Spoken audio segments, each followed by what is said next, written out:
Finding those levels, too. Look at that four-punch combination. It's a masterclass right now from Shakur Stevenson. That's what you're seeing. A masterclass. And Shakur meeting them with straight left hand. Oh, there's a knockdown scored with the left hand.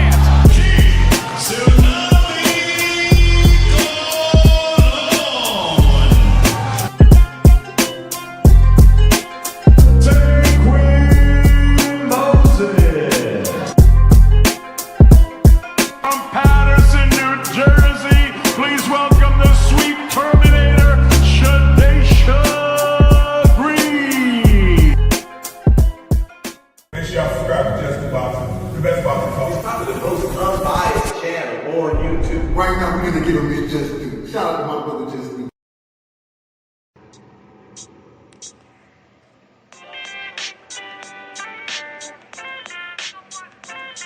Yo, you know the deal. We back again. We never slacking. Word 'em up. Ladies and guys, whether if you drunk or you high, it's time to pay respects to the illest man alive. If you think you got a point, he'll shrink you down to size. And from there it's downhill like a slinky or a slide. Open your eyes, got a deep connection with the rise, so you might see them jump in whenever they go live. Peep it, this channel blowing up now, it's not a secret. With tons of exclusive interviews to listen to. Them other channels I hate, but yo, they missing clues. They start narratives, sip the goose and twist the truth. It don't take a rocket scientist to get the proof. Just click the live at 4 p.m. Eastern time. But when you chime in, make sure you keep it kind. But if cowards want to debate, then it's feasting time. My man Just Do shine busy all the time.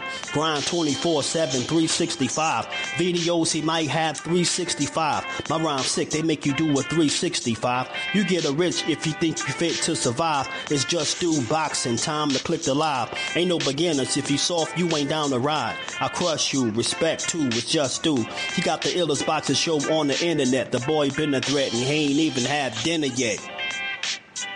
Word 'em up. Yeah. You know what time it is.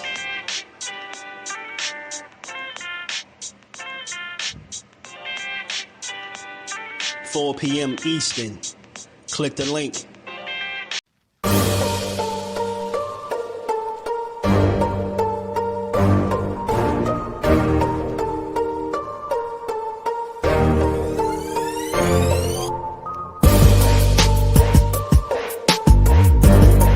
Anybody that got the balls to step in the ring to fight me, tell them come on with anybody. I want to fight, but y'all calling out other fighters. Why is that? I want to fight you. I want to fight you. I've been through a lot of trials and tribulations throughout my entire life, and I still had to go overseas, fight in Russia. I still had to go overseas and put on amazing performances so I could go pro and get an amazing contract for me and my brothers. Goes downstairs with a vicious right hook and that left hook puts him on stake in there and face first on the mat. And he goes reeling backwards. It's too early now, Keyshawn, because levels is still dangerous.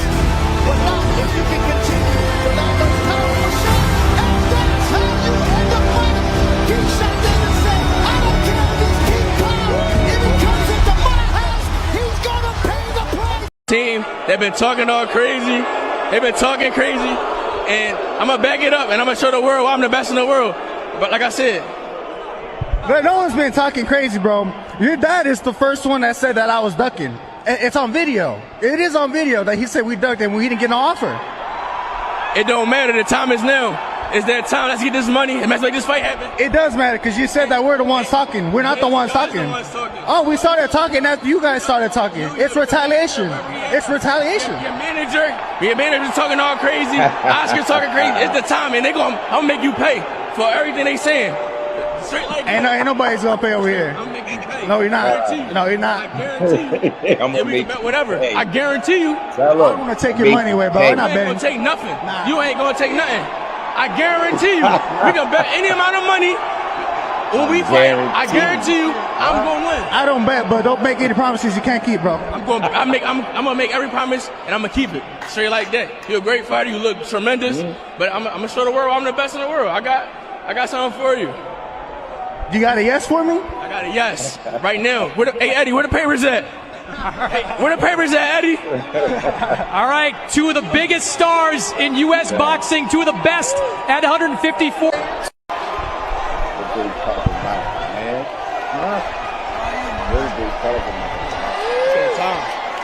It's that time. It's been that time. Yeah, it's the perfect time too. Oh yeah, it's the perfect time. I'm ready. We're gonna get everybody what they looking for too. Oh, yeah, Straight like sure. that. Yeah. Let's get that money. That's right. Ah, man.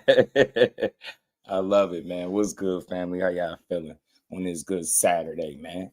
We got to build on this boxing how we always do and give it its just due, man. Look, hit the like button, sub to the channel, turn the notifications on, share the lives, hype the lives. Y'all already know the room etiquette, man. Support the grind. We gonna talk about it, man. Hopefully, this is the last time I have to talk about this fight. And the next time I'm talking about it, it's them actually signing a fight and making a fight rather than this back and forth that we keep seeing, man. I made a short video on it. If y'all ain't see it, check it out. But we definitely gonna cover it on this live stream, man. Look, man, I've been very consistent on this, man. I've been very consistent on this, bro. It's easy to want to fight when you in a division and a guy in a separate division. It's a whole different ball game when the guy is at your front door, at your doorstep, knocking. You know what I'm saying? He trying, and you ain't trying to let him in. Y'all doing a lot of backwards talk, double talk. Y'all pricing yourselves out. Y'all demanding a side. Y'all making wild demands. It's looking crazy. Oscar, you bogus as hell, bro. Because the way these promoters kill me, especially the ones that used to be fighters before, the Floyds, the Oscars. Like they fought the who's. They ain't duck no smoke. But they got these fighters, and I don't like the word duck much, but you making Vergil Ortiz look bad. You look like you don't want the opportunity. It's right here, right now. If somebody else, y'all been saying Errol Spence's name so much. Errol Spence responded today. I made a short video on that. Go check it out. Man, this is how you know that they're overusing his name instead of focusing on the bag and the fight that's in front of you. You keep talking about all these mega fights that you could make. Why not make the mega fight? Hell with a mega fight, because there ain't gonna be no mega. The mega fight is you and Boots, Vergil and Boots. It's the biggest fight at 154. And now he done made that demo on Lima. I told y'all now they over here talking about 60-40. I'm not coming off those numbers. Eddie Hearn begging for the fight. He wouldn't have to beg for the fight if y'all had kept y'all word. Why would he have to beg for something that Vergil Ortiz sat in front of everybody? That's why I played that clip. You sat in front of everybody and told them, yeah, it got to happen. The time is now. Well, why you ain't making a fight? Why are you allowing your team to make you look crazy? You got to step up, man. I put some of the accountability on Vergil, bro, because your team playing games, bro. You how dare you face off with the Phenom and then get out the ring and start talking about Errol Spence. Errol Spence getting tired of y'all talking about his name too. He done came out and he done posted on IG. He tired of y'all using his name, bro. Errol Spence is laid up and chilling with family. Will y'all stop using his name as an opponent? Y'all not, the zone already shut it down. Why is Oscar lying to the people? They said they're not paying for that fight. That dude been out the ring close to 3 years, man. Y'all know I don't like the duck word, but this one right here is looking real Daffy-ish. It's looking like a little Daffy. It's looking like real Donald Duckish, Daffy Duckish, man. I don't know what's going on, y'all. It don't look good. It ain't no fight to make in between. I'm tired of y'all fantasies about, yeah, they're going to both win world titles and then they're going to unify. Man, shut up. You mess around and get your ass whooped going that route. I just want to know straight up and down from both sides. I know from both sides. I just want to know from Vergil's side. Do y'all want to fight this man next? I ain't saying you scared of him, but do you want to fight him next? If not, stop lying to the people, man. Let me say what's up to the fan. My bad, y'all. This one got me a little annoyed. Shout out to We Game All Night. Big Drop Dre. K Gunner in the building. Appreciate you, bro. Broly. My dog. T Hill was good. The mayor. Fly in the building. Joe in the building. My guy Dante was good with it, family. Laza in the building was good, man. This what you were talking about on Fight Night. You motherfucking right, man. You know what I'm saying? You motherfucking right. This what I'm talking about on Fight Night. Is it Fight Night yet? I'm a little offended that you said that. More support, less criticism, less complaining. You damn right. I'm going to talk about this. I'm going to talk about the fight, the heavyweight fight that just went on, and I might call the fights. But hey, man, don't question what I talk about. If you don't like it, tune out, man. A1 Hoops on. What it do, bro? What it do, man? Hey, man, I'm off you, man. Hen Dog, what it do? JP, what's good, my guy? How you feeling? Y'all hit that like button. Shout out to the ones that support the grind, man. Don't come in here complaining about what I talk about. You don't like what I talk about? Start a channel and go talk about what you want. That's me. What it do, family? I mean, he said that knucker ducking, man. Errol is 35. He's done. Look, it don't look like Errol coming back. GQ, what it do, my guy? How you feeling? Look, it ain't looking good. I don't want to put it all on Vergil, but some of the onus is on him. And why I said that? Because he stood right in front of y'all. Seen the video? He stood in front of everybody, and then you backtracked it. And now y'all over here talking about options and mega fights. It ain't no other mega fight for you. Name them. Who the mega fights? Who? And I guarantee you those other mega fights, you're not going to make those fights neither. So right now, you might as well fight the guy that's right in front of you, bro. Vergil team, y'all look crazy. Vergil, I think, will fight anybody. I swear I do, bro. I don't think that dude's scared of nothing or nobody. I don't. I think he's a real one. I think his resume and the guys that he fought would suggest that. But I think his team got second thoughts, man. They saying everything but let's fight. They're saying everything but let's fight. They like, man, yeah, we got options. We got Errol Spence. We got mega fights. No, you don't. No, you don't. If y'all don't leave Errol Spence alone, bro, we going to jump y'all if y'all try to fight Errol Spence. Shout out to A1. He said Oscar sees Floyd in him. Worse when it comes to boots. I'm telling you. Hey, A1, he like, man, they dragging ass. Hey, look, it's think about it. Him and Ryan Garcia ain't got the best relationship. That was one of his money makers, or supposed to be a star, his golden goose. It turned out to be Vergil, because Vergil is more committed to the sport of boxing, and he looked like he got a brighter future, more upside because of him taking this shit serious. You get what I'm saying? But I just don't. His team, bro, they in the way. They in the way bad. Like, did y'all see the video from Oscar? Oscar bogus as hell. Yo, he really don't. You really talking about all these options, bro? You said Boots told you in your face the time is now. Y'all was stuck on all that. Yo, he turned me down twice and all this. Now he in your face, and you still talking about how he turned you down before. I don't want to hear that shit, man. Come on, Vergil. We don't want to hear you talking about no dream fight. You know what I mean? Sometimes dreams don't come true, Vergil. You know what I'm saying? Sometimes dreams don't come true, bro. And this might be a dream that ain't going to come true, man. Errol Spence somewhere. Look at Errol Spence, yo. Look what EJ doing. Thank EJ, bro. This is what EJ doing, bro. He was like, he cared about. Look, he said, he said, E, what y'all do today? This is what he's doing, bro. Chilling, bro. Don't say nothing else about Errol Spence. That's clout. He's chilling. Look. He probably fake sleep in the video. Vergil. Look, I'll play that to say this. He out there, he eating dinners, he eating, fancy dinners with the wife. Like, Errol Spence chilling, bro. Leave Big Fish alone. If he never fight again, so what? I rock with him. But stop. Nobody should be calling him out right now. Like, no, absolutely nobody in the world should be calling out Errol Spence. We all should be disappointed with that talk. I get it from a money standpoint, from a bucket list, a dream fight, all of this stuff. I get it. But what's the reality of it? Who's paying for it? They told y'all immediately they wasn't on board with that fight. And here y'all go again with this BS, man. So I gotta play this from Oscar, man, because he right back on his typical BS. And I don't like it. You making your fighter look bad. Either you want to fight or not. Don't talk about all the options you got. Talk about what you really want to do. Why did you do the face-off? You get what I'm saying? Boots showed up just for y'all, for that moment.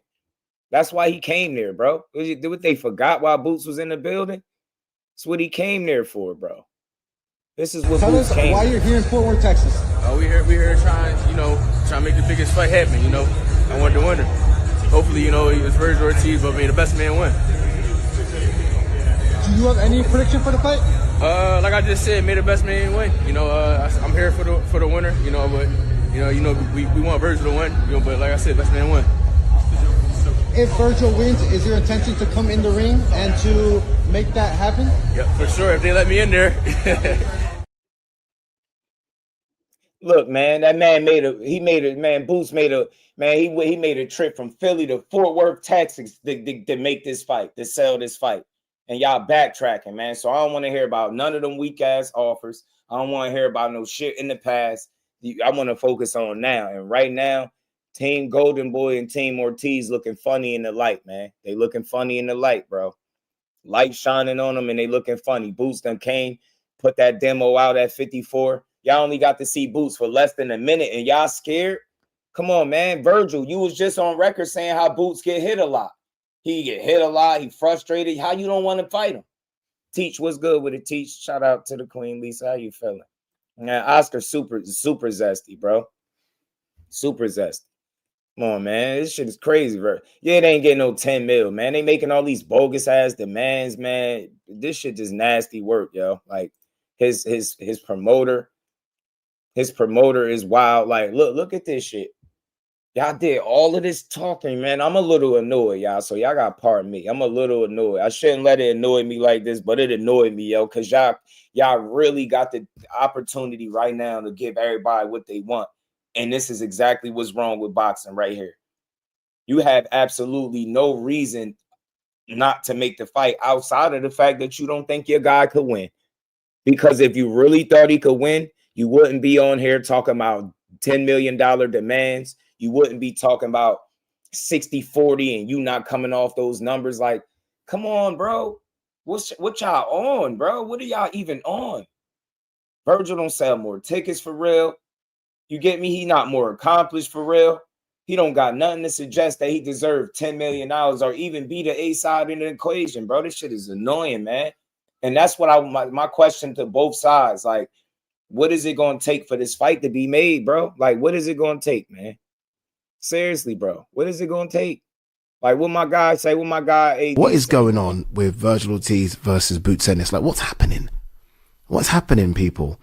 Is it going to happen or not? It was on my wish list. You guys saw it for 2026. I mean, both of those guys. Or no, this isn't on Vergil. Boots got in the ring and went face to face. Like, when it's like this, I always wonder who puts the offer in. Like, does Team Vergil put the offer to Team Boots? Does Boots put the offer to Vergil? Like, how does this all work? Who's the A side in this? I ain't got a clue. It looked like his manager working behind his back. Something going on. Like, look at this quote up here from him. Like, or should I say this paragraph that he wrote up on Instagram? I would not look too hard for it in March or at all. They the only ones dismissing the fight. It's not Team Ennis. I don't want to hear shit, bro. When y'all was at 47, y'all needed 48 months. Now y'all at 54 and y'all talking about other options and dream fights. Y'all really trying to pull Errol Spence from his fancy vacation, bro. Bro out here living good, sleeping in the sun, tanning and shit, bro. Errol Spence ain't thinking right now. Look at it. Tired of y'all shit, bro. I know he look like he in shape, but he's feeling like it. Shit is absurd, man.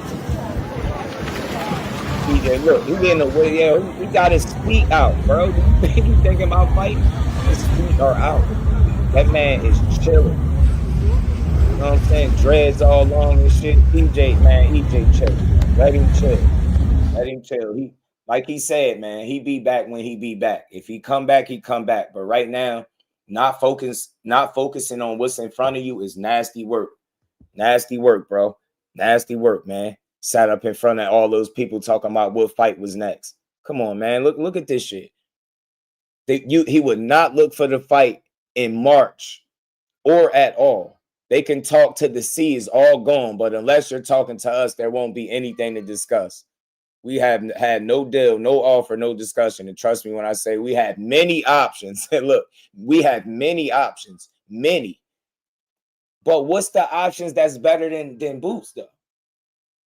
We don't need any old boots. We had plenty of other shoes to wear. Now he think he a comedian. Now Rick a comedian, bro. We had plenty of other shoes to wear. But you know what? Y'all didn't want that belt getting put to y'all ass. That's what it is. We don't care. We don't care about what shoes you got to wear. Do you want to wear that ass whooping that's going to come with boots? Now, it's not even nothing against Vergil. I 100% believe Boots will beat him when they fight. I think Boots going to put out a mixtape on him, and that's what it is. It's nothing against Vergil. Only thing I don't like with Vergil is that he created the illusion that this was the fight that was next and then went and talked about Errol Spence. I get it. It's his career, but that's the only thing I don't like. But his team, they've made $10 million demands. Like I said, I'm about to play the clip from Oscar. He out here talking about 60-40. He not backing off it. Eddie Hearn out here begging for the fight. He making his fighter look bad. Like all this stupid. No, you making your fighter look bad. I want people to understand something, yo. Whenever you trying to flex by saying somebody's begging for a fight, that just means you don't want to fight. That's all that tells me. The only reason somebody will have to beg for a fight, and it ain't like he ain't on your level. Y'all did the face-off. Y'all got every reason to want to fight. Y'all said the time is now. Vergil said it too. He said it gotta happen. This is the fight to make. It gotta happen. Come on, man. I'm just annoyed, man. I'm just annoyed, bro. Y'all really got here and did this shit. Y'all tuck y'all tail officially. I don't care. Until I see otherwise, Team Ortiz tuck and tail, bro. Opulent, what's good with it, OP? How you feeling? Got Dalton Technique. What it do? Man, this is terrible. I'll try to make it back maybe for the fight call. Maybe. I gotta see how I feel about it, man. But we're gonna get through this conversation, man. I just don't like what I'm seeing, bro. These dudes really don't want to get in here. Ortiz last opponents will beat Boots. Says nobody ever. Don't nobody believe that. And this is my problem. You don't hear Boots and Team Ennis talking about, yeah, my last opponents will beat Vergil. We don't care if Vergil's opponents could beat Boots. Can Vergil beat Boots? That's what we want to know. Can Vergil Ortiz beat Jerron Ennis? We don't want to hear about shit else. We don't care about your options, your fantasy fights, your bucket list, your $10 million demands. We just want to hear something real, man. Y'all out here playing with the fans, man. Y'all really out here playing with the fans, man. This shit is crazy, man. Who's never even fought in Vegas but one time. No, the Boots is more of a draw than Teo is. Teo ain't never sold out shit. He ain't never sold 14,000 tickets nowhere. So Teo ain't no big ticket seller, bro. That's why without Shakur, if this fight was taking place, it would have been in the Hulu theater most likely. He's not a big ticket seller. Shakur can draw some tickets. Boots sold some tickets. He did it in the Wells Fargo, you know what I'm saying, in Philly. And I was there, so that shit was packed. You know what I'm saying? But nah, yeah, if you look it up, T.O. is not a big ticket seller. Nope, not at all. You know what I'm saying? No hate at all. Not saying he can't sell tickets at all, but he's not a big ticket seller. He don't sell more tickets than Boots. Vergil's bigger fight than T.O. and Shakur. I don't know if Vergil and Boots is. I don't know, man. It's up there. It's a pick 'em. Who fight is bigger? Maybe because of what's on the line in Shakur and Teo fight would give it an edge, but those are big fights. It's like it's your pick whether you want to decide which one is bigger. But to me, it don't matter. A big fight is a big fight. Shakur and Teo is a big fight this month, and Boots and Vergil is a big fight. That's the biggest fight I think at 54. You know what I'm saying? I think Teo and Shakur is one of the best matchups to be made at 140. I think that's a really good boxing matchup to make. So I just don't like the talk of his team, man. They don't want the smoke. They don't want to fight. They don't want to get in there.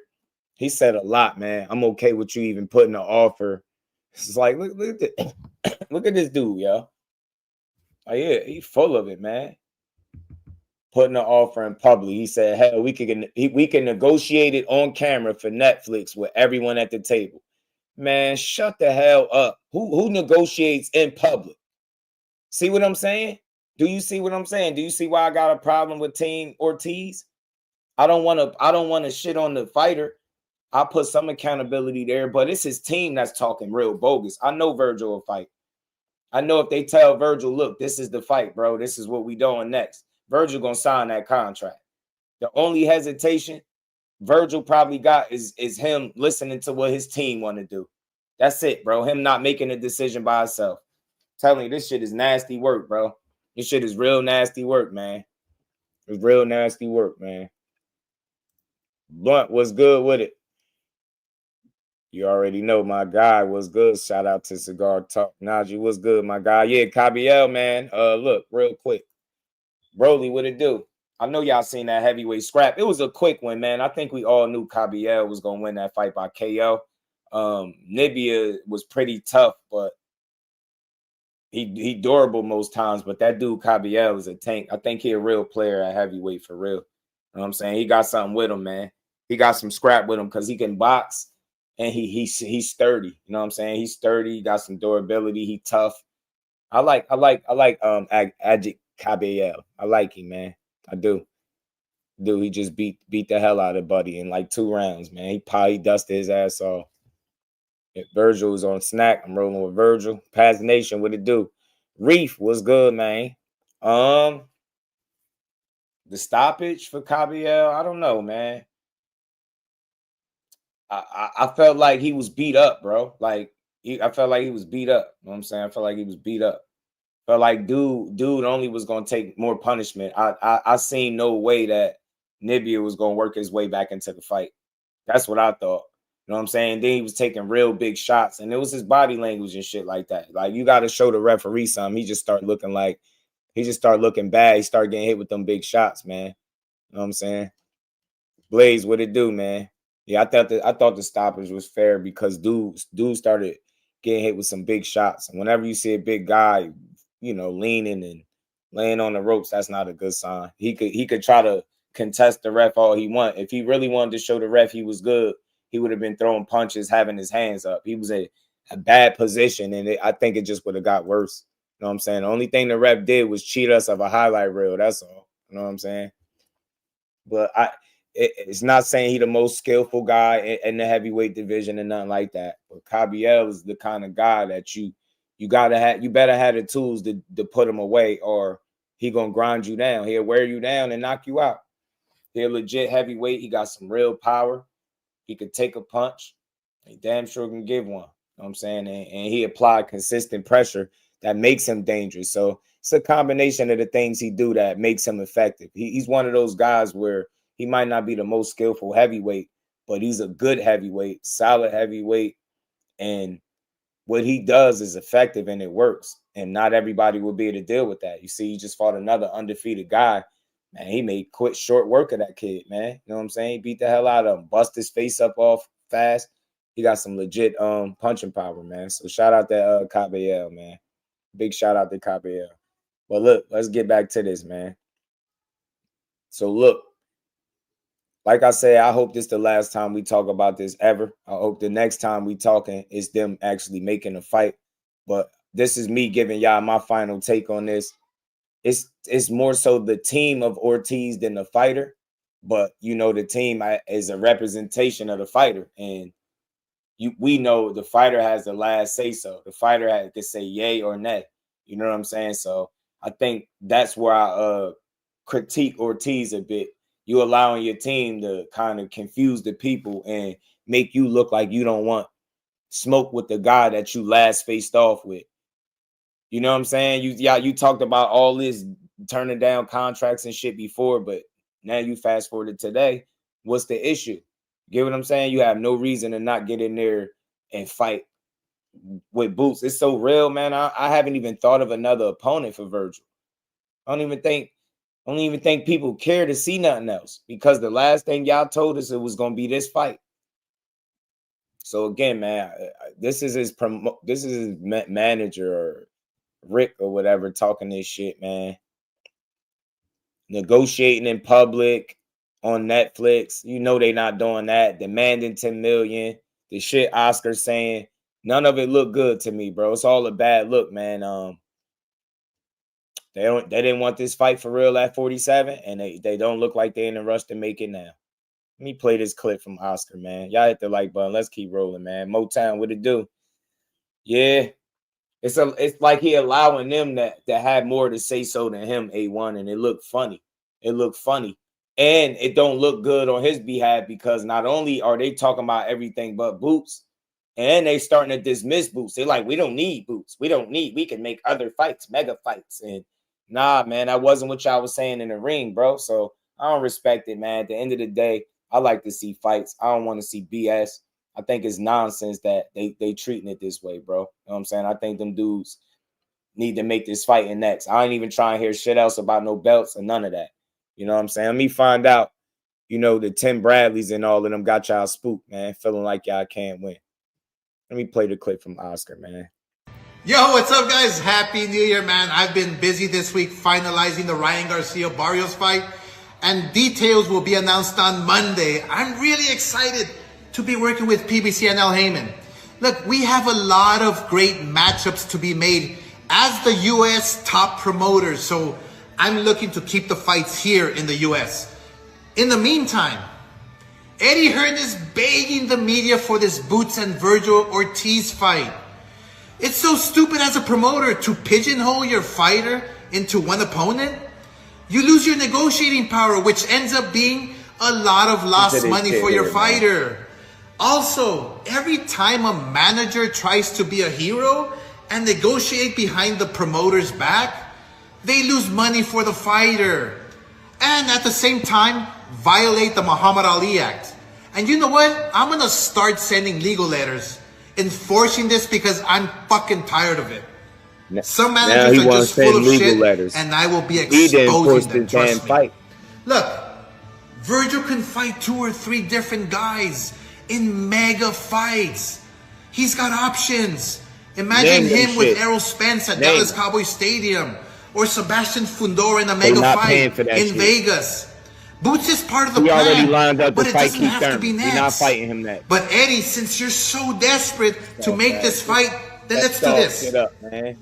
60-40 for Vergil and 5% to the winner. Because I'm generous and I'm not moving off those numbers. You're the one who's begging for this fight. So let's go. Yeah, last one for me. They want me fighting. Yo, I think we should plan this another time. This nigga's scared. Ain't nobody scared, man. I just told you I had a DJ Saturday night. Fuck that shit. Yo, I think we should plan this another time. This nigga's scared. Ain't nobody scared, man. I just told you I had a DJ Saturday night. Fuck that shit.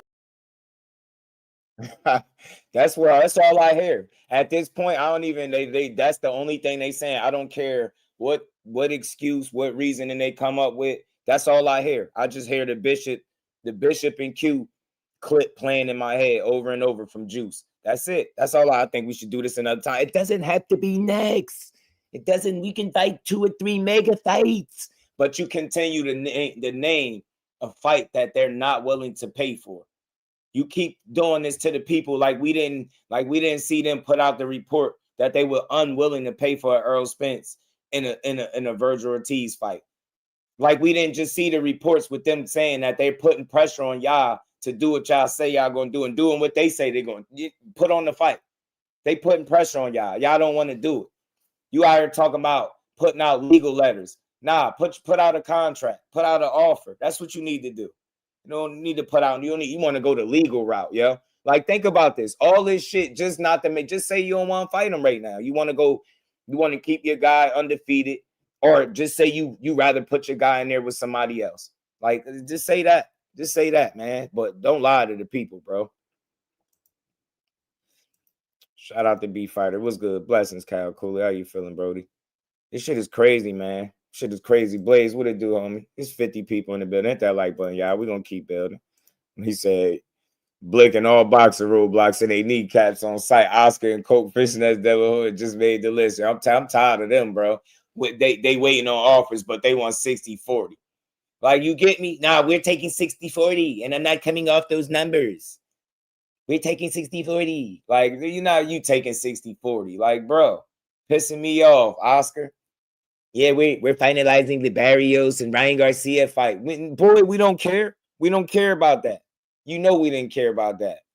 Just tell us again why y'all don't want to fight Boots. Y'all seen that damn demo. Y'all seen that demo. They like, nah, Vergil, not right now. PGH, what it do?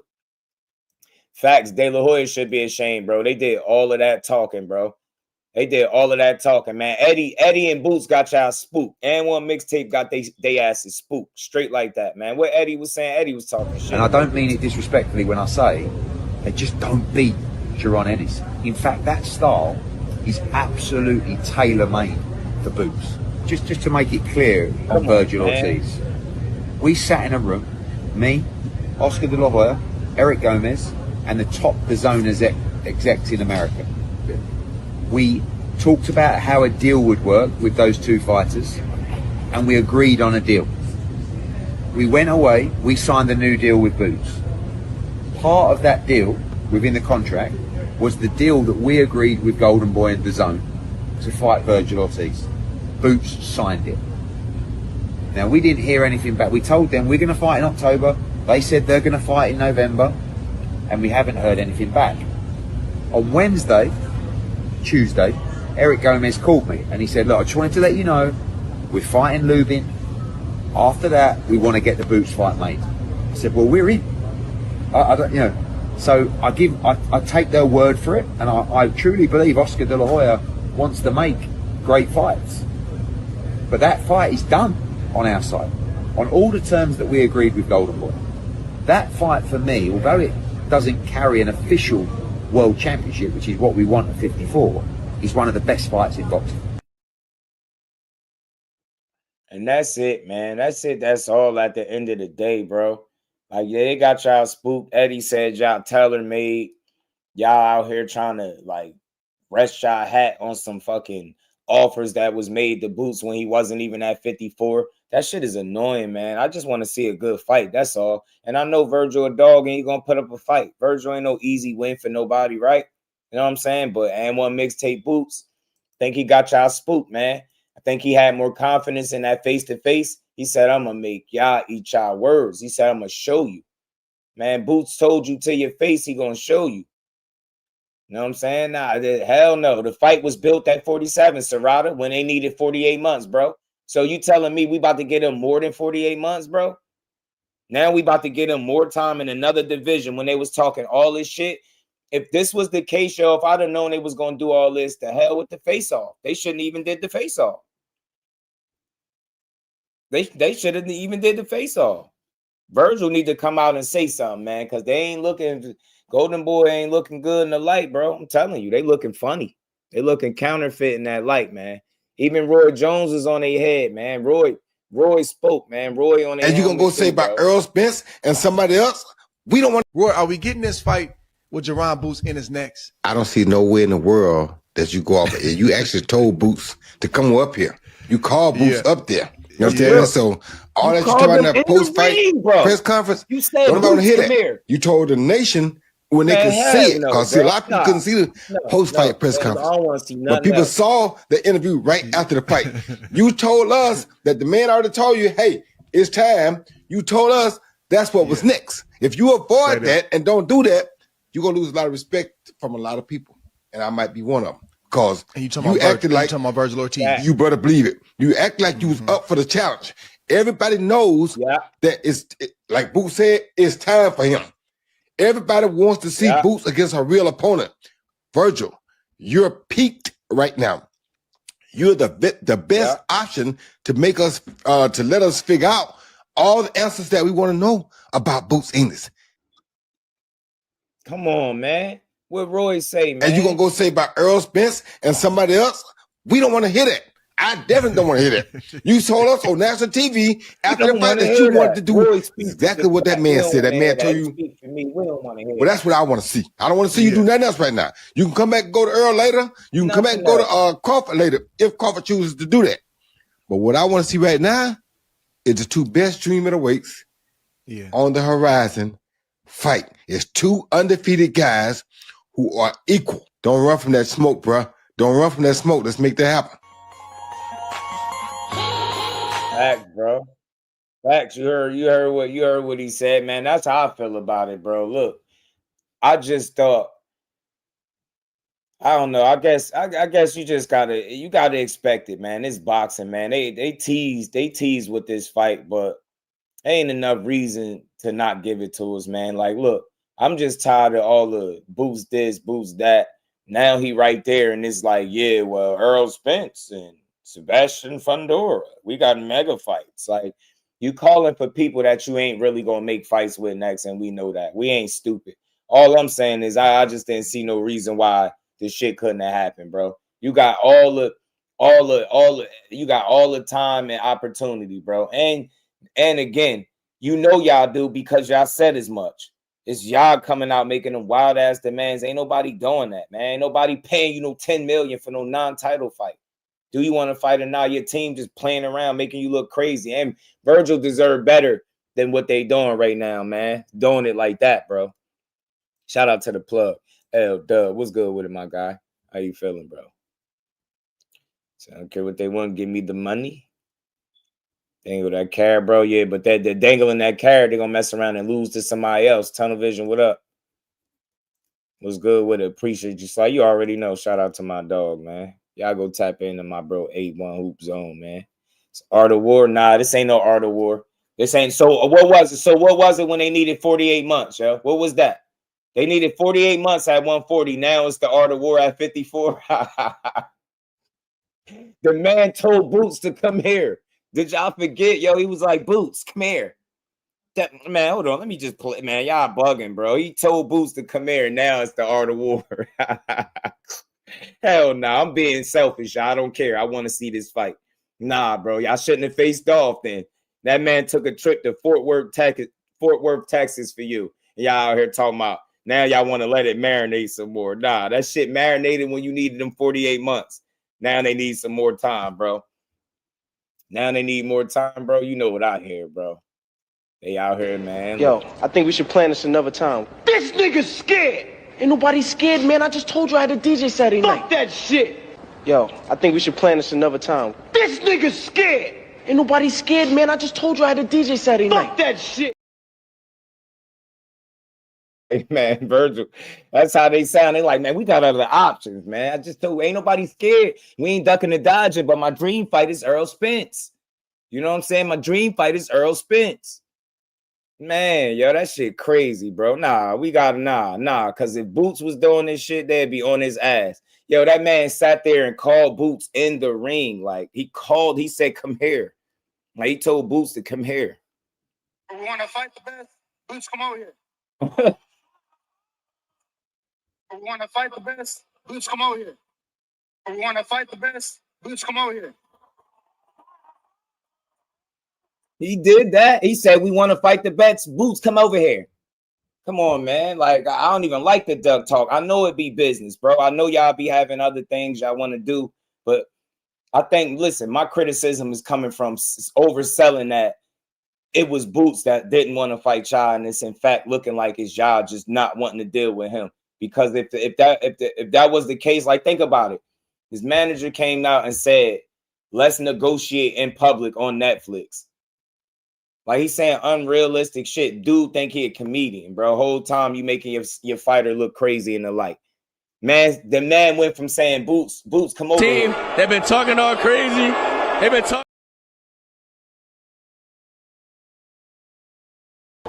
If I had to pick, I'm gonna be honest, it would be Spence because that's my dream fight. I've been calling it since AT&T. AT&T. There you go, at the Cowboy Stadium, and I just think that's my dream fight. And I don't care what anyone says about it. But anyone else, like I said, anyone can get it respectfully. Look, he don't care what nobody said about it. Yo, hey, y'all. Meanwhile, Spence tired of y'all shit because he done responded. Big Fish said, look, man.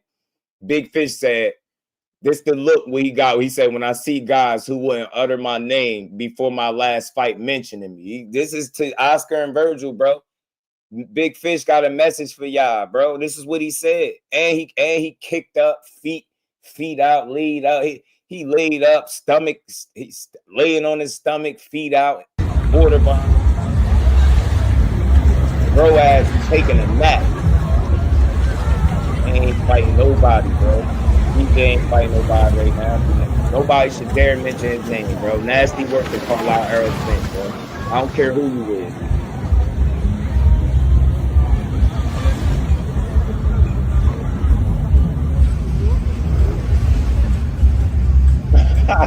Yo, bro, sweet. Ah, man, yo, look at that shit, bro. You know what I'm saying? Check it out, man. See, y'all done got Big Fish tweeting our Instagram, and he posted that on the story, bro. Dude look like he on vacation on the beach somewhere with his family, kids, girl, just enjoying life, man. I don't want to see nobody call him out till he makes some type of official announcement that he actually coming back. Other than that, I just think it's nasty work to keep calling out an inactive ass fighter that's coming off a knockout loss. Before that Terence Crawford fight, dudes wasn't this brave, man. Dudes wasn't poking their chests out like that. They just wasn't, yo. I'm not trying to hear it. And hey, look, I just don't believe this shit. Like you want to fight Spence now because you seen what Crawford did. I think if he beat Crawford in a similar fashion or even won the fight, I don't think you would be calling for Errol Spence. Get what I'm saying? Why call for a guy when you got a dude right in front of you telling you the time is now in your face, bro? Y'all gave us a hell of a face-off, and y'all played with us, man. Y'all really gave us. They've been talking all crazy. They've been talking crazy, and I'm gonna back it up, and I'm gonna show the world I'm the best in the world. But like I said, I'm gonna back it up. But no one's been talking crazy, bro. Your dad is the first one that said that I was ducking. It's on video. It is on video that he said we ducked and we didn't get an offer. It don't matter. The time is now. It's that time. Let's get this money and let's make this fight happen. It does matter because you said that we're the ones talking. We're not the ones talking. Oh, we started talking after you guys started talking. It's retaliation. It's retaliation. Your manager talking all crazy. Oscar's talking crazy. It's the time, and I'm gonna make you pay for everything they saying. Straight like that. Ain't nobody's gonna pay over here. No, you're not. No, you're not. So I'm gonna make you pay. We can bet whatever. I guarantee you. I'm gonna take your money away, bro. I'm not betting. You ain't gonna take nothing. You ain't gonna take nothing. I guarantee you. We can bet any amount of money. When we fight, I guarantee you, I'm gonna win. I don't bet, but don't make any promises you can't keep, bro. I'm gonna make every promise, and I'm gonna keep it. Straight like that. You're a great fighter. You look tremendous. But I'm gonna show the world I'm the best in the world. I got something for you. You got a yes for me? I got a yes right now. Hey Eddie, where the papers at? Hey, where the papers at, Eddie? That's the most talking you All ever right, seen, two of the dude, biggest bro. stars in U.S. boxing, two of the best at 100. I'm telling you, man. That's what it is, though, B. That's what it is, man. That's all. I'm complaining a little bit, just a little bit. Yeah, I'm complaining a little bit. Cause I thought I listen. I get it. I know how boxing go a lot of times, man. They'll set you up for the okie doke, right? They'll like my guy Dub be saying they'll tease you with a fight and then go in another direction. All I'm saying is, all BS aside, like what's the real reason that the fight can't happen? That's what I'm saying, right? I don't feel like it's some unseen forces trying to stop the fight from happening. I just feel like Team Ortiz don't want it. I feel like his handlers are second guessing it. I think they feel like Boots look dangerous despite all the time that they had, despite the 48-month shit.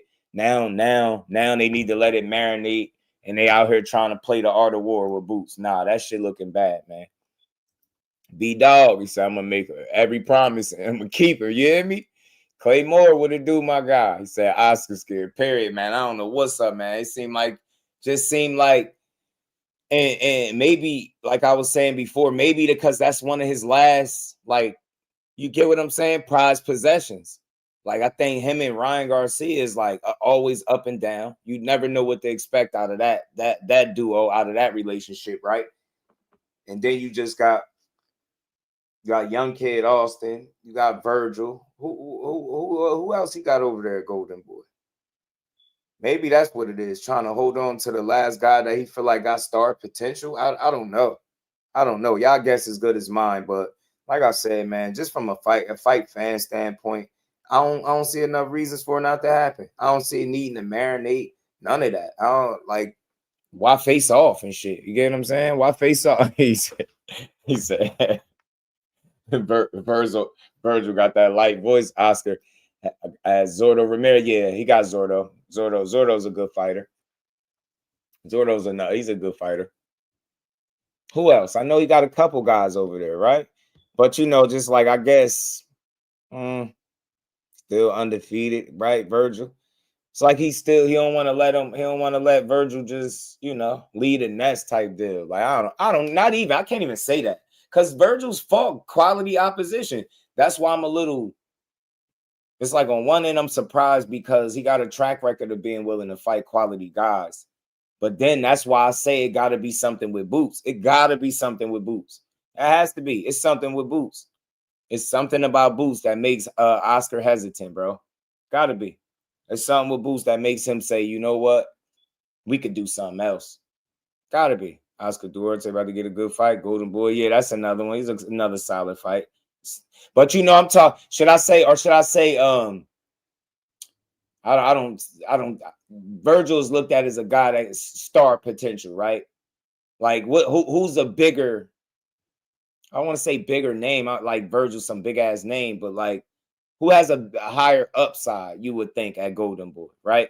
And this is just my opinion. That's how I look at it. Maybe he thinking like that. You know what I'm saying? And he don't have a reason not to make the fight. Like to come out and say, yo, how he begging for a fight that your fighter say he was gonna give the people. He said this gotta happen. This fight gotta happen. And then it's like, yeah, well, Errol Spence, I want to fight Errol. Like, bro. We gonna jump you if you try to fight Errol. Too volatile and Schofield's too shaky. Vergil's the one he hopes. Hey, that's what I'm saying. That's what I was saying, B-Dog. That's what I was saying, bro. That's what I'm saying. Like, I think that's the golden goose. It was supposed to be Ryan.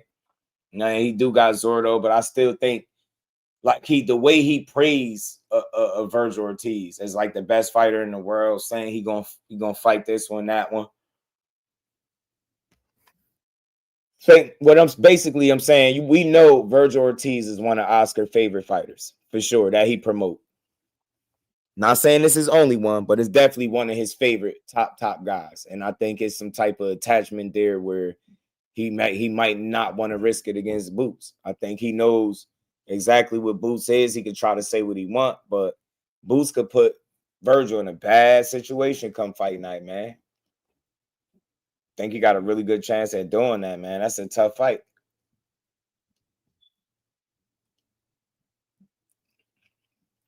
Said Vergil sold nothing crazy. Garcia trainers afraid of Boots too. They don't want it, man. He said Golden Boy about to roll out a potato chip company, chili flavored Vergil corn chips, have Schofield sour cream and chips. Not the sour cream and cheddars, bro. Oh man, bro. They keep letting Oscar do. They keep listening to Oscar, man. The fans gonna start questioning him, though. That's what it seemed like to me.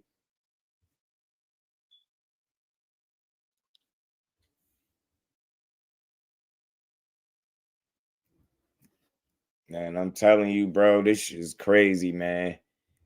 Like he really, Errol Spence is really like spending time with his family, man. Like the link in my community section, A1.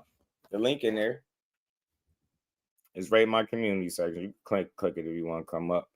We got 50 people in the building. Hit the like button, y'all. Sub to the channel. We're gonna keep chopping it up, man.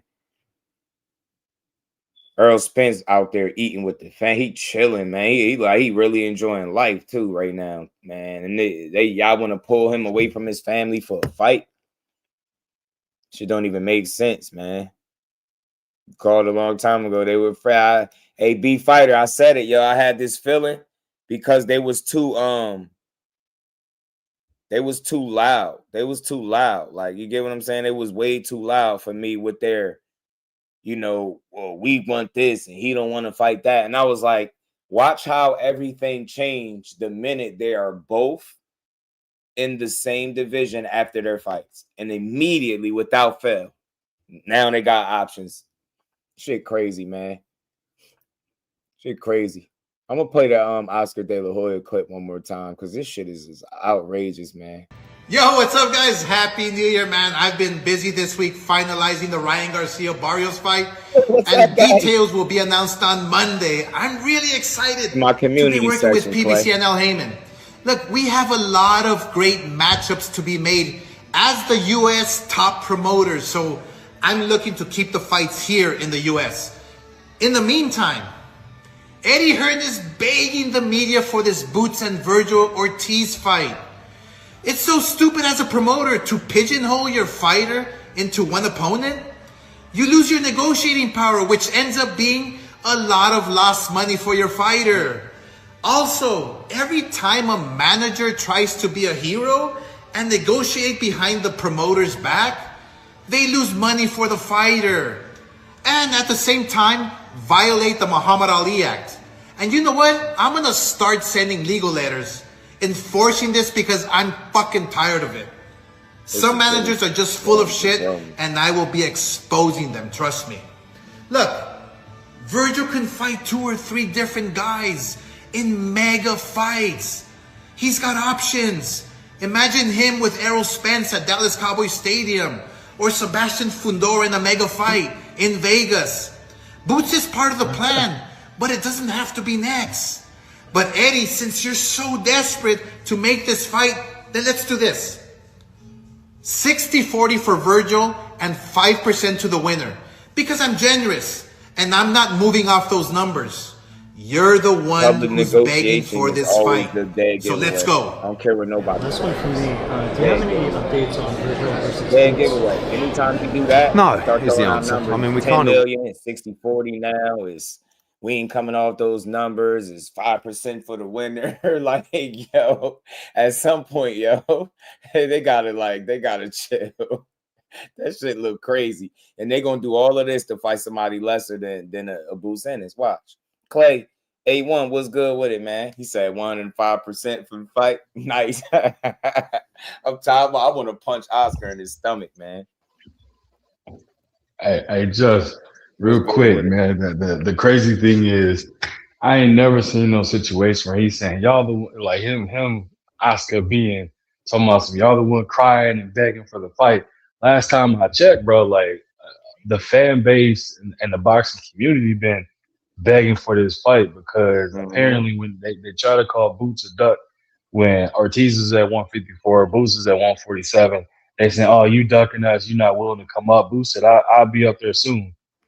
Called his bluff, came up there, immediately got rid of what is that, Lima right away, and stepped up to the plate and said, "Bro," pulled up to his fight and was like, "What's good? Like I told you I was gonna come. I'm here now. I gave y'all 117 months y'all needed to get healthy, to get right, get ready. I'm here. I'm at your front door. What we gonna do?" And Vergil Ortiz was like, "Hold on, man. I need to take a rain check. I sprained my toenail and all. Like, I'm like, bro, come on, man. Like, this is wild, and it's crazy that if Boots has any other fight in between and that Ortiz fight is not on the like the second fight for it, they gonna call Boots a duck because they gonna say he didn't do everything within his power to force that fight to happen. But it's like, bro, you cannot force nobody to fight you. Like it take two to tango. We done seen in situations, bro, like fighters that really want these fights, they go out there and they make it public and behind the scenes. Like EJ wanted that Crawford fight. What did he do? Like he pushed PBC. Hell, Bud, him hop on the phone, cut out the middleman, and the fight happened.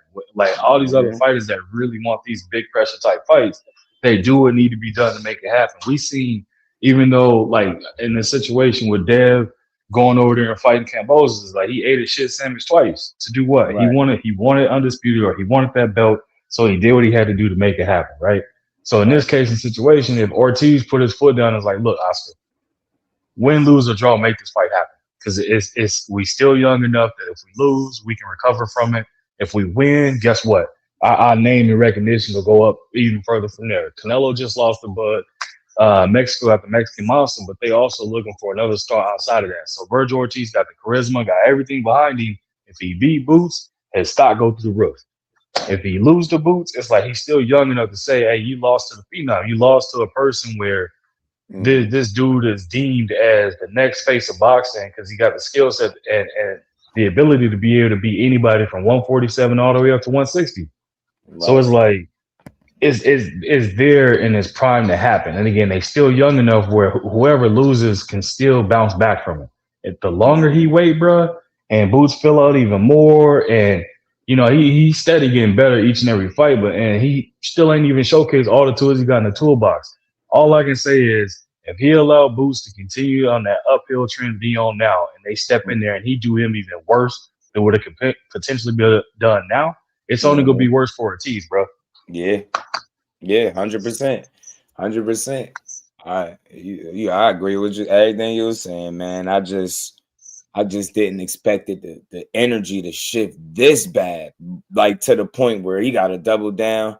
Like bro just mentioned, he thought making that video was a good idea. Bro, you didn't cook. You just making your man look like, all right, because you keep talking about these mega fights, and then you proceed to name a guy that just told y'all wouldn't dare utter his name until before his last fight in Errol Spence. He put that on his Instagram story, right? And he also put himself eating little cute little, dessert dinners or appetizers with the wife on the water. Like he in a whole different type of mind frame. Like why even call for a guy that's nowhere near the boxing ring right now? Like he literally has been telling people, I'll be back when I'm ready. You coming back? Yeah. Like he got this, bro. Like it's life after boxing, and I think that's what he enjoying, and I'm cool with him enjoying it. It's better fights. There's no bigger fight at 54 for Vergil Ortiz than Boots. You sold it to us. You called the man in the ring. He took a trip from Philly to Fort Worth for you, and now y'all saying everything but let's fight. Options, dream fights, Sebastian Fundora, and he's still slated to fight Keith Thurman. Like, why you keep these fake fights that you're just making up on the go? Vergil ain't fighting these people right now. And why would you want to go in that direction as opposed in a direction where you sold the fans that this is what's going to happen? Vergil said, man, this fight got to happen. And now look, Clay, what's good with it, bro? What's good, family? What's good? What's good? Salute everybody in the building, man. Salute A1. Salute Joseph Jackson. What's good with you, family? Two Sizzle. What's good with you, family? Everybody in the building, man. Man, this is Oscar De La Hoya is what's wrong with boxing. And his mentality, his greed, his matchmaking style. This is why Dana White, Turki Al-Sheikh, Nick Khan, this is why these fights are happening. This is why Jake Paul had to get his jaw broken in 3 different places because he was getting called the face of boxing. Right? This is the room that you make for these arguments when you carry yourself the way you're carrying yourself right now. And I really think that he's sleeping. It's almost, he's insulting the intelligence of boxing fans, right? He keeps on trying to emphasize with the tone of his voice and put energy into these fights that everybody is looking at him like, bro, who you talking to, bro? Who are you talking to right now? That's all I could think about when I watched that Clapback Thursday. Literally, when I was watching it, I was saying to myself, I said, who in the fuck you think? You remember when Dame Dash on that I don't remember what it was. Was it the Black Album or was it the backstage? I think it was, right. I know what you talk about, right? And when when the dude was talking to Dame and Dame just lost his, who the fuck you think you talking to? Right. Who do you think you selling that we want to see you fight Errol Spence, bro? Right. Who you talking to? That's what I'm saying. Who you talking to right now, bro? And you're laughing, and it's pissing me off. Right. The laughing is driving me crazy because it's just like you're across the street. It's like I'm tied to a tree like a dog, and you're on the other side of the fence throwing rocks at me. Right. You're gonna make me want to see every single one of your fighters lose. You've gotten to a point to where I'm willing. I feel sorry for Vergil, first of all, because I'm still in the belief that Vergil Ortiz wants this fight. I'm still holding on to that. I'm not ready to give up on Vergil. You feel me?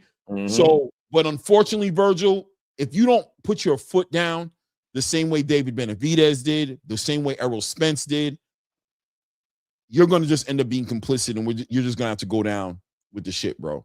Yeah. If you're going to sit there and do everything you did in that face-off inside of that ring, if you're going to sit there and go in interviews and say that's who you want to fight next, if you have the balls to communicate to the whole entire boxing space every opportunity that you've had that you want this fight next, and you're going to let Oscar De La Hoya play this game, then it is what it is, family. You just got to get what you got to get with with your boss, bro. Because if you're gonna be handled, so be it, bro. And it's becoming the same thing with Floyd Schofield Jr.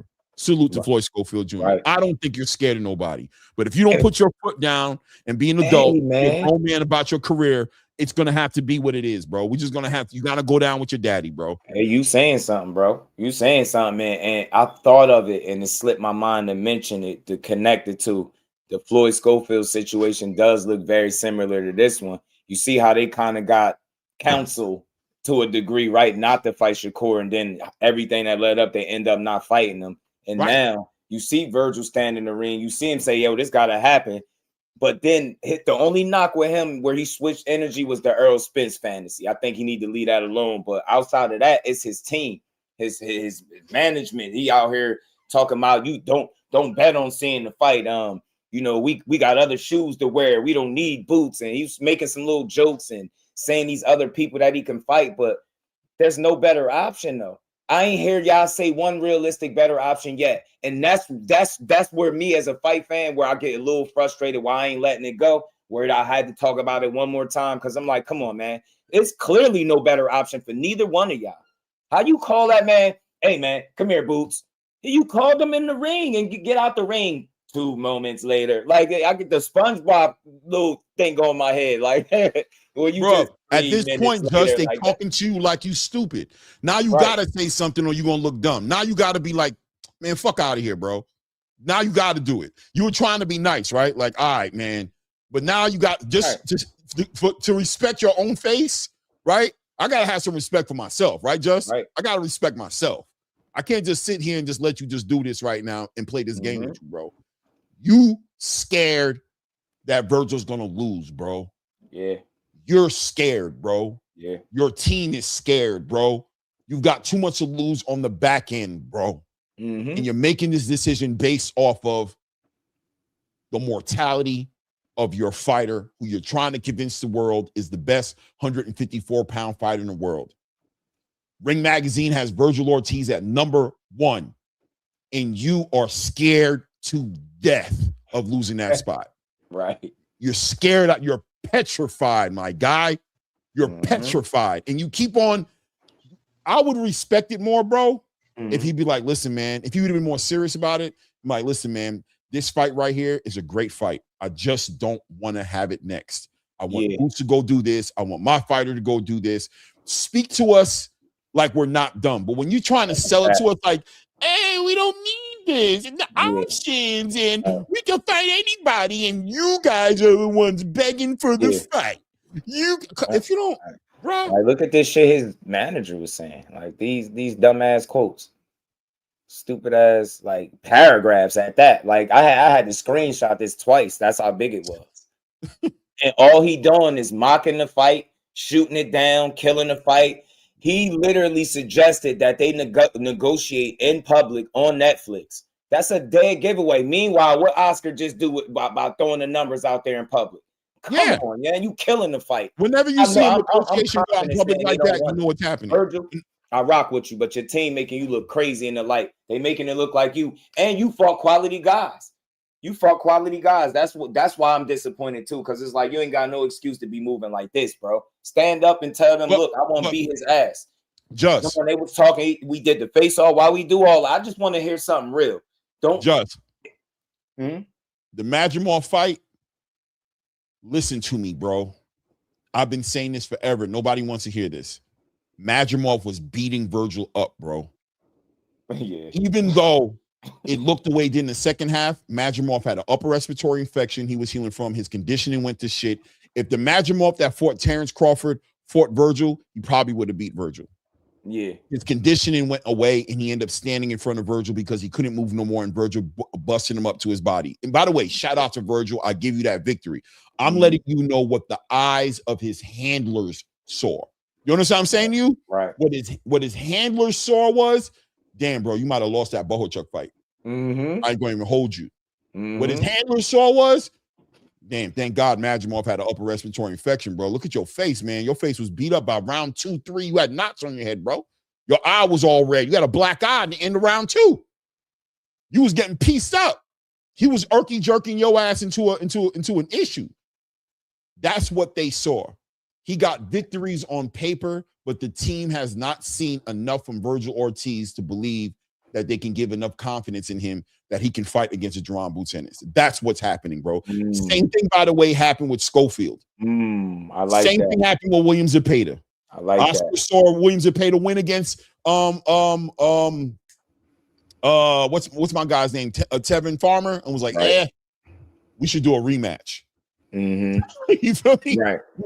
We should do a rematch. Then he saw the rematch, and Panda was like, look, Zepeda said he want this or he gonna feel some kind of way. And they were forced to make that fight. We watched this happen with Oscar De La Hoya multiple times. He tried to get in front of the Gervonta Tank Davis Ryan Garcia fight.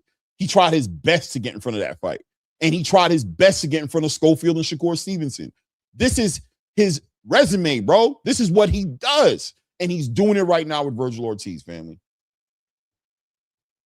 I mean, not Vergil Ortiz. He's doing it. Yeah, he's doing it right now for Vergil Ortiz, but he's doing it right now for Jaron Boots Ennis, for the Jaron Boots Ennis fight. He knows they didn't let him get in the ring with Bakram. You smell me? They ain't let him do that. That was for a belt. Nah, we ain't gonna do that. He had weight cutting issues at 140. You at 154, fam. You at 154. What are we talking about? Hey, and Claiborne, not to interrupt the cook, you know what's even wilder is that he messed around and let's say the big fish do come back and EJ is like, all right, cool. And he get a fully healed, fully focused, fully like actually healthy EJ because he done been out of the ring for excess. So he's going to have some ring rust, but also with that ring rust is going to come with him having some absolute healing, whether it be, mental and physically. He coming into the ring and he come back with a chip on the shoulder like, bro, I'm about to punish the hell out of this dude for them using my name, saying this, that, and the third. And he go in there and mess around and lose to EJ, bro. His stock is gonna be, but he gonna be worth nothing. Like he gonna be fighting on Showbox or YouTube or something else. Hell, Temu. He gonna be out there desperate trying to find something because it's like, bro, if you lose the Boots, your stock is not gonna take a hit. If anything, you might gain more fans because people gonna say you a dog and get in there with him. A lot of people not jumping to get in there with Boots like that. Hell, Dev is the only person that I heard outside of Speedy Rashidi Ellis. Was the only other fighter that I heard that was like, I'm willing to fight him, and actually probably would fight him if the weight was was agreed upon. I think Dev was the only one that'd be like, yeah, let's do it. Everybody else is like, yeah, let's do it. As soon as that paperwork show up, hold on, man, y'all spelled my name wrong. I got 2 E's, not one. They gonna come up with a whole bunch of excuses, bro. And it's like you ain't seeing too many people that's jumping out the window calling for him or wanting no.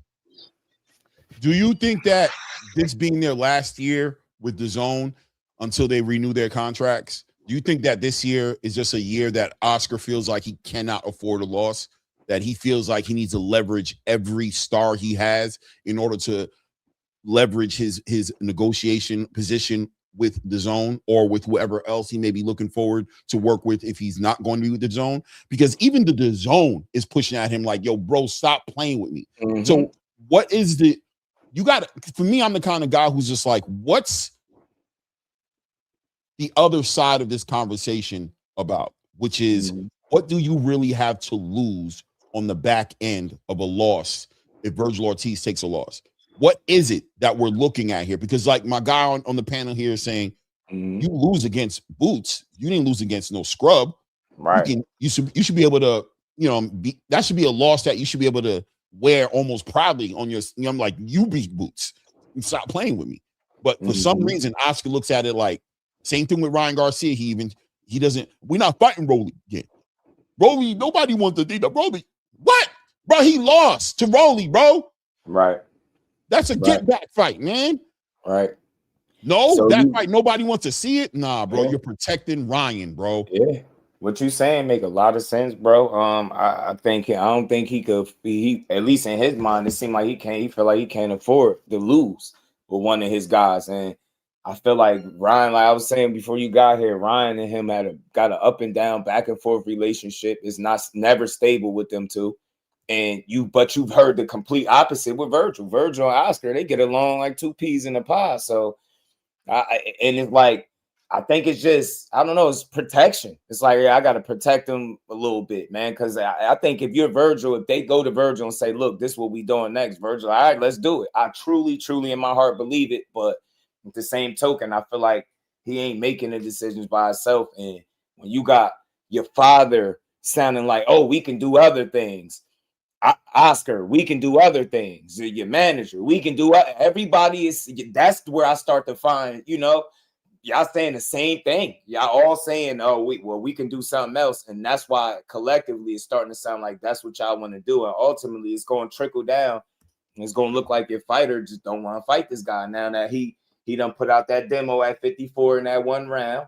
And y'all ain't interested in getting the next mixtape put out. What y'all name? Featuring Vergil Ortiz. So they go think they buying their time, man. Maybe they do want to give Vergil a title before they go down that dark alley, because I ain't gonna lie, man. I'm thoroughly convinced that he loses the Boots. He don't beat him. They all know that, and I think they know what's up. Like you knew with Floyd Schofield, you ain't want him to fight Shakur. I don't think you want him to fight him. Like, he's part of the plan. He got to be part of the plan. You faced off with him. Y'all 48 months is expired. That's what I'm now. I'm an agitated boxing fan. I remember that 48 months. That shit over with. Y'all in a whole nother division. You done smoke people, knock people out. You getting second round knockouts. He getting first round knockouts. Man, if y'all don't get in the ring and fight so we can get all the questions we need to answered about these two, you know what I'm saying? How real is Boots? I think we answer that question, or we get the answer to that question against a damn Vergil Ortiz and vice versa. Winner of that fight might could do some real damage at 54. You don't know. I just want to see it, man. I don't want to see it marinate. I don't want to see y'all hypothetically in a perfect world go grab belts and then unify. Like, nah, man, that shit sound like more of a hoop dream and an excuse at this point. Y'all don't want to fight that dude right now. He said the time is now, and y'all saying, man. And there's no other fights to make too, right? Just like Sebastian Fundora is getting rated. Sebastian Fundora, the PBC supposedly should be announcing Sebastian Fundora versus Keith Thurman this week sometime, right? This is what the circulating through the space that we should be hearing about that within the coming week, no later than the following week. That fight's probably going to be a end of March type of situation. So he's not on the schedule right now. Boots is looking to fight at the end of March. Depending on the winner between Sebastian Fundora and Vergil, now you guys have to set up that fight probably like 4 months later, because there's a good chance that after that fight, they're going to be suspended for like 90 days. Right. It's going to be a bloodbath. Right. It's going to be crazy. Right. So now you got that fight that's pretty much doesn't even make any sense unless you're talking about Vergil sitting out the ring until June. If that's what you're talking about, right? And that's being optimistic to say June, right? More than likely August, September. I'm gonna be real with you. That's what I believe. So, and then you have Errol Spence, who Errol hasn't even said he's back. All he does is throw out a picture every now and then on Instagram with him playing with his kids, and everybody like, oh shit. Everybody gets amped off that, right? So you're not being honest and transparent about the quote unquote options you say you have on the table. Right. You're trying to protect something. You want your guy to hold his position. You want your company, you want your roster to hold the value that it's holding until the summertime, because you believe this is going to leverage you in your negotiations with either updating your contract with the zone or whoever else you're entertained doing work with. Now, as far as Jaron Boots Ennis is concerned, and I want to answer somebody's question here. Cal Coolidge said, Cook, bro, you got it. Cal Coolidge said, should he take the 65-35? I thought it was. That's why I put it up there. I knew he was going to want to answer. Right. 60-40. Yes. Yes. Jaron. Yes. Let me tell you why. You already low key, your team kind of fumbled the Brian Norman situation. I'm just being honest with you, right? I just want to be honest and say low key, right? Not a big deal, but you kind of did. Eddie and you guys kind of did, because you end up giving the money to Stanionis anyway. You know what I mean? Whatever. This situation right here, the victory is more valuable than the money. 60-40 is good. You're going to win. You'll get 45%. You'll walk away with 55%. You're going to make good money, but you're going to be the number one guy in the division.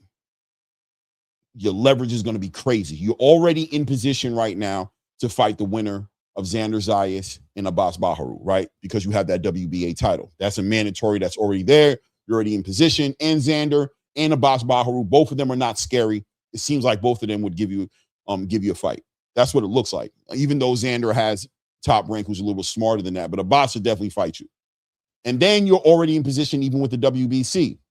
So if you beat Vergil, you're even more in the position with the WBC because now you're taking that interim title. Now you got the interim WBC, the interim WBA. You're in position now to fight to back. You're in position to be a unified champion or be elevated up to a champion when you fight Sebastian Fundora. It's worth it. 60-40 is 100% worth it. But worst case scenario, if they're really playing, I think you should call them out on it. Because if you don't call their bluff, they're going to say you had an opportunity to take the fight. And somehow or another, with this toxic fan base, they're going to turn it into you being a duck. They're going to say there was an option to take it. They're going to do like they did Shakur when he fumbled the Devin Haney situation. You know, I mean, probably even worse, to be honest with you, being that you fought Usman Lima. That kind of hurt you too as well. So, yeah, definitely. 60-40. Yeah, you got to make that happen, bro. Take that.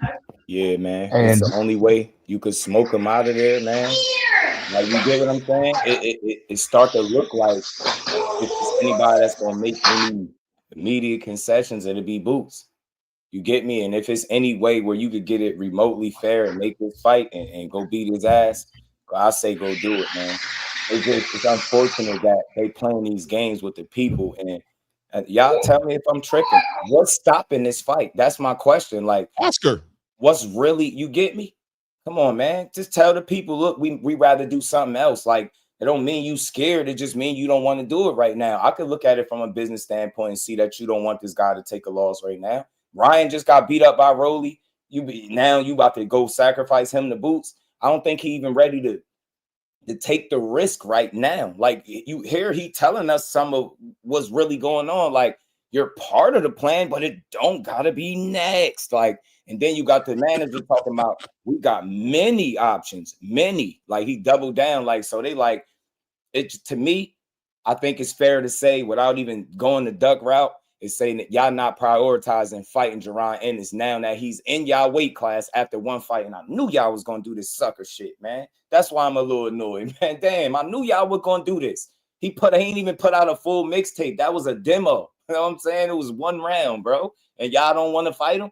Vergil, you on record talking about how he turned you down. You did interviews talking about it.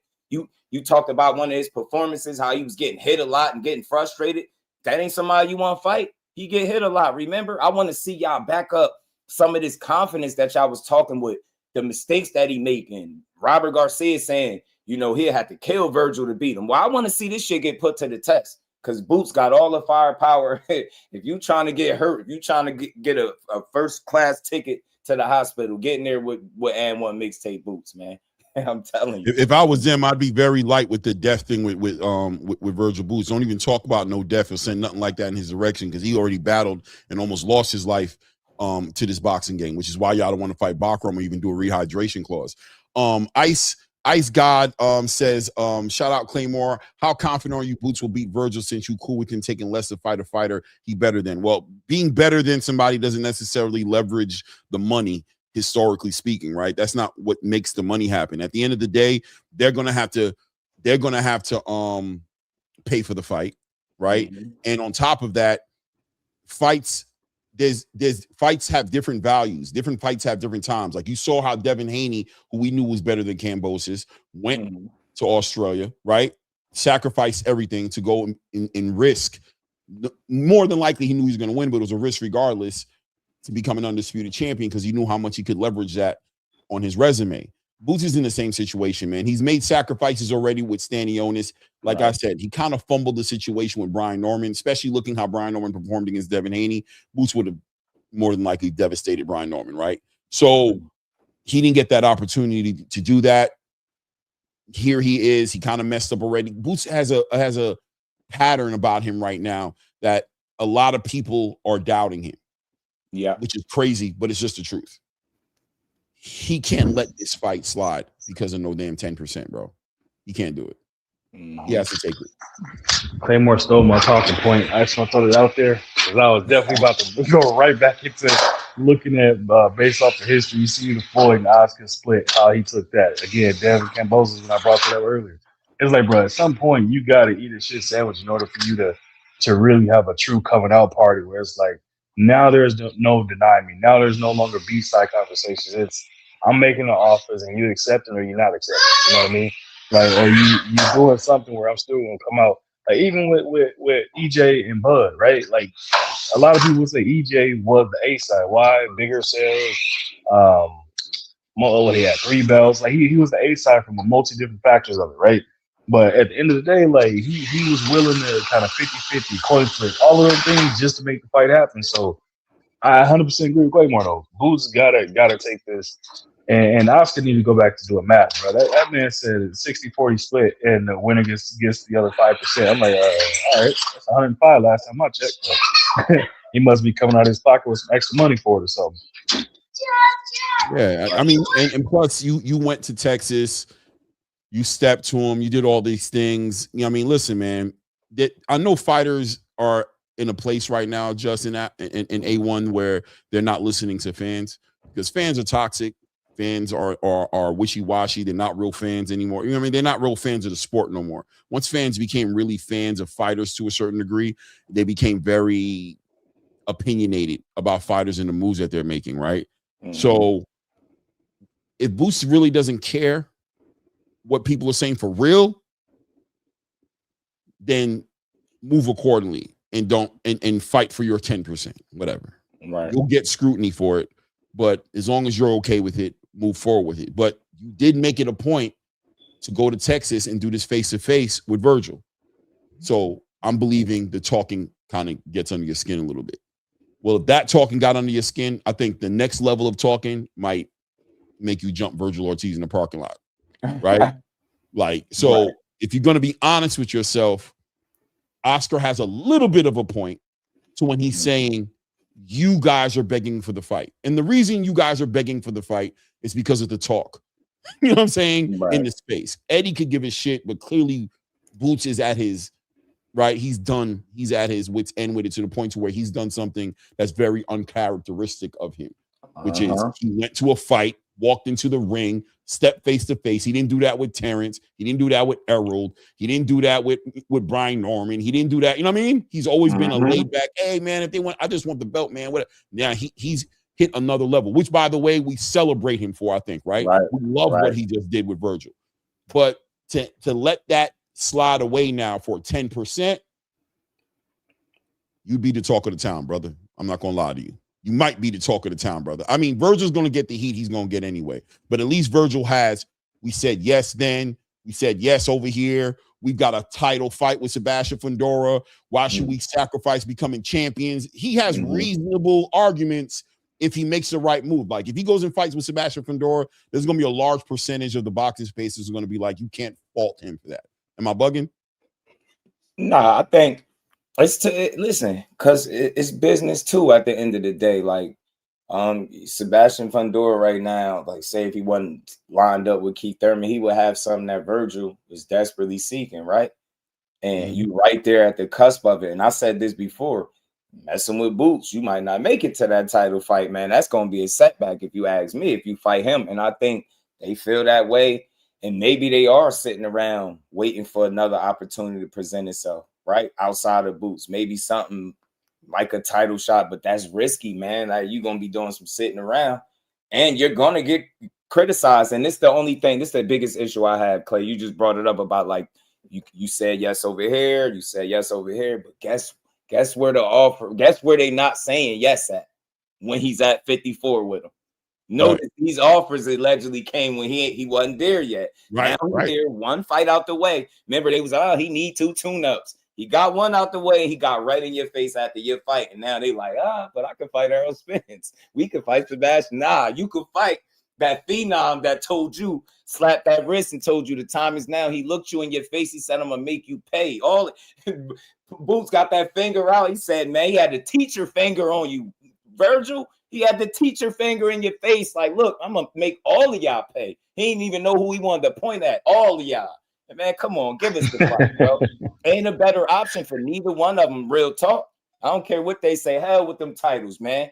Hell with them titles. Fight each other. We need to see Boots fight a name where people can walk away from it and finally not complain. Because I'm sick of the scrutiny from Boots. And that path through Vergil helps him eliminate that unnecessary criticism like that you mentioned a while ago. People still question Boots after a destruction, a mixtape of Vergil, I don't think you question him the same way no more.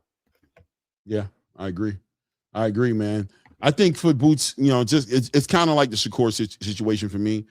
Take it, man. Shakur didn't, and he had a very difficult time up to this point. And I'm so happy that he's getting this opportunity with Teofimo, but it's been a journey for Shakur ever since that Devin Haney situation. Would you agree? Right.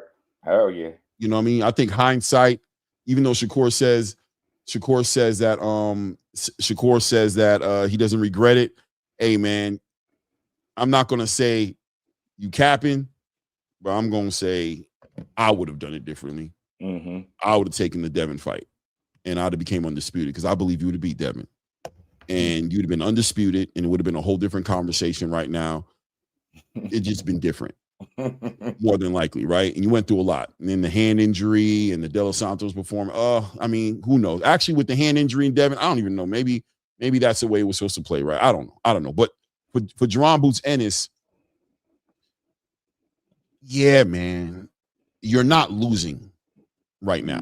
60-40 with a 5% to the victor, to the winner. You'll be 5% shy of 50% of the purse. Right. But the fight is so significant. You probably be with the fight of the year under your belt, the most impactful fight of the year. You'd be right in the conversation with Shakur and Teofimo Lopez when the end of 2026 came. We'd have to figure it out depending on the performances, but you go from here, like you said. What are you going to do? You're going to go fight Josh Kelly if he beats. You're going to fight Bakram. I mean, that is for a belt, you know what I mean, for sure. You're going to go fight the winner of Xander. Those are decent little fights, but they're little fights, right? They're not they're not this one. This fight is super impactful, bro. And what an opportune time to do it, because these big fights are face of boxing qualification worthy fights, because we're right at the point. Terrence Crawford just retired. Canelo Alvarez is not the face. Tank is trying on sneakers in the store. Like, you know what I mean? This is right around the time where there's an argument that you can get into this face of boxing. You can get a lot of momentum behind you if you're part of something big like this. So I say, yeah, man, make the sacrifice and call him out on his shit and fight him. 60-40, 5% floating on the back end of whoever the winner is. Let's get it done. Hey, yeah, man, I ain't mad at that, because you just, the way they move, you just don't know when the next opportunity will come. If Oscar is real about anything he was saying, 60-40 this and that, do something, do it. I'm with you, hell yeah, because I mean that's the closest you got to anything that sound like they would be willing to make the fight. Everything else sound like we can do everything but fight you, but here's this 60-40 with the winner getting 5% because I'm generous. I just hate the public side of it. Me too. I hate it. Numbers out in the You public. just said it. It made my stomach turn by you repeating it, bro. I can't stand it, Just. I can't stand it. Yeah, man. It's so disgusting. It's such nasty behavior, bro. And Oscar, oh my God, bro. With the way now you got Zuffa in the space. Where's the competitive nature in you to want to take American boxing and not let it slide, not let it go away? They just reformed the Ali Act. And listen, I've got no problem with Zuffa. I'm cheering Zuffa on, right? Because of shit like this. Right. You know what I'm saying? I'm tired of this shit. I'm tired of this shit right here. This right here is exactly why you're not going to catch me going, man, fuck that. I hope Dana figures it out, bro. I hope Turkey and Dana and figure it out, bro, because I'm done with this. We got a pay-per-view going on in about the next 45 minutes between Subriel Matias and Dalton Smith. I'm done. You heard? I'm done. $60. Yeah, they bugging. I'm done, Just. And it's funny because you just mentioned two things that he brought up in that little spat. He brought up the Ali Act, and he brought up, I want to keep boxing in America. You got one of the biggest American fights right in front of you to be made, and you trying to dance around it to pull Errol Spence from the boxing graveyard, essentially, or should I say this, from off his pretty nice, lavish vacations to try to fight you at Dallas Stadium. Like, leave it alone. That man stretched out on the beach with his toes out, bro. I'm gonna keep saying it. He eating little pretty cute snacks and dessert trays and shit with you talking about Oscar? No, Errol. Oh, like did you see that he responded to them saying his name? He put his picture up. What did he say? Yeah. I know he periodically says so, but I know the space was going crazy about him. So what did he say? What happened? It was this. He was like, this picture he put up. He said, when I see guys who wouldn't utter my name before my last fight mentioning me, and you know that's Oscar. Oh, yeah, there he is right there. Bro, now y'all want to fight after I got my ass whooped now. Now y'all want to fight. Errol Spence, like, man, look, and then he posted, he out there laid out. Like I say, he on the beach chilling, bro. That man looks like he's thinking about boxing. He's chilling. Look at the caption on that. Eat, what y'all do today? Y'all just playing here. Like, he a troll without even saying much. Like, that says everything to me. Oh, my bad. You gotta unmute yourself, Clay. Oh, my bad. He not trolling, just he sleep. Yeah. He said, he in the caption, he said, hey, yo, E, what y'all do today? And that's his answer. Sleep. His girl trolling us, bro. That's who's trolling us, is his girl. His bro girl ain't thinking troll, about bro. no damn fight. He ain't thinking about fighting nobody, bro. Like, he's like, man, I'm good. I'm good.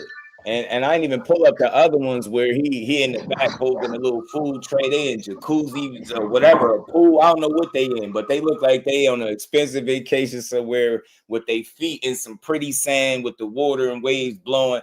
Like he's so unbothered right now, but at the same time, he made time to say this. Y'all mentioned me a little too much. Like, look, this how disrespectful it's getting with EJ. I heard that who he should fight next is Devin Haney.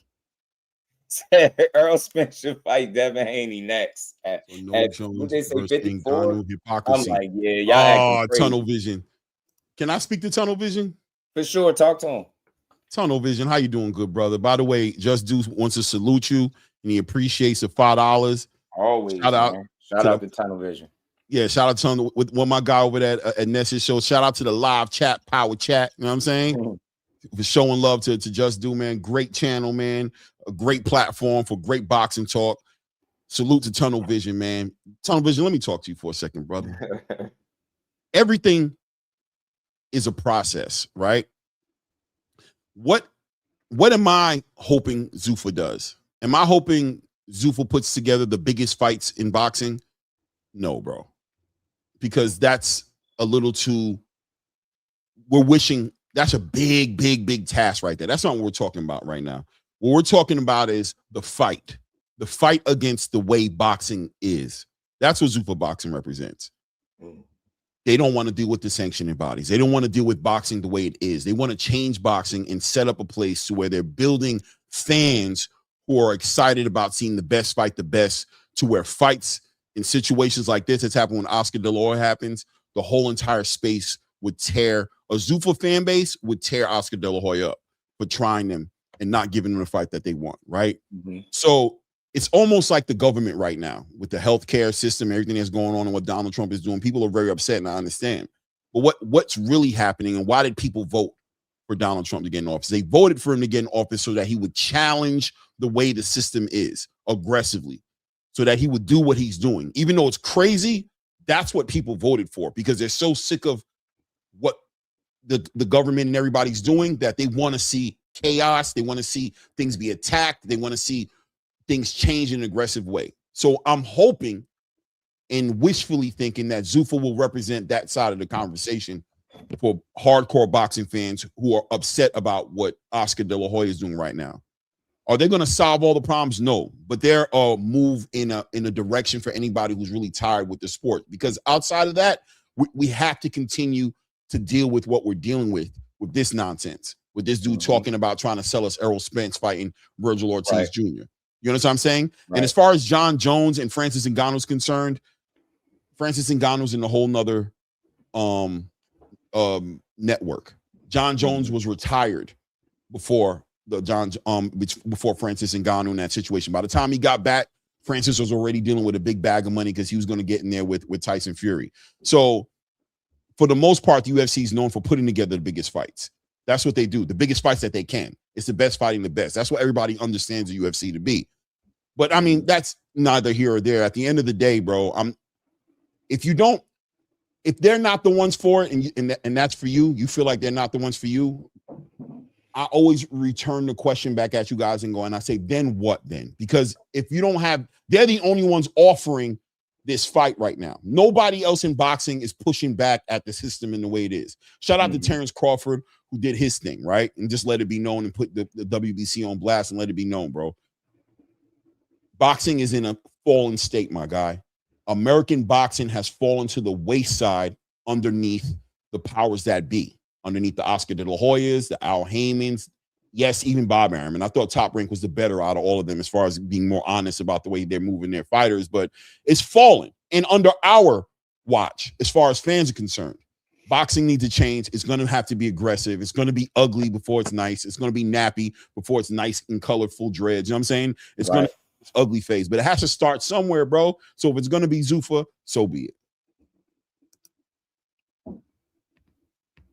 Shout out to you though, Tunnel Vision. Man, yeah, big shout out to Tunnel Vision. Appreciate you, bro. Big shout out to my dog, man, my baby girl. Appreciate you, much love. That color in the chat. Who next? Shout out to my dog, Tunnel Vision. But you know what?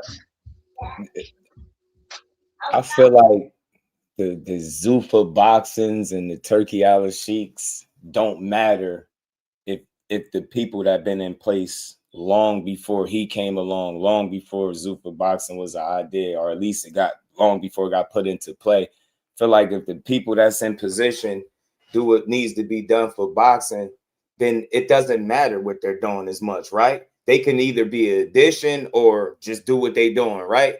But I feel like what they're doing is going to stand out because of situations like what we talking about today with this fight with Boots and Vergil, right? See, this is exactly what we don't need, and this is exactly one of the problems. Situations like that, to me, create Zuffa boxing. Got guys like Turkey Al Sheik come out of left field with a bag and start making fights because we giving them all the ammunition they need to come in here and step in and try to change some shit, move some shit around. We don't like change, but something need to change, and I feel like, you know, the Zuffa boxings and Turkeys put pressure on the people that's already been in place for years to do what's right by boxing. It's time to really do what's right by boxing. I don't care what they doing. Like, I look at Turkey as like, man, you gonna either give us the fights or you not. And it looked like he be trying to make fights. I can't have a problem with that. Zuffa boxing, I'm waiting to see how that's gonna play out. But none of that shit matters more than what's already been here for us. And as long as they delivering on fights that need to be made, we good. You get me? But it's situations like this that gives them a leg to stand on. We over here bullshitting, talking about other options and fantasy fights. You got this man laid out on the beach with his damn toes out, eating cute ass cut up fruits and shit. Like, but that's who you want to fight when you got a guy right in front of you slapping his wrist, telling you, hey, the time is now. Now y'all out here talking about $10 million demands, 60-40 splits in the public, all of this shit that y'all even suggested negotiating in public on Netflix. Like, that's idiot shit. See what I'm saying? Y'all making a mockery out of the sport because it's very fucking simple. Do you want to fight him next or not? The reason why that you put out to the public is on you, but at least be honest enough to say, you know what? We feel like we got something better, right? What's the harm in that? You don't got to tell us everything. Hey, well, we feel like we got a better option instead of trying to create an illusion that, yeah, this is what's next. And then it's like, nah, this is not what's next. We got options. And this is exactly what's wrong with boxing. Then you give other people ideas. Then they come in here with their own ideas trying to shake shit up. And then you wonder why. Because we out here playing. When we could just make fights, we rather drag it out, over-marinate it. Y'all needed 48 fucking months at 147. Now y'all get up here and y'all got the nerve to be playing and dragging your feet. So what happened to all this? You fought this better opposition and he get hit too much. He make a lot of mistakes. Fight him and beat his ass, bro. Like, that's all I'm saying. And that's the frustrating part about boxing. They make this shit harder than what it need to be. I don't got all the answers, but I ain't no fool. Nobody of importance besides, to me, Vergil Ortiz team is trying to stop this shit from happening. That's what it sounds like. Yeah, you keep throwing out Errol Spence. They already put the statement out that they're not willing to pay for it. Why even throw that back out there? Why? Why even suggest it again? You're an idiot, bro. Come on, man. He sounded like Kamala Harris when he was talking, bro. Like when he was talking, you know how Kamala was just repeating the same bullshit over and over again when she was running, when you just listen to her speeches, and every time she got asked a question, she said, my mother worked hard and we lived, and you heard her saying it word for word for word. That's what Oscar's starting to sound like. He's starting to sound like it's cookie cutter because it don't even make sense with what's going on in the algorithm for him to bring up Errol. Just throwing shit out there, and seeing how people respond to it. You acting like you care, and it's funny. Like you talking about you want fights in the U.S., man. You got a real one on your hands. Like that's a fucking statement, Oscar. That's a statement, bro.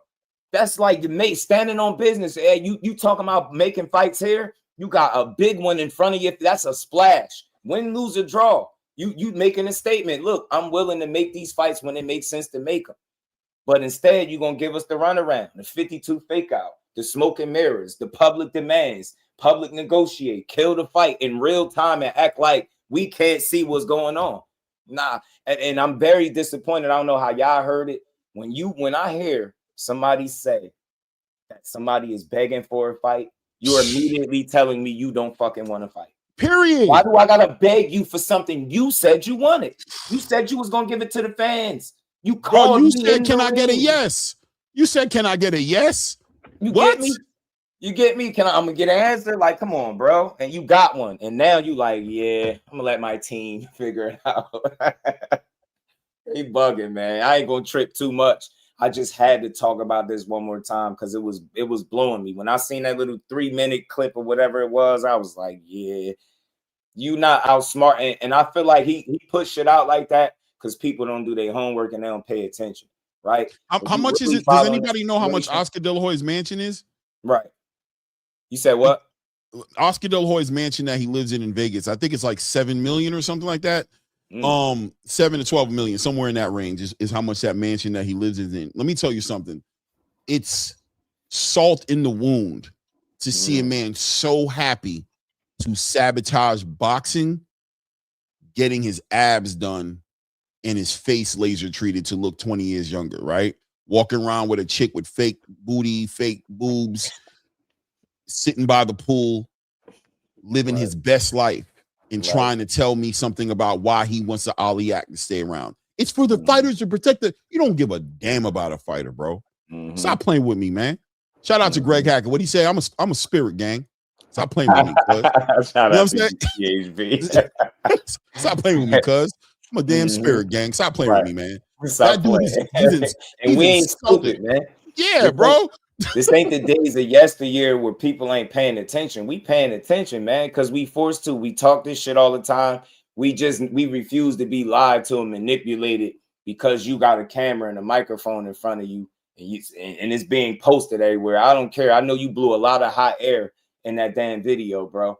And you're a funny dude. I always laugh at Oscar because of his voice. It's something with him, how he presents shit. It's always funny, but then I get annoyed when you really pay attention to the substance. Yeah, when he's talking about something, when you trying to be serious and he do it, it's the worst. When you serious and he's sitting there like, come on, man. You want to see Errol Spence and Vergil? You'll know it. What the hell was that? That's some Men in Black shit. You trying to hypnotize me, nigga? Like, what the hell you doing, bro? Who you talking to? You trying to hypnotize me, bro. You trying to hypnotize me. You trying to talk me and make me believe that I'm supposed to get excited and that Dallas Cowboys Stadium is going to get packed out to see Vergil Ortiz fight Errol, and that's why Boots should wait and should happen later, not now. Right. Man, go ahead, bro. Shout out to Tunnel Vision, my dog back at that super chat. He said, if you pro UFC, pro Zuffa, you can't complain about promotional companies not working with each other. I get it, but see, I feel like, again, those separate entities like that force the ones that's already in position to, you get what I'm saying? They ain't got to get with their program, but they at least got to make the best of the, the talent that they have. And I feel like dragging fights out, bleeding guys out, shelving dudes. It creates these separate entities, right? These Zuffa boxings where they think they could create opportunities based on what the landscape of boxing. It's a lot of people that's not eating. It's a lot of people that's not good. Look how many people you've seen over there in the TCL. Remember, I don't know how y'all first seen it when it first popped up to the Team Combat League. I was like, man, they playing boxing. They tag teaming and shit. But then I started paying attention, got some game. And I'm like, damn, it's a lot of guys sitting around that don't have opportunities. And they got opportunity to make money fighting over here in these one-round situations. Like, it's again, I feel like those ideas come about when you got people that are ambitious and they look at the landscape of boxing and see how people are. It's literally food left on the table, so to speak, right? From them just not ceasing the moment and making these fights when they need to be made, man. It happens. It's far too much bullshit in boxing, bro. So it's always going to be a brave soul that's going to come in here and try to pick up the tree. Hey, shout out to Damon. That's a good piece, Queen. MLHP 37. I ain't want to offend you. I don't know if you're a lady or dude. So no, that's Emmanuel. Okay, dude. All right, salute, family. I ain't want. If Kamala's your girl, you know what I mean. But she do be sound stupid as hell when she talk though. Just gotta be honest with you, bro. But you know what I mean. Shout out to the queen. But at the same time, shout out to Tunnel Vision with the extra $5. I'm glad I could help you make $10, annoying him, and he gave you $10, bro. I feel like I'm playing my part and I'm contributing. You know what I'm saying my own way. You know what I mean. But Tunnel Vision, man. I like the UFC. Yeah. What's wrong with the UFC? I don't know. That's what they do. UFC isn't boxing. The way they coordinated and they moved their product was entertaining because the best fought the best, even if it was all UFC, right? Zuffa is, we don't know what they're going to do. We only have hopes and aspirations of what they're going to do. But either way, your argument, it would seem that you would argue that I should be okay with the way boxing is going because I like what the UFC is doing. No, bro. I don't like the way boxing is going, and I like the UFC. I don't care. Boxing sucks because the best don't fight the best. It's a sport I love. I have a channel. I talk about it all the time. I'm passionate about boxing. I call boxing. I love it. But shit like this needs to change, bro, what Oscar Delahoya is doing, and people who think like him in the space, the promotional people who think like him, who are holding fighters back from being great. Shout out to the David Benavidez's of the world, the Errol Spences of the world. You know what I'm saying? Shout out to the fighters who put their feet down and make it happen and make the biggest fights, and they get in front of their promoters and they go, nah, bro. Ryan Garcia, as much as he annoys me at times, shout out to him for being always a rebel, pushing back at the system, not allowing anybody to tell him who he should fight, and he does his own thing, you know. But it takes that type of mentality to fight something like this. And now, obviously, shout out Terrence Crawford. You know what I'm saying? Shout out to Sean Phil, too. Go ahead, family. My bad. I know you want to. Sean Hill. Nah, no doubt. Shout out to my guy, Spill, man. Appreciate the 10-piece, man. He said, Boots should fight Bachram and Kelly winner. Boxing is one sport that don't believe in the customer is always right, which is why it's struggling. Sick of promoters not giving us the fights we want, right? I think ultimately, yeah, Boots can't get a Vergil. Then you just look for your best opportunity, your next best opportunity. I feel like a guy that's doing that is a Shakur Stevenson. All right, couldn't get that Tank fight at 35. In my humble opinion, I feel like he got the next best fight that he could have got for himself, like far as what he's trying to accomplish, right? Legacy, put a quality name this time, right? Get one of those opponents where people got to respect the win. You know what I'm saying? Win, lose, or draw. You know what I mean? You got to respect that he went to go fight this dude. So you just got to look for the next best opportunity, Boots, dude. You don't stay stuck on Ortiz, but I just felt like they was all in. I don't feel like it's one of them situations where all their eggs is in that basket. Like, life will go on if they can't make that fight next. But I'm comfortable knowing what I seen. Boots was with it. His team not putting out mixed match messages. They just sound like they willing to make the fight. And it seemed like the resistance is coming from Team Ortiz and Golden Boy. But you know you being nice. You know you being nice. And I know that's how you're going to carry it, Just. But it don't seem like it, damn it. Right. Yeah, that's what the hell's going on, bro. It's them, 100% to me. Let me be more direct. It's definitely them. From my assessment, everything that I've seen, the inconsistency is coming from that side. The only thing they've been consistent on and on the same page about, from the manager to Oscar to Vergil dad, is that he got options. Many options. That's the only place. And we ain't never got a box again. Well, I already been getting these bets, but now it's time for you to get your just due. What's good, homie? Just I disagree. They've been consistently inconsistent. That's one of my favorite terms right there, by the way, guy. Shout out to Black. I use that all the time. I love that line. About. We was saying that somebody asked the question. I forgot, one of the family in the chat asked should he take that split that Oscar talking, and we was saying shit, yeah, because if that, I don't see him making a better one. You get me? So if that's take the it, only man. thing and it's real, yeah, go for it. In Haitian, they got something to say. Getting for bouchenel bois de l'eau sentient, which means sometimes you got to close your nose and drink the stinky water because you're dehydrated, bro. You're gonna die. So it's stinky. It's got some shit floating around in it, but you ain't drink water in about a week and a half. It's bad for you, brother. Drink it. Right. Drink it and deal with whatever comes on the back end. You might have the shits for a couple of days, but at least you won't die. You know what I'm saying? Right. You gotta close your nose sometime. Take it, man. Take the deal, bro. Make it happen. Call them out on their BS, man. Call them out on it. It is what it is. Seems like that's their play. Maybe if they can get Boots to, I don't know, agree to something where they feel like they got the advantage there, maybe they'll feel like it's worth doing. But I think he should just, definitely look for a plan B and C right now. Because that's what it sounds like. Eddie Hearn. So Eddie don't play like that. One thing Eddie does, like Eddie already said it. I think in an interview yesterday, he says they better hurry up because Boots is fighting in March. Did you hear what he said? Oh yeah. He said he didn't say who the fight was going to be, but you can tell by the way he addressed it. He said they better hurry up and figure out what we're going to do because I thought I might have had the video. It's a little short video clip, right? With Eddie. I think he gave like an update. I don't know. I never played it. I had seen it. I had seen something from him, and it was about the update, or he gave them some type of something. It's maybe what you're talking about. I gotta find it though. I had it somewhere. Hey, but just he must have said that in that video. I feel like if Boots and them, if they can't go ahead and call his bluff and say, you know what, Oscar, since you throw a number up there publicly, we're gonna accept it publicly. Ball is in your court. What you gonna do? I promise you, I think Oscar he gonna come with one more stipulation or something else to throw everything off track to kind of get a last ditch effort to kind of get their way maneuver out of it some way somehow. But like y'all, like we all unanimously been saying, Boots got corner his ass and say yes to everything and see what they do. If they keep coming up with stuff, bro, it ain't nothing. Nobody. Even a deaf person, that a deaf and blind person will hear that know the fact that he ducked it. Like, you know what I mean? Like, ain't nothing nobody can say. If you corner somebody in the corner and give them no out, no possible way outside of them faking an injury, having a surgery, or damn near on their deathbed or something like that, ain't no way nobody can say, bro, you didn't do everything in your power to make it. Right.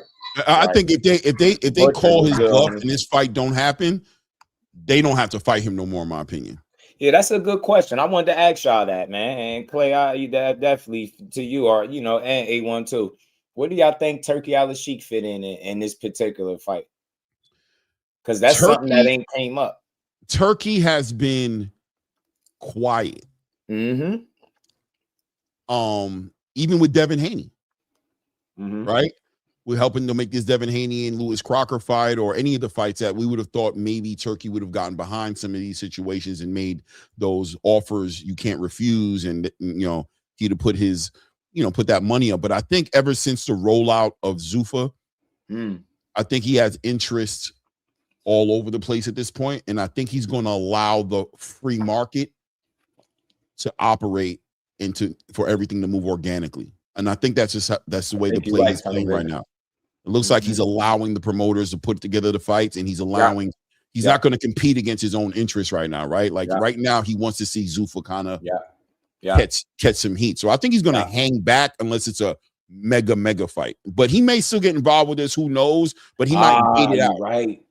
You're right. L-Dub, you're right. And I was just reading that again more recently today before I got up here because, just looking up certain shit that was related to the topic and coming across exactly, Dub.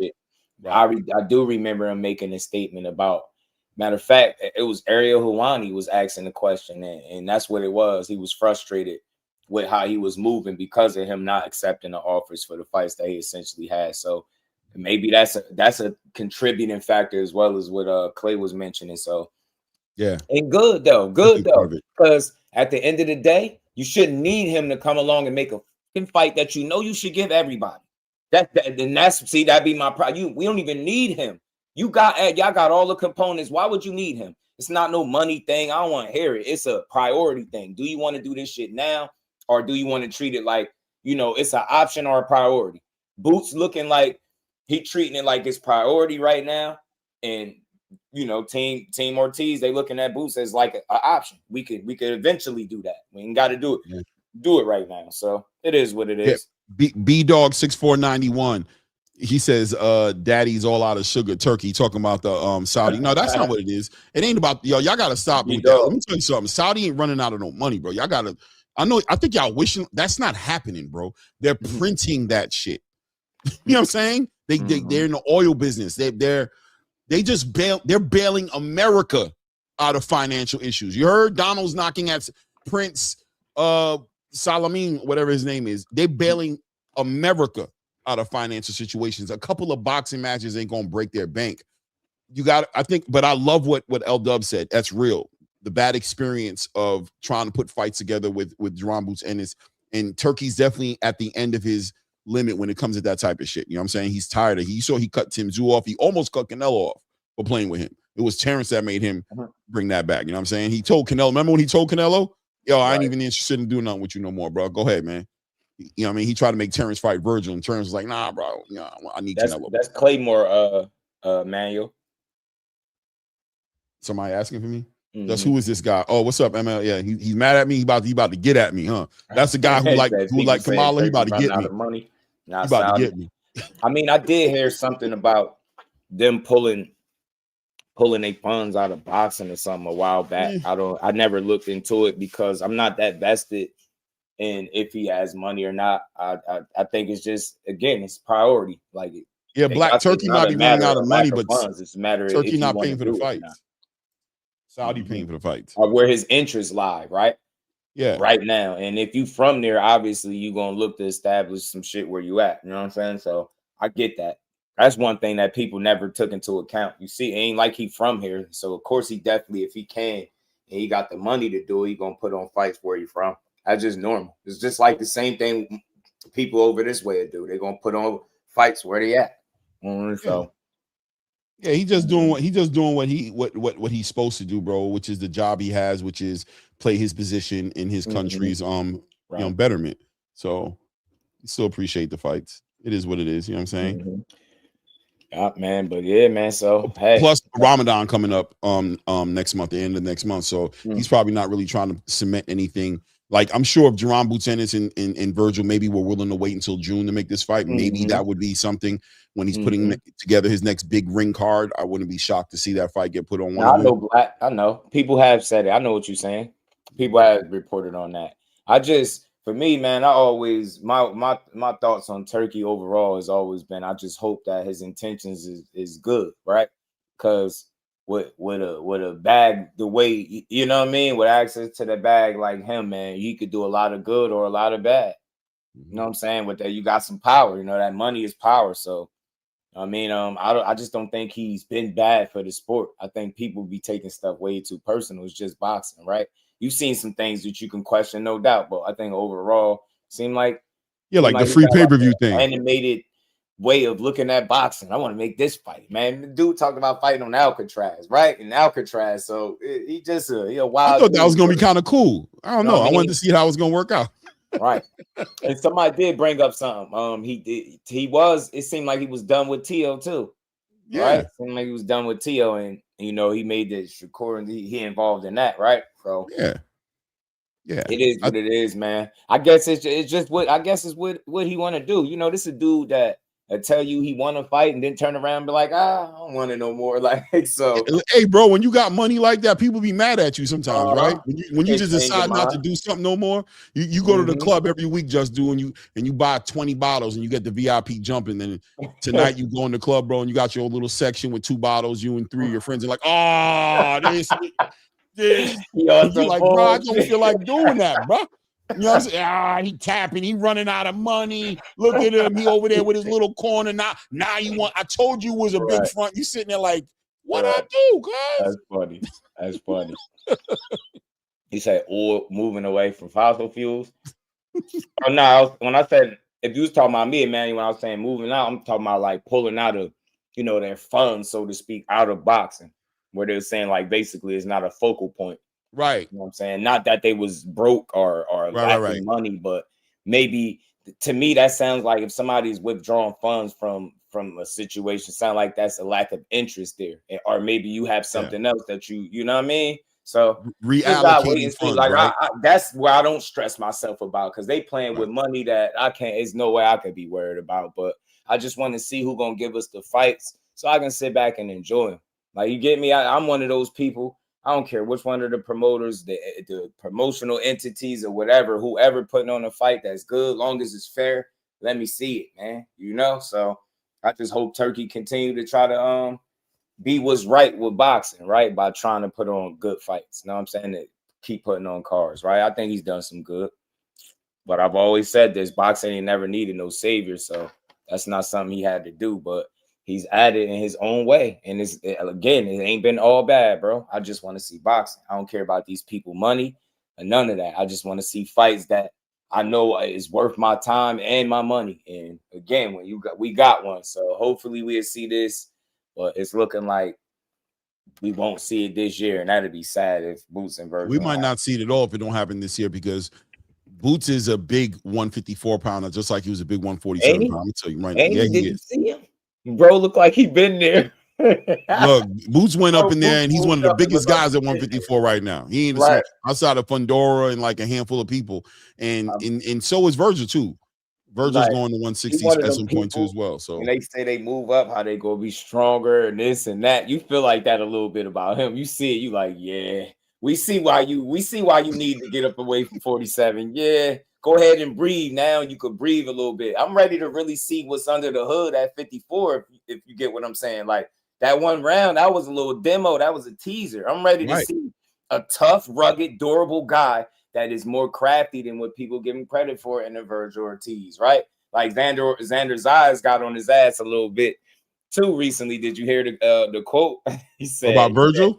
He said Boots gonna put belt the ass to Vergil. Yeah, I saw that. I think the same thing. Just I'm gonna be real with you. I've watched him fight, bro. And you've watched him. We've all watched him fight, but Boots is gonna beat the shit out of Vergil, bro. Vergil's gonna have a lot of heart. He's going to fight back. It's going to look competitive for the first 2 to 4 rounds, because Boots is going to be sitting there processing data, working behind that jab, stabbing that body, turning him, seeing what his extent is, what he can do. But once it starts becoming a situation where mixing it up, Boots is going to piece him up, bro, because he's not going to stop throwing his hands. And because of that, he's going to be open to getting hit, and Boots is going to laser tag his ass until he says no mas, bro. He gonna put that mixtape out on him, man. Watch. Hey, I got a question for both of y'all. And this is gonna be for both fighters. And Josh, you may have touched on this earlier before I hopped on, but that's all good.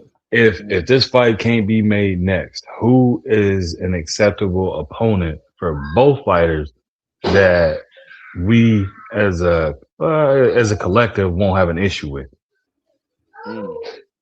Sebastian Fundora is the only fight I will allow Vergil to fight without me criticizing him personally. If he fights anybody else, there will be criticism. As far as Boots is concerned, he has, and that's funny because Oscar says options, and I don't see it.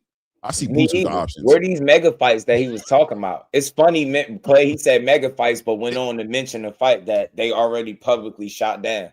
Bro, when he said that, I was like, options. I felt like Soldier Boy. Options. Stop playing with me. Hey, who you finna fight, bro? Sebastian's the only one you got, bro. If you don't fight Sebastian, Vergil's Frito-Lay corn chips, chili flavored, bro. Corn chips.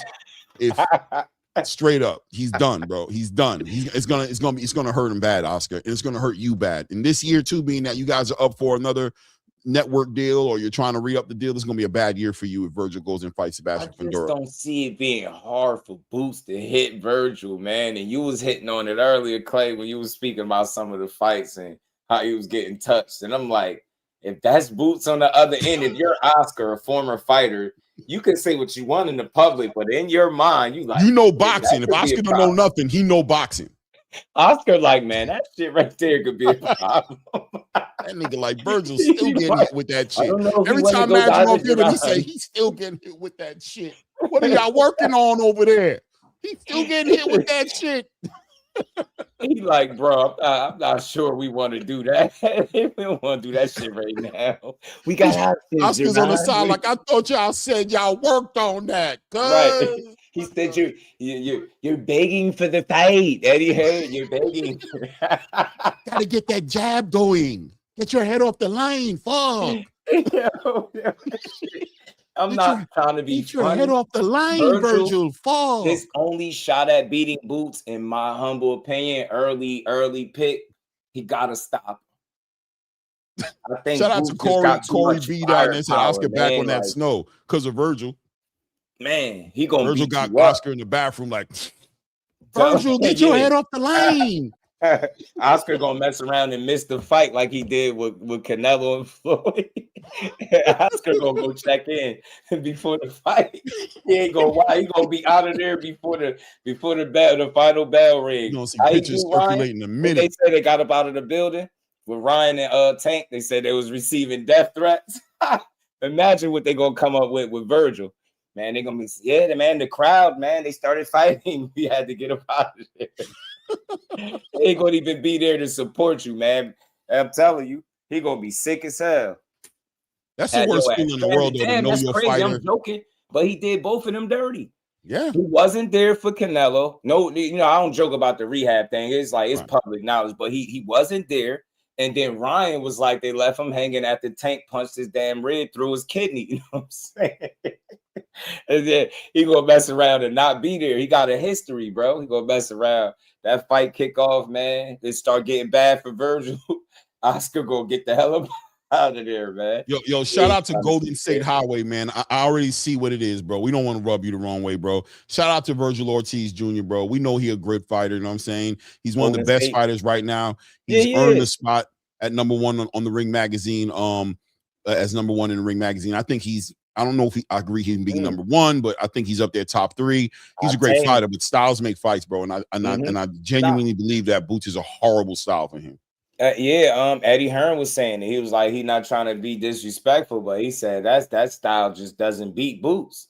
And the more I look, I'm like, yo, your only method is to knock him out, and that's already putting you in a strange spot because he can either stop you or perform a complete mixtape album on your ass and one mixtape. Like if you tough, he gonna beat your ass for as long as you tough. So it's like I just see more avenues for Boots to be successful than Vergil. But Vergil is a dog. He's fought the better competition, which is why I scratch my head as to why would y'all pull the trigger. But then when I look the way at they saw those fights, when they looked at it, they saw something that fanatics want to celebrate the win off the strength of itself.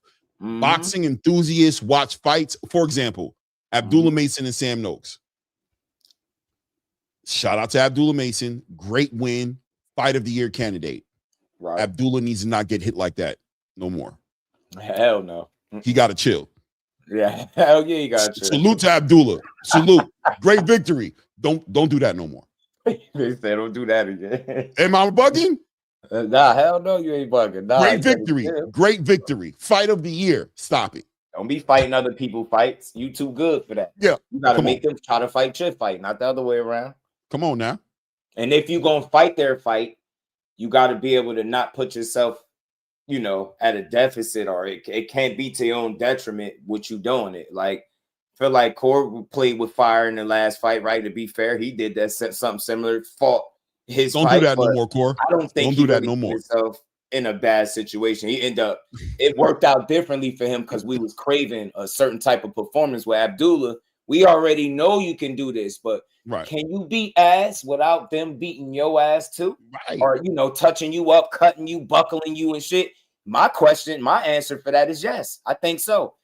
I But said for how I long? was having a long conversation with somebody. He kind of disagreed. I said what's missing from his game to me, bro, is not even that his defense is bad. It's patience and awareness, situational awareness. He got dropped against Johan Vasquez. The ref had to like push him back because he was so ready to just jump right back in the fight. He want to get his back. Don't gotta do that. You could have avoided that second knock. The first one for sure, but definitely the second one. You didn't have to get it right back right then and there. You got I don't know how many rounds was it, a 10-round fight or whatever it was. It only went 4. You get me, you got rounds, so you didn't have to, you know what I mean? Now we respect how you finished the job and got it done, but moving forward, we know as the competition increase, we know you want to shore up those little nuances in your game that could be the difference between you being a world champion and having a run, being a world champion and having somebody come take your shit. You get what I'm saying? He got all the talent in the world. It's just mental. It's up here. He young. That's the only knock. And it's a good thing because he look where he at. He got a title. But once he learned how to slow down a fight and not have to like go on 0 to 100 all the time, I think how dangerous he gonna be is gonna be scary, yo. Because he already that, but isn't the great thing just that he acknowledged it, right? The great thing is, and when the fight's over with, Abdullah's like, yeah, you know what I mean? Shout out for the victory, but yeah, he acknowledged we don't need to be fighting like we gotta fight a little bit more patient. And that's what it's all about. You know what I'm saying? It's about learning from the experience, not just standing on the victory and making yourself the man because of the victory. Because the victory is already done. It's in the past. It's going to be, once that fight is over with, it's all about the next fight. Yeah. Right? Yeah. So Vergil's victory over Madrimov and over Bohachuk, no matter what anybody wants to think about that fight isn't what's going to beat Jaron Boots Ennis.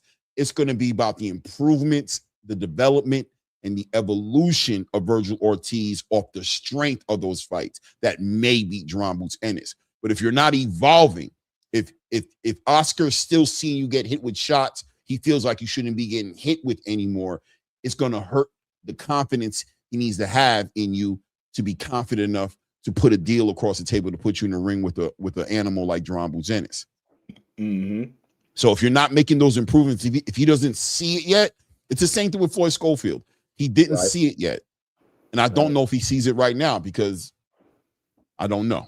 Right.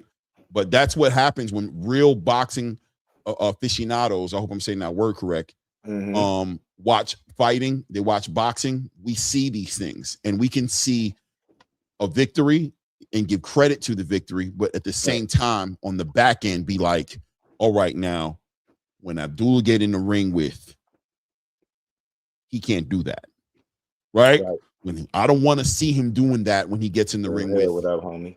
Whoever that is that you don't want to see him get in the ring with. Shout out to Javier Herrera, by the way, who had an excellent fight today. He had an Abdullah Mason fight today. He fought against for a second, let's pivot to that for a second, bro. Them sequence trunks, y'all better stay away from them shit. Bad luck. Bad news, man. Bro, you was going life and death with Ricardo Nunez, but I respect the grit and how he finished, man. He hit him with some hellacious shit at the end of that fight. Had his neck looking like it was on the Pez dispenser, kind of like how Tank finished him in a sense. How his neck rolled when Tank, I think that's the same guy Tank finished, right? Ricardo. I think he fought him. Yeah, I think Tank knocked him out years ago.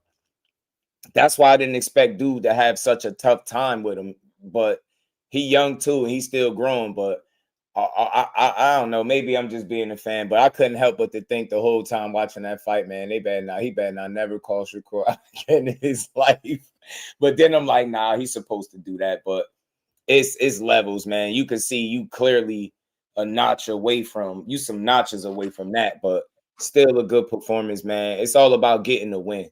And if you could learn from it, then, you know, it's a lesson. Like Abdullah, one thing I liked about him, he walked away from his fight, you know, saying that, yeah, I believe I fought his fight too much. See, that honesty, that shit is going to make you better. When you're not about to go out there and try to make excuses, you're like, nah, I felt like I was fighting his fight a little too much. Yes, you were, but you were still kicking his ass doing so, but you, in return, you was getting some return fire. And Sam Noakes, a sturdy ass lightweight. He physically strong, man. That dude benching some crazy shit, running miles, and he a physically strong dude at 35 for sure. Yeah, them sequin joints. Ever since Aunt McQueen pointed that out, I can't get away from it. Every time I see him, somebody have a rough performance.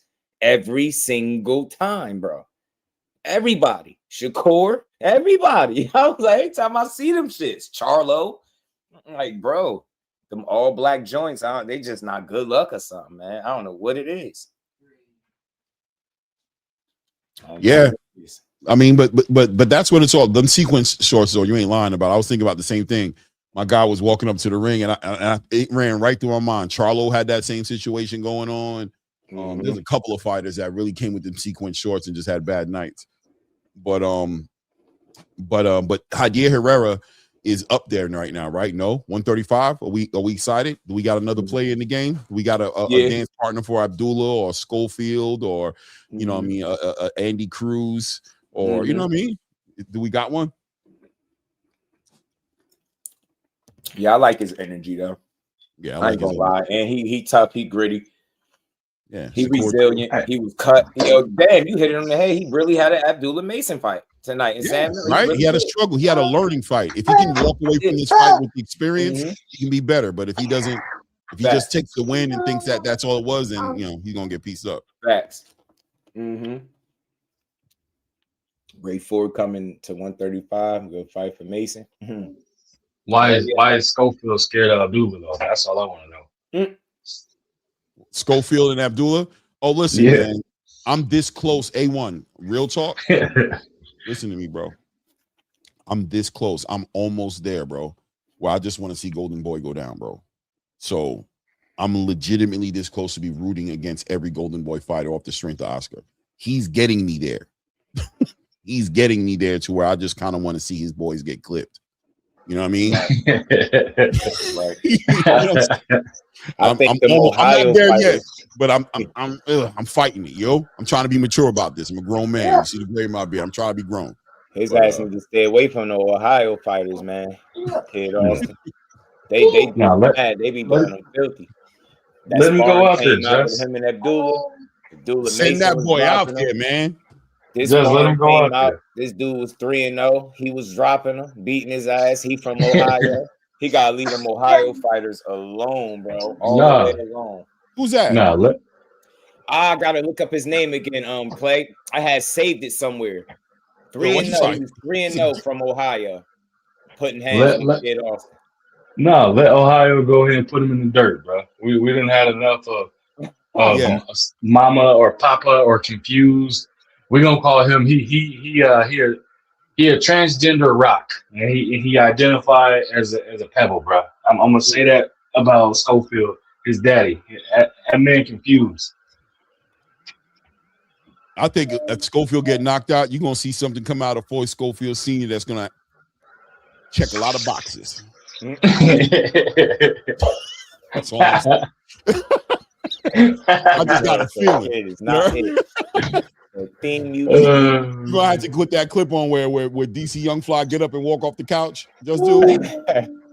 We gonna have to get up and walk off the couch. Of the way he acts off that knockout, we all gonna get up and walk off the couch. Right. Shout out to baby girl for the love. What? Man. It's not funny. How am I supposed to get home? Hold on. Hold on. Here. $2. Take the train. That was her best look she ever had, right there. So, bro, I'm to the point, man, where I'm just like, all right, little dude is doing all this talking, and he beat Teofimo, and now he act like he just beat Floyd Mayweather or something like that.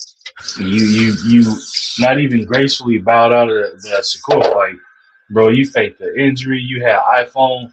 What is it? The first generation iPhone headphones that had the cord. You had them plugged up your nose. Talking about you in the hospital. Like, come on, man. Like we see what it is when they come to you, bro. Like you want to talk and you want to be mentioned. Let's see, you want to be him without putting in the work to be him. And we I was at least say me, I see it, bro. And your daddy know it, so he trying everything he can to keep you relevant. The moment he get in there with one of these top tier fighters at 135 or one of these other champions, bro, They beating the brakes, the rotors, the goddamn spare tire, the lug nuts. They beating everything off his ass. Yeah. I just have a feeling he gonna be outclassed and he gonna be put to sleep badly. Right. And that's gonna be the end of that. Nobody gonna be calling to see him fight. Nobody gonna want to see him fight. It's gonna be a situation, bro. Like it's gonna be a Rashidi Ellis type situation where people at one point was like, bro, he a threat and this, that, and that. When he fought Villa, it just went all downhill from there, bro. Like you ain't heard this dude fight, or he ain't hearing about him at all no more. Right. Yeah, man. My bad. I'm giving my son a bath too, so y'all hear him. My bad. He got his work cut out for him, man. Ray Ford versus Shot. Yeah, that's a good fight. It's a good fight. Hopefully they. Anybody know where? I mean, I know this is live, but I really want to find out if anybody know, man. Where that fight might be. What you think about Kabayel today? G. Kabayel is the most dangerous dark horse of the heavyweight division. He's every heavyweight's worst nightmare in the division right now because of the way he fights. I said that. That body campaign is a fighter's worst nightmare, bro. To get your win taken from you, bro, that's a nightmare. You rather get knocked out. Yeah. Yeah. He's legitimately the hardest fight, in my opinion, for every heavy. I don't think he's the best heavyweight in the division necessarily. I think he's up there in the conversation, but I think he's whoever the best heavyweight is, the last guy that guy wants to fight is Ajit Kabayel. Yeah. He a sturdy, rugged, gritty ass dude, and he apply really good pressure, and he can box a good bit, man. Just what he's effective at, like you said, is an issue for people. Like that's not the guy you want to see if you don't got to fight him for real. And like you said, dark horse is the perfect way to describe it, bro. It's just you ain't really trying to run into that guy. You know what I'm saying? Leave him alone. He made quick work out of him, man. That shit turned for the worse, and he just had Buddy reeling all over the place. I looked at the stoppage like he looked like he could have went a little longer, but then it made me think, man, better one punch too early, you know what I mean, than one too late. Because dude, I don't think he was gonna recover from that moment. I think it just was what it was. And I think if the round would have ended or whatever, and they'd have went, I think he would have just got him in that position again. Really, you know what I'm saying? I just didn't. So like certain fights, once they turn a certain way, or they you know, it's the beginning and the end, it just the writing is on the wall. Like I don't feel like, you know what I mean, it was much he could have did. Yeah, Kabayel, man, that body attack is different, man. He be beating the hell out of dudes' bodies, man. He really and it be subtle too. It be subtle. It'd be a quick little 1-2, left right hook, left hook to the body, turn him. I see. We both saying it. The left hook to the bottom, like yo, bro, what? Like damn. When it hit, it be looking like it ain't that much, but it be hitting. And all of a sudden, about round 3-4, them dudes be huffing and puffing like man. Backing off, you see the elbow drop. Either if the body shot don't get you, the pace you're gonna have to keep up with to keep him off you is gonna get you. Yeah. See how so you start burning the candles on both ends. You burning the can on both ends. You burning it from the side of the body campaign attacking you, and then you're burning it because you think you got to pump that jab, 30, 40 jabs around, and you on your bicycle before you know it, you tired anyway, bro. Right. Shit crazy, man. He applied smart, effective pressure. Cause dude was boxing in some spots. He got some, maybe he put them combinations together a bit, but he just didn't have enough to deter him. And once I seen that, I was like, bro, if this what it's gonna be like, you in trouble. If you gotta freeze him in his track, do something. You gotta stop him from keep coming forward, man. Make him reach. Zele Zhang put him on his pockets and ain't stop him. You see what I'm saying? Like you really gotta beat his ass. That boy got up like you got that. Yeah, he pretty damn tough, man. Walked him right down. Tough, man. That's a tough dude, man. Tough, effective, and he understands the value of body work. Understands the value of body work, man. I go to your body, you ain't gonna last too much longer. Yeah, bro. So you either gonna run yourself into a upper respiratory infection, or I'm gonna beat some mucus out your lungs. I'm gonna beat you till you can't, you know what I mean? I'm gonna beat you till your body until you ain't going. That's the worst nightmare. Any fight, even if you're in a fight right now, just Right. The worst thing that can happen to you is you lose your win. That's when it becomes scary. Right. Hell yeah.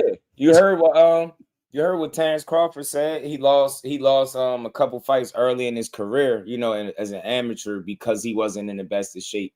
And he said he ain't never want to feel that again. And that shit created one of them, that chip, part of that piece of that chip that we see on his shoulder. He said it's one of the worst feelings of losing a fight because you're not in shape to perform. Me as a civilian, I'll call myself as just a viewer of boxing, a fan. I've always said that. Like, you know, you watch boxing, people be like, man, I probably could do that. And I've always said to people, bro, if you're not in shape to do it, don't even fucking think about it. Like, that's something I understood about boxing. Yo, if you are not in the shape to do it, don't even do it. I don't care. I don't even care if you can fight. If you're not in shape, it's only a matter of time. You'll get by a little bit with some skills and shit. But if you some front runner or a guy that ain't got no good conditioning, and somebody gonna smoke you in there. It's gonna be a matter of time before you run into somebody that relentless and is gonna do some damage, man. So look at Jake Paul. Jake Paul got on his bicycle, ran around until he couldn't no more, and he said, "Go ahead, break my jaw." That's what tired do to you. Tired make your jaw the best option. Your jaw getting broke. You feel me? Tired make your jaw getting broke, but next best option. Break my shit down. Just go ahead, break that shit, bro. You got it. Bro. I ain't got no more in me. Not a lick no more. I'm done. Go ahead. Get yours, bro. I'm gonna get mine with this money, man. Appreciate the love. Salute Just Dude. He said Tank Maniacs are the worst fans of sports players. He said I thought the Haney code was bad. The Tank Maniacs are truly scourge of boxing. Scourge of boxing. Scourge of boxing. Yeah.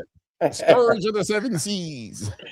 Hey, just since y'all talking about that, I was gonna say I know y'all is already circulated around the box community about Tank with that big ass jersey and the short ass shorts on out there shaking. I said, man, Tank like a tatted up toddler, badass tatted up toddler out there dancing like making no basketball. I'll tell you what I did see though, Tank in shape. Tank in shape.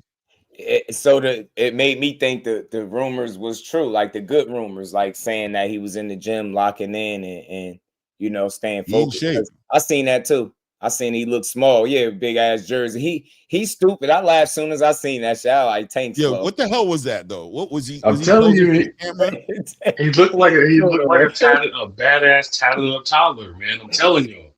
Tank got proud. He looked like his mom.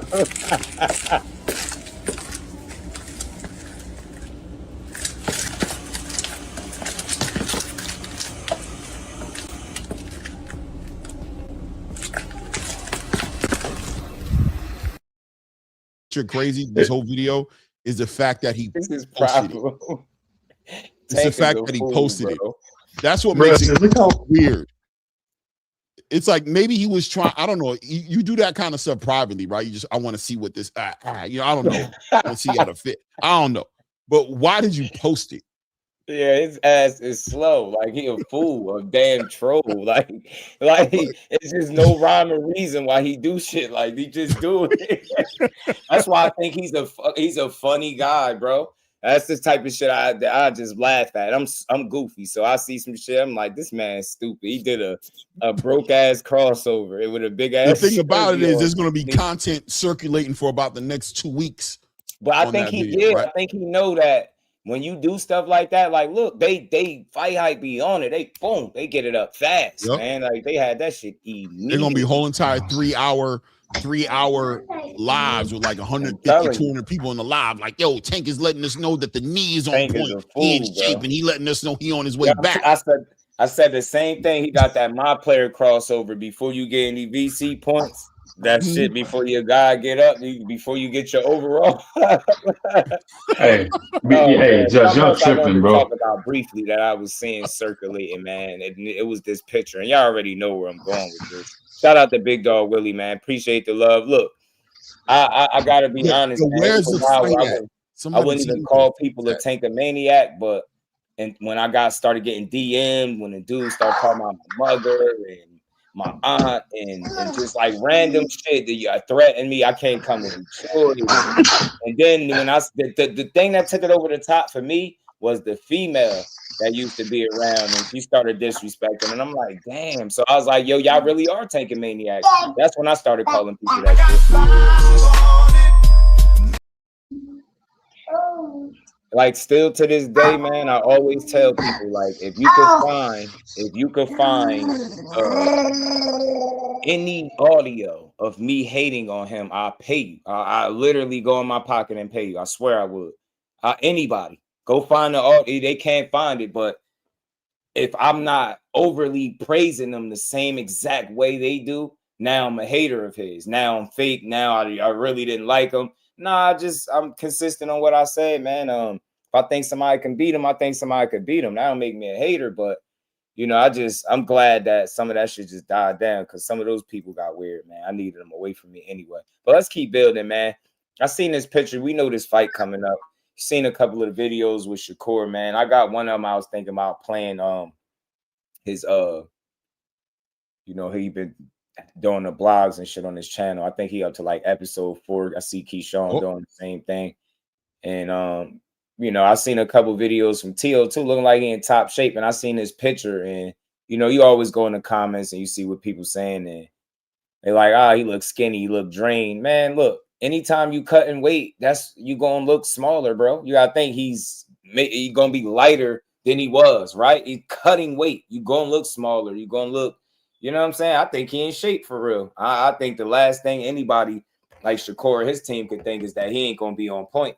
That dude got quiet. He stopped running his mouth. I mean, you see him a little bit. He say stuff here and there, but seemed like he dedicated, he locked in. I seen you know, the videos with him in the gym. He looked fast, his weight looked down, he looked healthy. I just think people got to take into account if you're looking at a dude that walks around at whatever it is he walk around at. Now you're talking about him in the process of cutting weight. You're going to see it in his face. His body going to look slimmer, but I ain't fooled by that. Hell no. He still got to, you know, make weight and rehydrate, but I think he's going to be ready to go. I think he understand that, you know, anything less than your best could result in a loss. If I'm being real enough, even your absolute best could still result into a damn loss. So, I think he crossing every T and dotting every I, man. He ain't gonna go in there playing around. I don't think he weight drained. I think he focused. You know what I'm saying? And he ready to try to be the first one to put an L on Shakur record. But you know what? I really wish I could have asked this dude, and I doubt if I get a real answer or at least one that I would believe. What made him accept this fight? Like, seriously, it'd be as raw, as blunt as possible. If you think he just ain't like that, like, what is it? Because I ain't gonna lie, I was like, said no to Devin coming off the Ramirez shit, and there was a lot of money on the table for you in that. You said that out your own mouth. Then I remember a while back, he was saying, I don't want to be the first one to give Shakur a loss. I don't want to mess up Jay Prince's business. And then what changed from then till now? You know what I'm saying? And I thought that was just talk. He was just talking shit when he said that. So I don't know, but I can't say.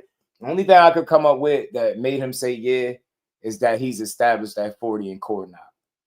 And maybe he do think maybe he think he's slow for real, because I know he said that too. He said he mental, his weakness is mental. So I don't know, man. Shout out to my guy, Everything Boxing, ETB in the building. Salute, Keon. What's good, family? What he's saying, Everything Boxing. What he's saying is exactly on point. That's what it is. He only had no choice, bro. Turkey's his only route to a bag of money. Top Rank is doing what Top Rank's doing right now. It's either Turkey or Tubi, right? He rubbed Turkey in a certain direction. Pause. That the relationship was about to be severed and dissolved, right? Yeah. Now Turkey comes at you with the last shot, right? He says, listen, this is what I got for you now. You done turned away Devin. You made fun of me, my religion, my country. I've already told the world I don't fuck with you. I already done sat down on interviews and told the world I don't fuck with you now. So I'm already backtracking on my word, and that's not something I do lightly. So, so this is how we gonna carry it. Okay? This is how I do it. This is what I got for you. This is on the table. It's in your mailbox. Tell your manager, Keith Connolly, whatever his name is, hurry up and get back to me, because my fighter, Shakur Stevenson, is going to get a fight with or without you. but this seems to be a big fight. I want to do it. So he had no choice but to make it happen. As far as him being in shape, Teofimo has always been a fit person. I got to give him his respect when it comes to that. Always in shape, always been that type of dude. So, you know, I expect him to be well-conditioned, and I expect him to be the best he can be. I expect him to step his game up and be the best fighter he can be against a Shakur Stevenson. Right. We can have a million problems with Teofimo, right? We can talk about Teofimo, how cringeworthy his statements are, how you could call him a racist. Some people might want to call him that. Every name in the book, he checks the boxes on why he should be called that, why he's earned that scrutiny. But at the end of the day, more importantly, if we're talking about stylistically looking at this fight, then we have to acknowledge what he truly brings to the table, which is a high level, high boxing IQ, high pedigree, very athletic, explosive puncher, et cetera, et cetera, et cetera. Right. Here's my question for you guys. In his last year and a half to 2 years, he's been pushing for fights with Terrence Bud Crawford at 154. He's been pushing for fights with Jaron Boots Ennis at 147. He was in the conversation of fighting the winner of Ryan Garcia and Devin Haney at 147. Is there an argument there to say that Teofimo never even planned on fighting at 140 anymore? That being said, was he getting his body ready and acclimated to fight at these bigger weights? And could a weight cut potentially be something that could be a wild card? It's a good point, because his dad did. I think I did a video on it when his dad said something about after this fight we going to 47. He was like something, but we got to be careful, man, making the weight. And I was wondering, like, what made you say that? Why you got to be careful? Like, it sounded like that was like a concern, because you made sure that you mentioned it. Shout out to Everything Boxing, man. I think you're right too, though, bro. And low key, I'm asking the question because that's what I could come up with on my side, but I would love to know the answer Tio would give, because I'm sure he ain't gonna give us the answer that we believe, right? In terms of him turning down fights. I said this a while back, and I almost forgot I said it. Said the wall's gonna close in on him because they're gonna get tired of him saying no to fights. And then you started hearing what Bob Arum put out a statement saying he didn't know what Tio wanted to do. He keeps saying no to fights. It just sounded like he was over him, like, man, whatever. Like, not taking it personal, but he was basically like, I don't know what he wanted to do. Had this opportunity, said no to this, like, I don't know. And then it's like, you do get to a point where the walls close in, and it's like, if not Shakur, then who? Who you fighting? Because you and Richardson Hitchens got the same, y'all got the same people. Y'all work with the same people, and y'all didn't even, I thought that would have been an easy fight to put together and a unification at that. Nope. I'm like, yo, yeah, so yeah, I think you definitely right about that, man. The options. Keon, you see what Keon said, bro? You see it? That's gonna be one of the excuses they use when he loses. He was weight drained. I thought so. He said, my son almost died, bro. I thought so. I said that. I said it was a built-in excuse in the video I made about it, where he was like, yeah, because I'm like, I heard you. I seen him post his weight before a while back, and I think he was in the 150s or something like that, 156 or something to that effect. And I'm like, I thought he was trying to like fake hint at Crawford that, look, I'm right at 54. I can fight you for real. But then you hear his father say something about, oh, we going to 47 after this fight. Like you have no more plans on fighting at 140, and then you say, yeah, but we got to be careful making a weight. Like you was concerned about something. So I wonder. And then you see the picture, and people imagination start going like, oh man, because we did see that picture where he looked all full, and he definitely looked big and muscular. Like he got to, what I'm saying? He carries some muscle with him. So I don't know, but I definitely don't think. And Tio wasn't as, people love that Arnold Barboza fight. I'm not a big fan of that fight like that. I think in comparison to the card, yeah, he was the best fight on the card. But that card was trash, right? Devin and Jose Ramirez and Rolly and Ryan. And I think Rolly and Ryan would probably be incontested just because at least we saw Ryan get put on his pockets.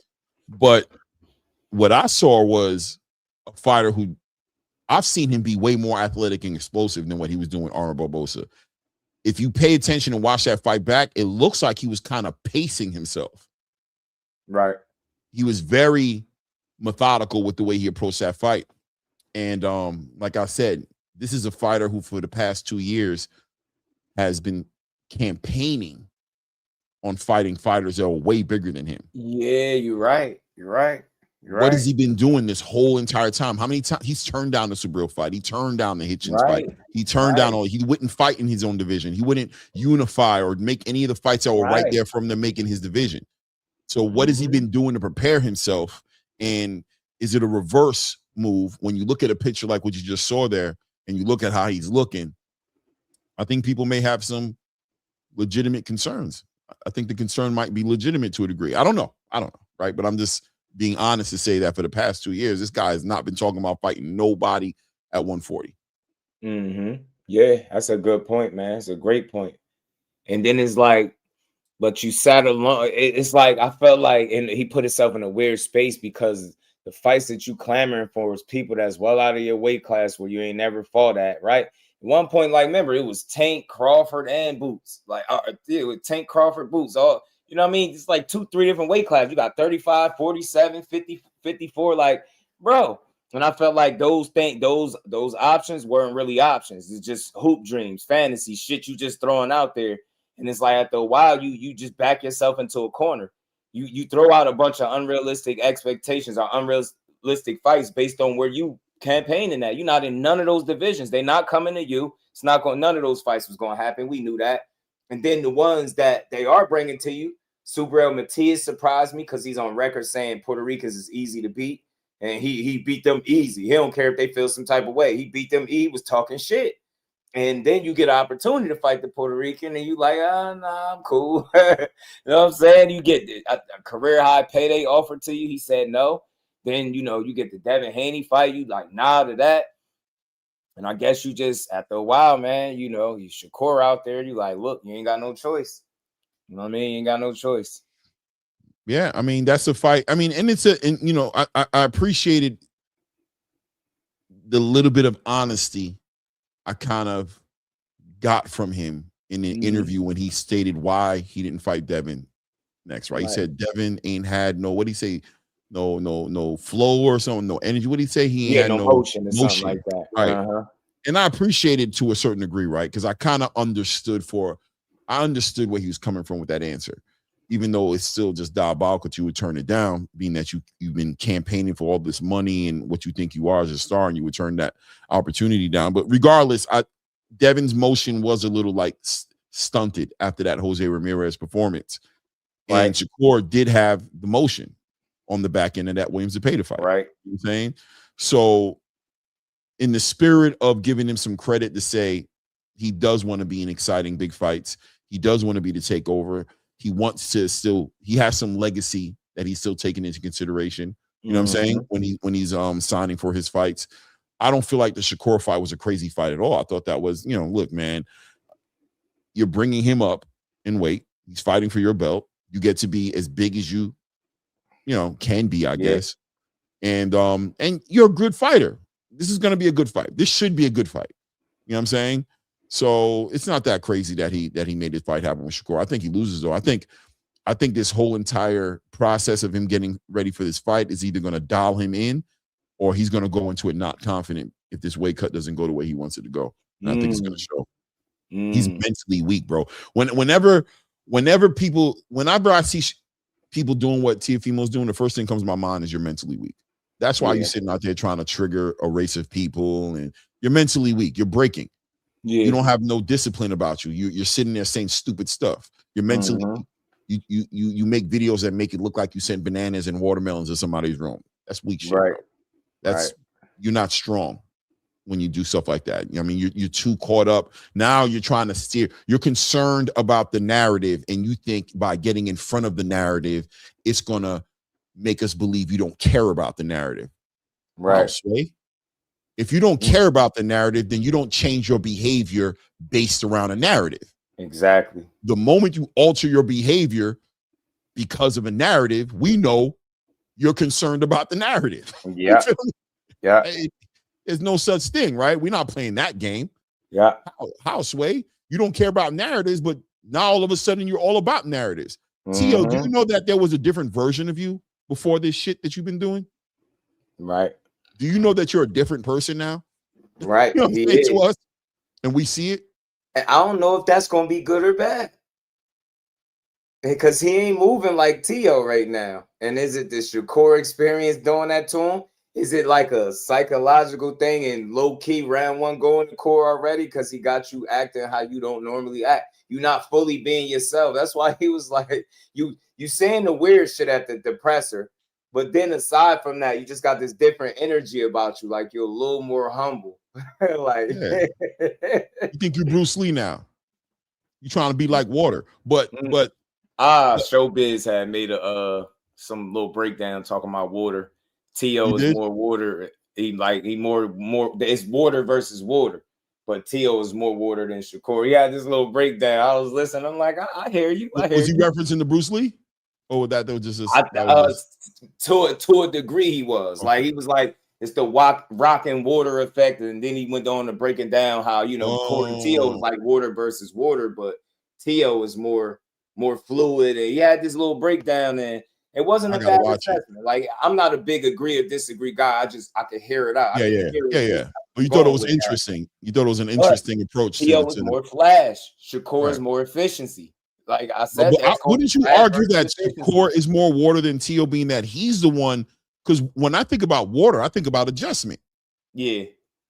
Right? Yeah. Acclimation, right? Mm-hmm. Things get weird. I can get weird with them. I can change. I can switch. I can adjust to adversity. Teofimo isn't a fighter who's adjusted to much adversity for me in a positive way, at least. Whenever I've seen him in adjust with adversity, he goes the other way. To me, Kambosos gave him adversity. He lost the fight. Sandor Martin gave him adversity. He was questioning his career at the end of the fight. Jermaine Ortiz gave him adversity. He headbutted him. Right. You know what I'm saying? Steve Claggett gave him adversity. He just fought, and walked out with knots on his head against a fighter we never heard of. You know what I'm saying? Where was the adjustments? Right. Shakur had broken hands and became the WBC champion, bro. True indeed. That's water. Mm-hmm. Then he went and fought William Zepeda, sat in the pocket, and went, sock him, rock him with him. You know what I'm saying? Mm-hmm. Mm-hmm. That's water. Right. You know what I mean? That's a good point. Yeah. I don't know. That's a damn good point. I don't know. I'm interested in seeing what Showbiz's angle was on the water thing and how he found Teo to be more like water. I'm interested, and now I gotta watch it. And see what you said. Shout out to Showbiz. I gotta see what you said, man. I gotta see what you said. What do you think about Devin Haney at 147 pounds now? Seemingly not being able to find an opponent as the division, being that Turkey's not, I don't know, man. I don't see Turkey there right now for Devin. So what do you think about that? How does he make these fights happen? What's going to happen? I think, we've had conversations about this. I think what we seeing play out now is it's a result of how they've moved through this boxing game, right? Remember that one of their biggest selling points is we is our own boss, and we don't got to tie down to this one. We could work with this one. We could work, but y'all did that, and we respect all the moves. But my fair question to the situation is: did you burn any bridges along the way? Because now you find yourself spewing that same bullshit narrative that you was pushing before. Once upon a time, they blocked you. Almost fought Black Prime. It's just business, bro. You're a pure boxer in 2026 in boxing, where they don't even respect and appreciate a pure boxing style. You're not getting a ton of knockouts. You're not some whole super big ticket seller, so nobody's going to look to do you any favors if it comes to making a Lewis Crocker and Devin Haney. And this my fighter, and I could possibly put him in there with somebody else, and not you knowing that I worked with you before and I know what you're capable of. Eddie Hearn knows full well he put that fight together. Devin Haney could walk away with that belt, with both of them, being a unified champion. So I just think he going to have to play ball. You're going to have to pipe down on that we our own ball shit and this. Then you're going to have to do business. Maybe you're going to have to sign on for a couple fights, but I don't see nobody going out of their way to do no favor unless you do something for them. It's got to be some like give and take. You scratch my back, I'll scratch yours. It ain't gonna be no, oh, I'm trying to be undisputed and I want to unify. Hey, let's fight Lewis Crocker. It's not gonna be that simple. It's gonna be like, hey man, do we got a better option or do we pursue Devin Haney? And I feel like if you know Eddie Hearn, he gonna definitely consider that other option because I mean, who would have Crocker beating Devin Haney, you know? And then it's like Lewis who? So that ain't no big crazy appealing fight. So that's the weird situation he find himself in. But the good thing, maybe he didn't burn all the bridges, maybe, and with him still having a belt, maybe there's value in that. But he's definitely a guy that has to have a belt because without that, he faced even another shit ton of problems with people essentially trying to blackball you or using the fact that you don't have some hardware not to fight you, right? Just making up excuses. So at least he did himself a solid by winning the fight when people had you counted out. So I'll say he's still in a solid position, but they're going to have to find a way to make their best move, you know, their next move, their best move. You know what I mean? They got to play chess. Got to figure it out. Yeah, I agree with everything you were breaking down, man, especially the part on as far as on this journey, how many bridges have you burned up until this point? Because Turkey was your leverage. Turkey is what made it make sense. Mm-hmm. You know, there's a part of this argument or conversation where you have to hear what Rolly Romero is saying, right? When Rolly says, why? This is what he means, right? Outside of the Turkey situation, you're a fighter that I'm probably going to lose against, and I'm going to look bad because I'm going to be part of a bad fight. So, and we know something about Devin now, right? What do we know? First of all, it's very hard to pick against Devin. For me now, I'm not picking against Devin no more. I messed up and I picked Brian Norman over Devin because I wasn't too sure where Devin was mentally. Me too. But I was wrong. But you also spoke on the other side too, though. I know you also spoke on the other things that, you know, if Devin were to win, he would look a lot more like himself than what we're anticipating. I was with you. I'm thinking like, from what I just seen to this being the very next fight, that's a small window to like adjust from one camp to the next and just be all the way yourself. But he showed me. And I also spoke about if he did show me how it would be great for boxing, because he proved that he's still better mentally, physically than what people assume. So good. I never wanted to see that dude get cheated by Ryan. I really, really level with that dude, yo. And I always hated how people they reduced that situation to a lawsuit and they made it about the battery part. When we all know if you take Osterine out, there's no lawsuit that would have existed. He would have took his L and just dealt with it. I know I'm confident in saying I can bet money on this, but with that in place, and then you got a situation where nobody's bidding on your fight, in your mind, you like, bro, shit could have messed up money for me. You get what I'm saying? Like, I'm gonna sue this dude. And again, I said it all along. It's Bill Haney that was pushing that, but he's the mouthpiece for his son, so they connected at the hip to a degree. So y'all gonna catch the same bullets, even though you ain't the one talking about the lawsuit. Your dad is kind of putting it to the forefront, and that's all people could think about. So they was willing to forget about the cheating and just focus on the lawsuit. That shit made me mad. So I always felt for Devin Haney in that way, because despite what you don't like about him, dude don't miss weight. He a constant professional. I do believe he worked hard as hell, and he ain't never cheated. He ain't no cheater. And he's always trying to fight the best fights. He is. I give him that. I think he'll fight.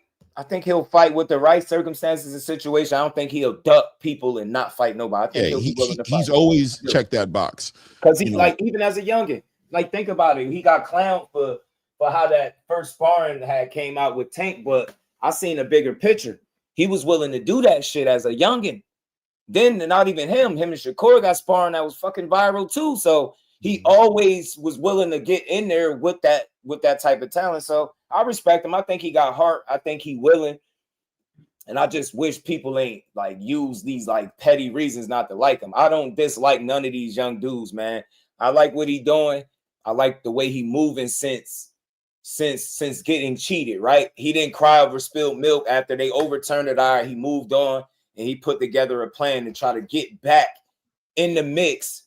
Fought Ramirez. He didn't blow the bag. It was Ryan that got beat up and outboxed. And then he said, all right, that ain't happening. Then he moved on. And Teo, Teo, you don't want to fight. All right, Brian Norman, I'll fight you. All right, I fought Brian Norman. Hey, Rolly, what's up?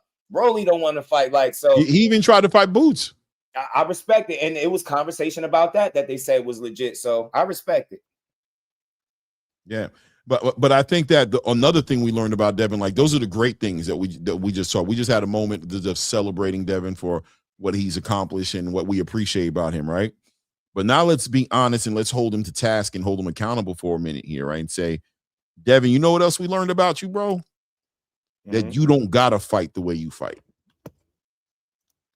Yeah. We learned that you can stop people, you can hurt people. Or in the words of the great Floyd Mayweather or Zab Judah that Devin used, that Brian Norman held him accountable for. If they violate, you are more than capable of demonstrating. Facts. But you know what we learned about you, Devin? You just ain't gonna do it if you ain't got to do it. Yeah. And that, my friend, is the indifference that's going to be there between you and a boxing fan who wants to see more from you. Knowing that you're just not going to, that you're purposely doing what you're doing and there's nothing we can do to motivate you to do it and that you're just going to do you, it makes people not really want to see you fight as much as they should want to see you fight. Because I think you're a great fighter. Man. Facts. You cooking. Oh man, my boy Keith Cologne in there. I forgot. I'm slipping, y'all. Yeah. I was supposed to be off before this point. How you watching I might that? Girl, call the fight, Clay. We up here, man. It's his first 8-rounder. I'm watching it too. I wasn't saying nothing because I ain't want nobody to ask me where to watch it because I don't want to do that on your channel. You know what I'm saying? Nah, it's all good. All good. Yeah. All good, So, man. All I'm good, not man, bro. We all good, Clay. All good. I'm I not almost forgot. fight, Shout out to my guy Thrill Hill for reminding me. Man, because I meant to try to call these fights, but maybe I don't know. I gotta see because I got somebody call it, bro. Maybe I'll just call the main event in I this call fight. it. You know, I love to call a fight. You know me. Right. Hey, I need one of y'all to call. I'm putting my kids to sleep, so I'm listening to y'all cook. I'm trying to hurry up and get them to bed so I can get back in the cook with y'all. Yeah, no, I've been watching the whole card. I've just been quiet about it because, like I said, you know what I mean.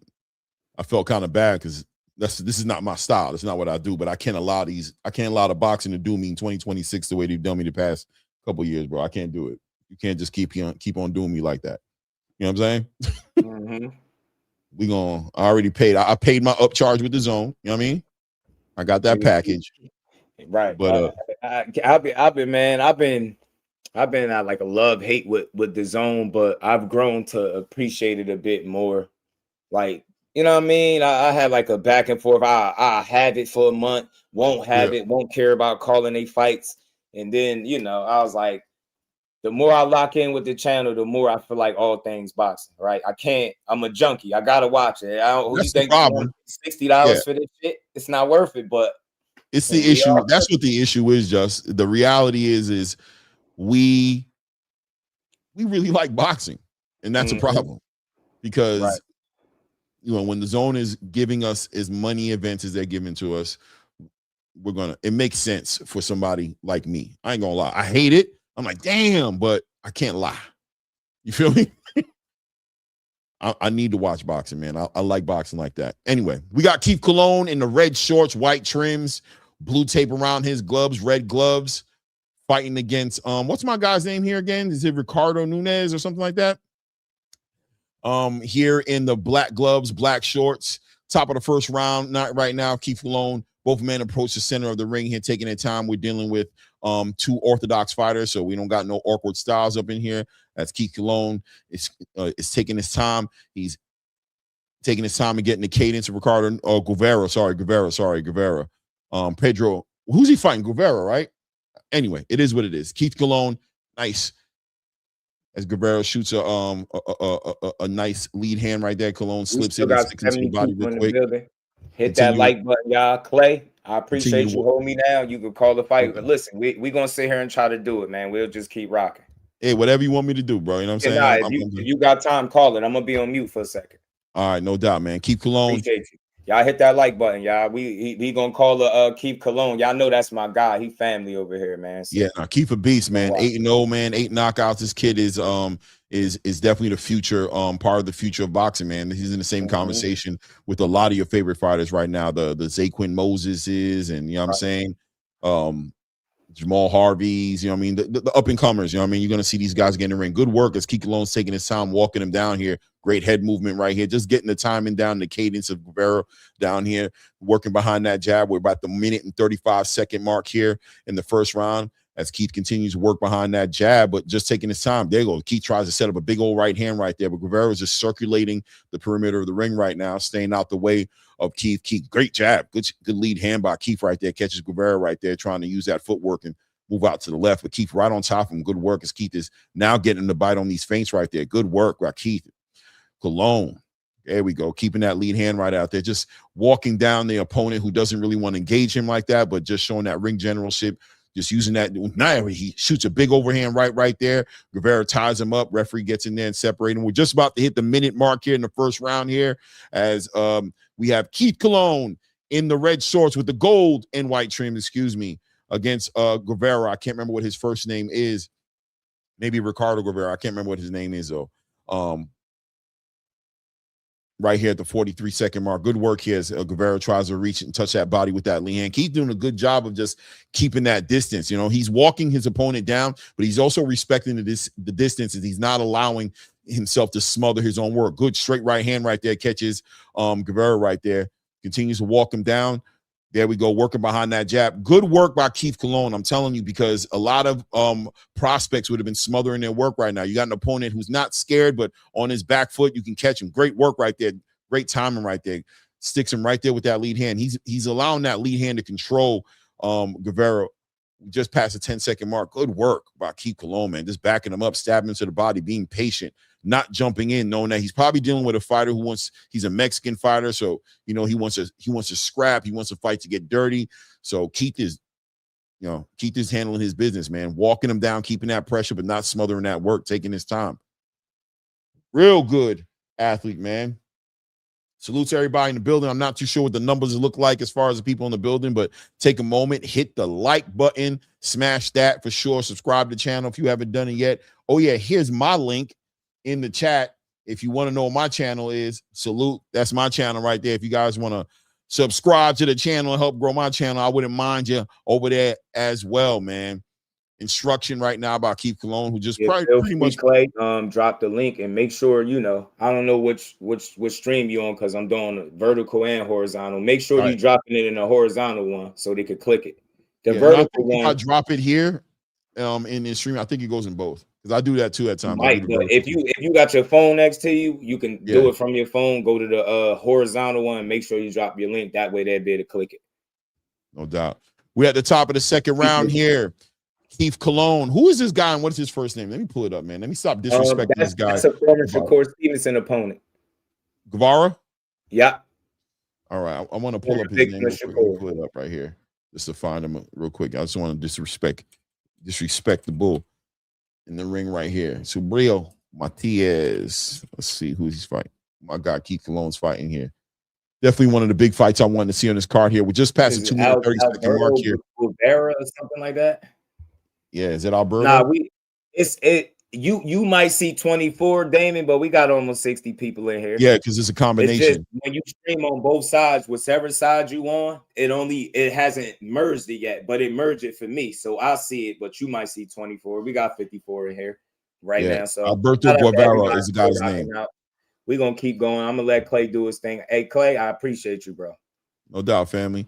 Working behind that jab, big overhand right by Keith Cologne, taking his time now. Looks like Guevara looks like he's trying to change it up a little bit, not trying to retreat as much as he was in that first round. So Keith now having it's more of a stand toe-to-toe kind of fight going on. But once again, the thing about Keith Cologne that he brings to the table, outside of the fact that he's knocking people out, is that he's got a very high IQ, man. He knows not to smother his work and not to and to respect the power of this guy that's in front of him, this Mexican that's in front of him. But still, I love the way he's keeping that pressure, and he's the one walking down Alberto Guevara, right? And I'm sure that's because Alberto Guevara understands the kind of puncher he has in front of him. 8-0, 8 knockouts, right? Minute and 19 seconds here in the second round. Keith Colon continue to work behind that jab and walk down Alberto Guevara, who's trying to use his legs. He's trying to bounce around, use that perimeter, clearly trying to bait Keith Colon into overcommitting on something so that he can counterpunch him, which I think is a bad idea.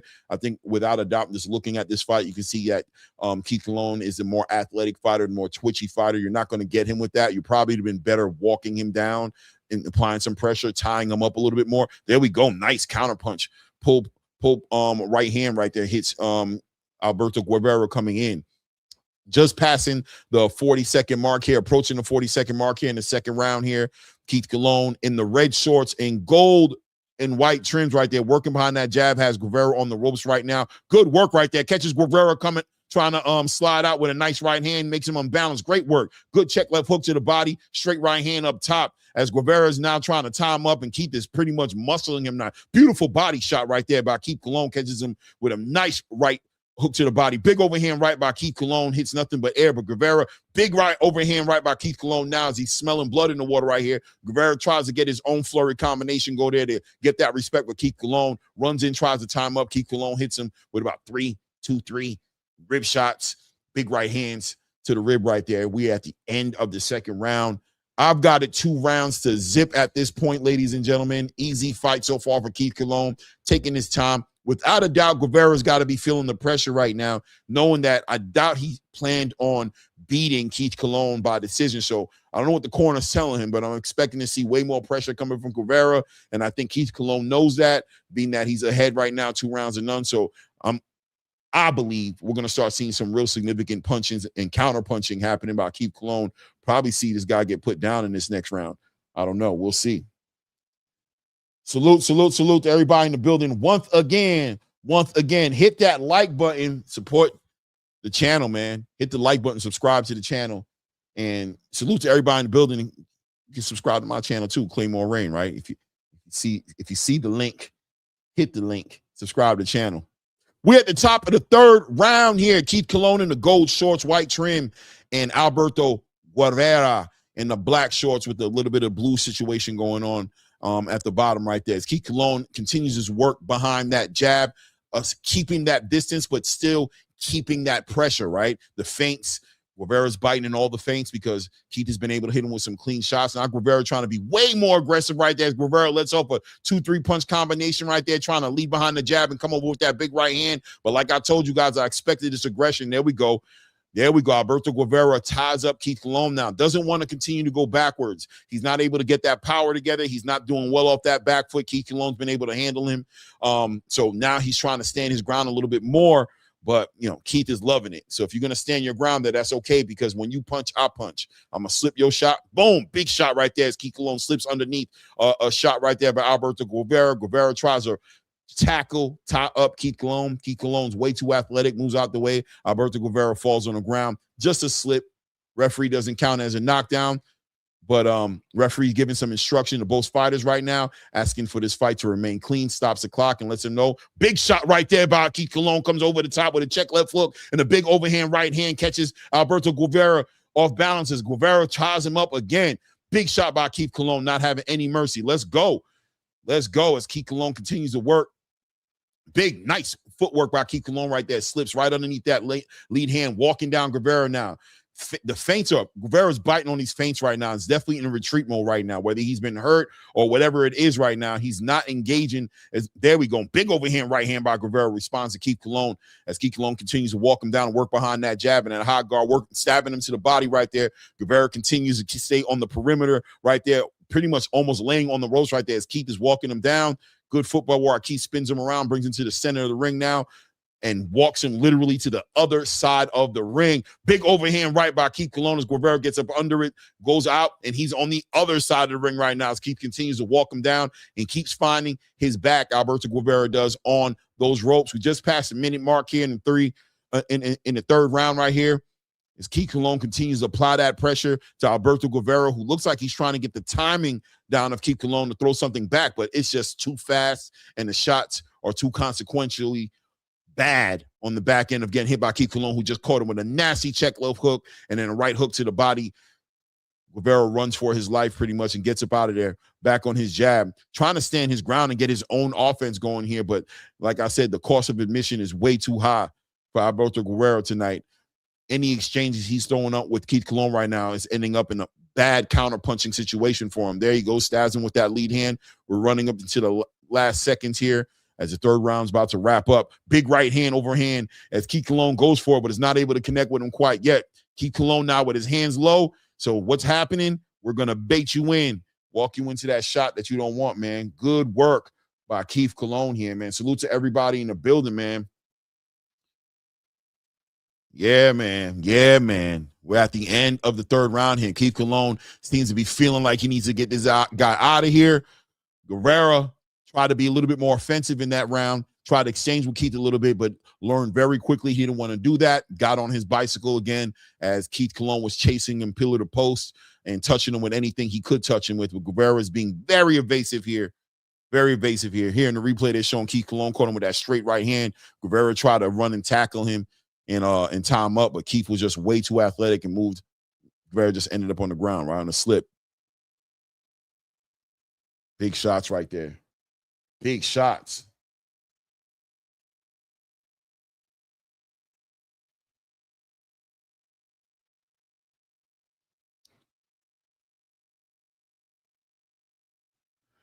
Top of the fourth round here. Keith Colon, red shorts, gold trims. And we've got Alberto Guerrero in the blue shorts, blue and black shorts, black and blue shorts. As Keith Colon continues to work behind that jab. You got to think Keith is getting closer to touch him. Guerrero is going to have to take some chances at some point. At this point, 4 rounds into this fight, or 3 rounds into this fight, starting the 4th round, not being able to get any kind of offense going here. He has to stand his ground and take some chances here and see if he can hit him with a clean shot and get some respect from Keith Colon. He can't continue to be on his bicycle like this. I mean, these are small guys here, but that's still got to tap into the condition, into the gas tank to be moving around that way. And Keith has not been shy. He's not leaving the body alone, taking his time right there, working behind that jab, trying to get that cadence down so he can set that right hand up. Keith Colon continue to work behind that jab, using it more as a distance measurement. Nice right hand, walks him right into a big right hand right there by Keith Colon. As it looked like Guerrero was either trying to slip a shot, get up under something, but Keith kind of read the room well and came and met him right there at the bottom with that straight right hand. I'm wondering if uppercuts might play a little addition to what Keith Colon's doing right now. Nice straight right hand to the body, man. Pins Guerrero right back to the ropes, man. That straight right hand pushed him right back into the ropes. Nice work right there. Sticks him to the body right there as Guerrero tries to jump at Keith Colon, moves out the way. Real easy for Keith, man. Great footwork and great muscle twitch reflexes by Keith Colon. Working behind that jab. Beautiful jab right there. Good lead hand. Catches Guerrero right there. Tries to rip a right hand to the body right there. Guerrero gets out the way, comes back with his own 1-2 right down the middle. Doesn't really hit too much as Keith Colon continues to work behind that jab, man. Beautiful work by Keith Colon. Good rounds for Keith Colon. There he goes, trying to reach with that right hand just a little bit. Didn't gauge the distance as well as he probably should have. But one good thing I like about Keith Colon as well is he's not jumping into his shots. I mean, he's throwing his shots, but he's also being very defensively responsible. So the big right hands are coming over the top, but he's not leaping into anything and giving Guerrero any opportunities to capitalize off anything. Keith switch it up now, back in 9, the southpaw stance right now, working behind that. That right hand is in front of him right now, working behind that right hand.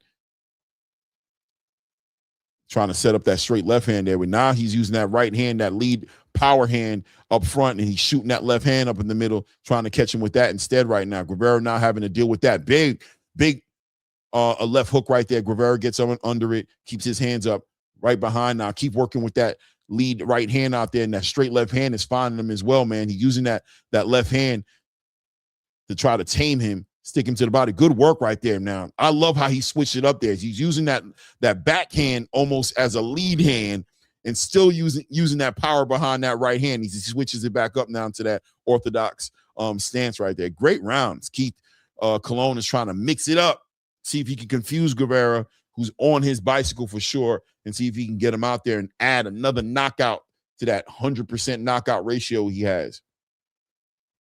Salute, salute, salute. Salute, salute to everybody in the building, man. Damon Wynn said, I ain't never seen a Mexican on a back foot so much. He's in Porsche, not on his bike. Yeah, no doubt, man. For facts, Damon Webster, no doubt, man. Ant says he got caught with that one good shot and has the non-committal sense. 100%. 100%, Ant, man. He knows. And it is weird for a Mexican fighter to fight the way that he's fighting. But I think the big thing that you're probably going to see is that he can't get no power together, right? He can't do it off his back foot. He's trying to plant his feet down. He's trying to plant his feet in there. And as soon as he does that, Keith is either sticking him to the body or he's setting him up for for a heavy backhand. And he's felt it already. So he already knows what's going on. So we're at the top of round 5 right here. Keith Colon steps out here in the orthodox position, got that left hand out in front of him, staying in that high guard right there. At this point, Keith is ready to take something to get something, right? So he's staying in that high guard and he's getting that cadence out there. He's trying to, get Guevara to exchange a little bit, right? So Keith he's turning it down a little bit. Like, I'm not going to keep, and I want to beat you up too bad yet. I want you to exchange with me so I can hit you with something significant.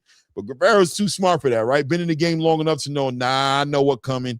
I'm gonna stay on my bicycle, man. We're gonna play this perimeter. We're gonna use that movement. Guevara ties up Keith Colon right there. As Keith Colon tries to free himself, almost hit him in the break right there. Referee warns him, gives him some instructions right there. Hey, bro, don't do that while I'm in the mix trying to break y'all up. You could have hit me with that, man. We're about to hit the 2-minute mark here. Keith Colon in the red shorts, gold trims. Alberto Guevara in the black shorts, black and blue shorts. Keith Colon, the aggressor, controlling the distance here. Beautiful work right off that jab. A nice check hook off that lead hand right there. Caught Guevara. Guevara continues to move. There we go. Keith sticks him to the body right there. He has a fighter who does not want to be knocked out, guys. Great work by Keith Colon, working to the body right there, getting up on that lead hand. Good check left hooks to the body. Straight right hands down the middle. Continues to walk him down right there. Boom. Great work. Big overhand right by Keith Colon as Guevara gets away. He's doing a good job of getting away, man. Of not getting touched with nothing he doesn't want to get touched with. Just circling. Nice. Straight right hand catches Guevara. Guevara jumps into tying him up. Straight right hand got Guevara tying him up, man. What are you going to do, Guevara? How are you going to get something going here, man? You're not going to outbox this dude. At what point is Guevara going to decide to exchange with some shots here? I mean, obviously he's been hit with something that got him knowing something that we don't know. He know better than we do for sure. Because he's in there. So I don't want to judge his judgment call. Look at that. Guevara tries to tackle Keith Colon, ends up on his knees. Referee has to get him up, warns him. Come on, man. Let's do the right thing here. Oh, what? Referee talking to Keith Colon saying that you pushed him down. Diabolical. Just hitting the 45-second mark here in the 5th round. Keith Colon continues to walk down a disinterested Alberto Guevara. Well, disinterested in boxing, very interested in not getting knocked out. Alberto Guevara. Nice overhand right by Guevara right there. That should give you some confidence. Keith gets to working at that gas thing, sticking him with some hard right hands in the body right there. Guevara goes back into retreat, just passing or approaching the 20-second mark right here. Good body work by Keith Colon right there. Guevara, that should be a knockdown. Guevara pretty much just went down there from that body work. Is he counting that? I believe the referee's finally counting. Yeah, we at the 6, we at the 7, we at the 8. Come on. Let me see them gloves. Make sure you're back on point. The bell might save you, brother. Good work right there. There we go. Keep right on top of him right there. Good work. Working to the body. Ooh, he's working him to the body. Another knockdown for Keith Colon, working him to the body right there. Let's count. 4, 5. Come on. 6. You're going to make it 7. It's the end of the round. 8. There you go. It's the end of the round as Keith Colon has found a sweet spot working that body of Guevara. Guevara's midsection has been nice and softened and tenderized over the rounds, and now Keith Colon sees what it is, and he went right back to the body as soon as the referee gave him some space and got 2 knockdowns in that round. So that's a 10-7 round for Keith Colon. Easy. Doesn't even need a scorecard. I don't need to judge it. How many rounds are we into it? That's how many rounds Keith Colon is ahead of Alberto Guevara. It is what it is, right? Salute. Round 5, keep going to get him. This round, he can run, but he can't hide. Yeah, man. Listen, man, I knew that the knockouts was getting ready to start coming for him. That Keith was you can't do this running thing it doesn't work, especially when you got somebody working the body and as consistent with the offense as Keith Colon is. You're just burning the candle at two ends, right? You got the candle burning because you're moving, and then you got the candle burning because of the body work. You're not exchanging. You're not doing anything to get any respect from the fighter in front of you. You can't keep this pace, man. We're at top of round 6 right here. 2 minutes, 40 seconds just passed here as Keith Colon is smiling and understands that he has a fighter who doesn't want to fight him, but he also knows that he has a fighter whose gas tank has been tapped, whose conditioning is being tested, and he knows. It's just a matter of time as he continues to walk down. Very good work to the body as he's relentless now. What's going on right here? I don't understand what's going on here. The referee got in here and stopped the action. Oh, they're calling for a low blow. Oh, they're going to give him 5 minutes. They're going to give him 5 minutes for the low blow. Oh, man. Did they stop the clock? Okay, they stopped the clock. They're giving him some time. They're giving him some time, ladies and gentlemen. Let me see the shot here. Yeah, it was a little low. It was a little low. It was a little low. It was a little low. What do you mean? It was a little low. Oh, Keith was ready to get on him. Boy, you look at that ref guy. That was a nice little. It was a left hand lead hand that hit him right there, just graze him. Anyway, Guevara didn't need the whole 5 minutes. We're back on deck, man. 2 minute mark approaching here. Keith Colon walking down Alberto Guevara. Guevara trying to use some movement here. He's got to know. You got to do something, Guevara. You've been knocked down twice in the last round. You got to win this round. You're going to lose anyway. You should be going for the knockout. Do you want to win as bad as Keith does? I don't know what's on your mind, but if I had to guess, I'd say Alberto Guevara is in survive mode at this point as Keith Colon continues to work behind that lead hand, walking, getting up underneath that. Oh, nice straight right hand by Keith Colon, catches Guevara right there as he continues to work now off the body now. Keith Colon operating from off the body and working his way up there. He knows he has a fighter who's been depleted, man, as Guevara is trying to keep him off, not literally legitimately physically pushing him. Keith Colon's working him right to that body, straight right hand to the body right there as the referee's watching Guevara very closely right there to see if Guevara is in shape to continue to fight this fight. But he's in it. Ref, don't get in the middle of this, man. Let these grown men figure it out. About to hit the minute mark right here. Big left hand, check left hand right to the body. Keith Colon is very aware of that body being tender, so tender. Working that body. Keith Colon flings him to the ground right there. Alberto Guevara's struggling right now, laboring in this ring right now, trying to keep the pace and stay on his bicycle. And Keith Colon is just walking him. Big overhand right by Keith Colon, catches Guevara. Nice right hand to the body right there for Guevara. Guevara leads it in the ropes and swings out to his left right there to get away. Back over, using his movement right there to try to get away from Keith Colon. Hasn't been working with him. Big, nice check left hook by Keith Colon. Makes Guevara move. Nice, stabs into the body. Guevara continues to stay on his bicycle. Up against the ropes. Keith Colon hits him with a left hand right there. Puts Guevara down again. Third time in the round. Right now is 5, 6. Guevara, you got the heart. 7, 8. Are you going to get up? 9. Come on now. You're walking around now. You want to fight still, Guevara? Is that what you're trying to do? He says yes. Well, let's get it on then. Keith Colon walks right up on him. And that's the end of the round. Wow, saved by the bell. Lord child, Lord child. Alberto Guevara getting ready to go into the championship rounds right now. Not looking very encouraged, not looking very optimistic about how this fight is going for him here. What is the corner telling him here as the referee is speaking to the corner right now? I don't know what they're talking about right now, but Alberto Guevara needs a word of encouragement, ladies and gentlemen. If you got a prayer for Alberto Guevara, take a moment right now to give him one, that God gives him the strength and the confidence and the courage to go into these next 2 rounds and give us the best version of him that we've ever seen. Take a moment for Alberto Guevara as he gets ready to walk into the 7th round right now. Doesn't look like he's very excited about what he has to look forward to for the next 6 minutes. Let's see what he does here. Top of the 7th round, ladies and gentlemen. If you're in the building, hit the like button, subscribe to the channel, etc., etc., etc. Keith Colon, Alberto Guevara, as Alberto Guevara jumps in immediately and ties up Keith Colon off the rip.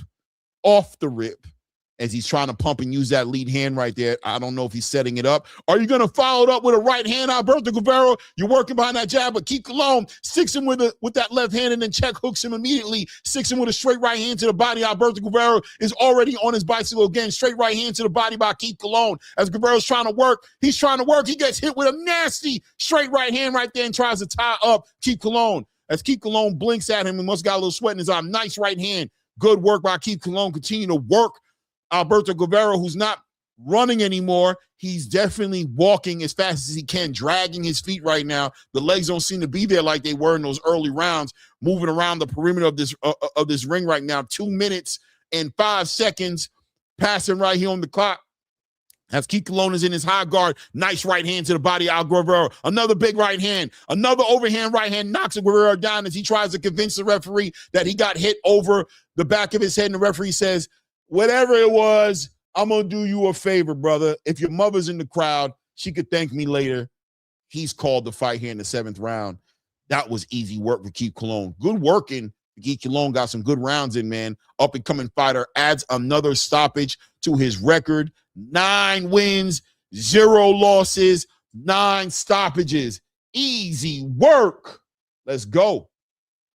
Let's go, let's go, let's go. Shout out to everybody in the building. If you ain't hit the like button at this point, you're a fucking hater. Wear it. That's who you are. Wear it. Subscribe to the channel. Hit the like button, ladies and gentlemen. Stop it, man. Stop it, man. Do better. Do better. Subscribe to the channel. Hit the like button. Be a better person. Be a better person. If that's not what you... Be a better person. If you have not hit the like button, audit yourself. Look into your spirit and ask yourself, why am I doing this? Why am I doing this? That's a real conversation you should have. Let's be honest, right?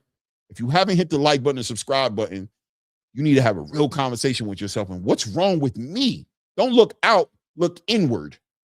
Check your insides out and see what it is about you that got you hating like that. Because it's 2026. We got to do better, people. We got to do better. Hit the like button, hit the subscribe button, man. And oh, yeah, feel free to hit my link right there and subscribe to my channel too. You know what I'm saying? It is what it is. Salute. Salute my guy Lance Ma in the building, man. Lance, what's good, man? What's good, man?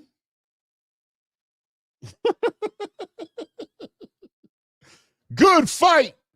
Keith Colon up and coming. What's next for Keith Colon, ladies and gentlemen? At some point or another, we're going to want to see him do something significant. He's an independent fighter. He's got a great fan base. He's got a great following out in New Jersey. You're going to have to come at him with something sweet, man, in order for him to come over. Eddie, I know you're looking at this, and you know Keith need to be on that Matchroom roster, but it ain't going to be cheap, man, but it's going to be worth it, man. 126, this kid at 130? Come on, man. You know you can see him in the ring right now with a lot of fighters. I mean, he's only 9-0, so I don't want him to move too fast. But, man, you might want to have this guy in your roster when you're trying to match up Zaquin Moses with some big fights, right? If you want to have somebody to talk to Kamel to, you want to talk to Kamel at some point? You might want to get Keith over there. Maybe Keith might get over there. You like Jamal Harvey? You want an opponent for him? You want some presence at 130, 135? Yeah, Eddie. Come on, Eddie. Don't let this guy slide on you, man, because he's an up-and-coming future star right here coming out of New Jersey. He's next up, in my opinion. Zaquin probably cussing me out right now if you're watching this, right? I'm just playing Zaquin. You the future Zaquin. But Keith might fight the shit out your ass for that spot. I'm just saying. He's not really taking no shorts.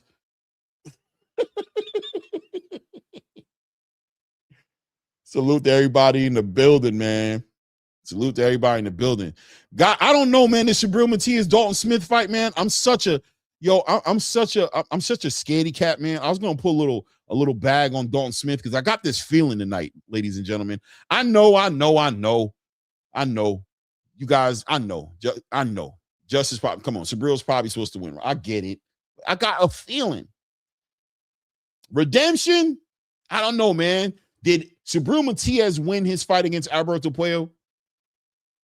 Don't check your box rec because it's going to say he won. I'm just asking if you watch the fight. If you watch the fight, did he win that fight? I don't know. Maybe he won it. You guys let me know. Let me know in the chat if he won that fight. Seems like them boxers give him a lot of issues, man. Those boxers, man. Those boxers, man.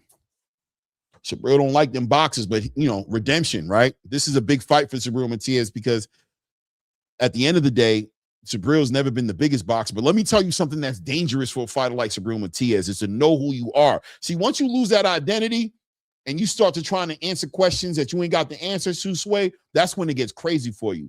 Somebody give Deontay Wilder a call and ask him about that. He can tell you from experience, right? When you jump out your comfort zone and you stop doing what works for you because you want to prove something to the space, the waters get muddy. So Subriel Matias has to know who he is tonight and not give a damn about what people think. And who is Subriel Matias? Ladies and gent, he's a pressure fighter, bro. He don't give a damn. High guard, walk you down, high punch volume, right? He got to stay active in this fight. Subriel Matias has to worry about the decision as he's telling the world that he's going to knock out Dalton Smith. Don't get it twisted, ladies and gentlemen, because yes, he likes to knock out, but I think he knows the significance of getting in front of 3 judges. He ain't trying to deal with all that, right? He ain't trying to do all that. He ain't trying to deal with no judges tonight. He want to stop this dude. But Subriel has to be aware that he's dealing with a durable fighter in Dalton Smith. This is one of Eddie Hearn's prize possessions right here, prize fighters in his stable. Dalton Smith is a good boxer if you never watched him fight. Now, I don't think he's been in the ring with the level of a Subriel Matias, but I'm going to tell you what I know in my heart he's capable of doing, winning over some judges. So Subriel Matias has to win rounds in this fight, ladies and gentlemen. He can't let these rounds just slide on him. He can't just allow rounds to go away from him and just assume he's going to get the knockout later. He has to win rounds. So he has to be turned up the same way he was with Alberto Puello. He has to be turned up the same way he was with Alberto Puello. He has to find a way to put Alberto Puello on his he has to find Alberto Puello, Dalton Smith on them ropes. You on the dig? He has to find a way to put him on those ropes, man.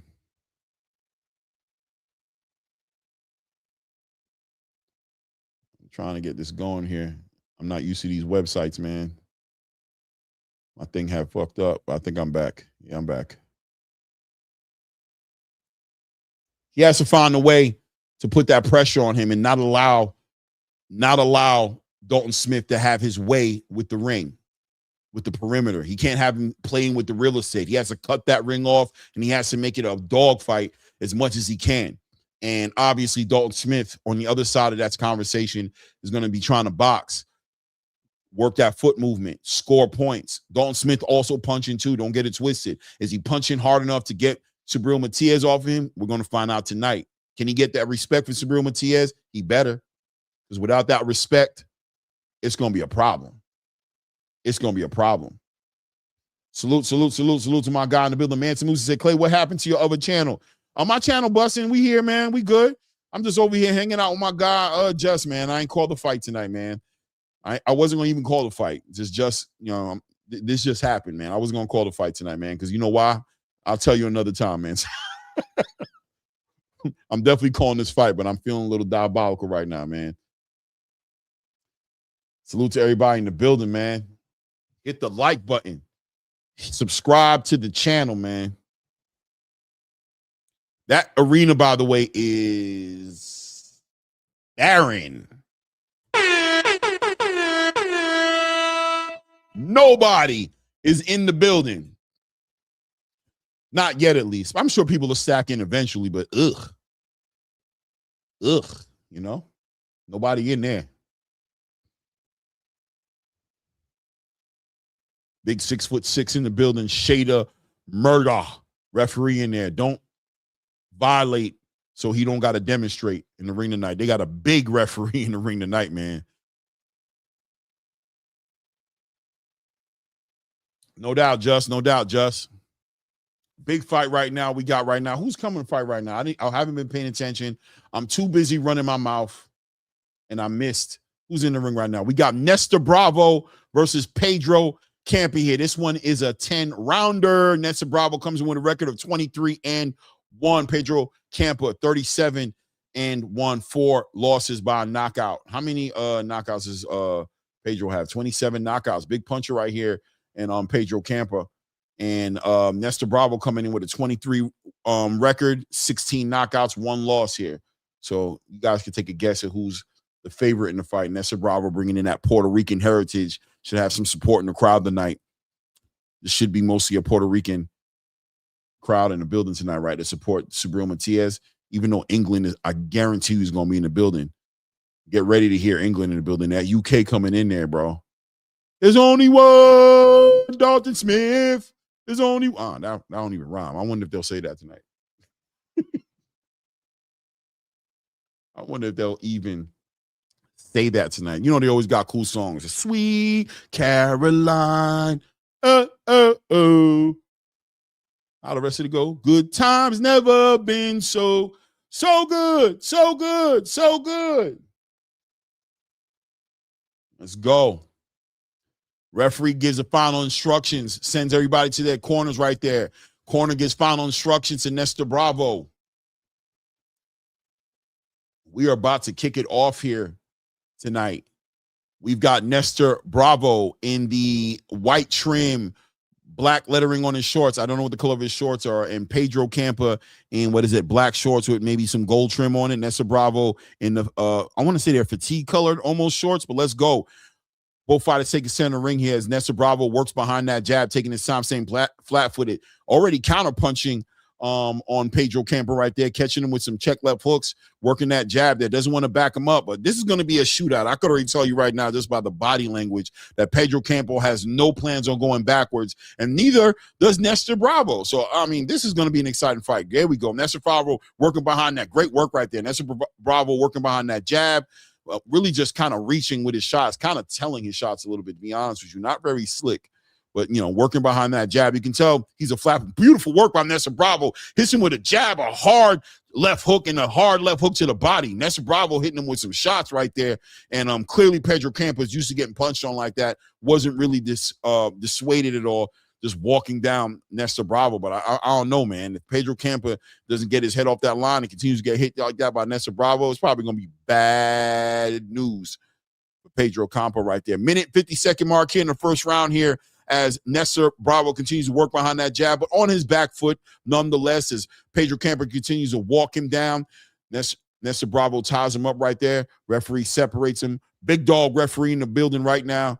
Don't want to get on his bad side. Nice overhand right by Pedro Campa, catches Nestor Bravo, who has a granite chin right there. Nestor Bravo continues to walk him down. Nice work right there. Big left hook to the body. Big overhand right by Nestor Bravo right there. Ends up tied up right there as referee gets in between them and gets the children to play nice. Minute 15-second mark here in the first round right here as Nestor Bravo continues to work. Big old left hook. Hits nothing but air right there as Pedro, a big hand, knocks Pedro Campa back down a couple shots right there. Is Pedro hurt a little bit? If he hurt, I don't know, man. Minute mark just passed. His referee trying to split him apart. Somebody wants to hold on a little bit longer.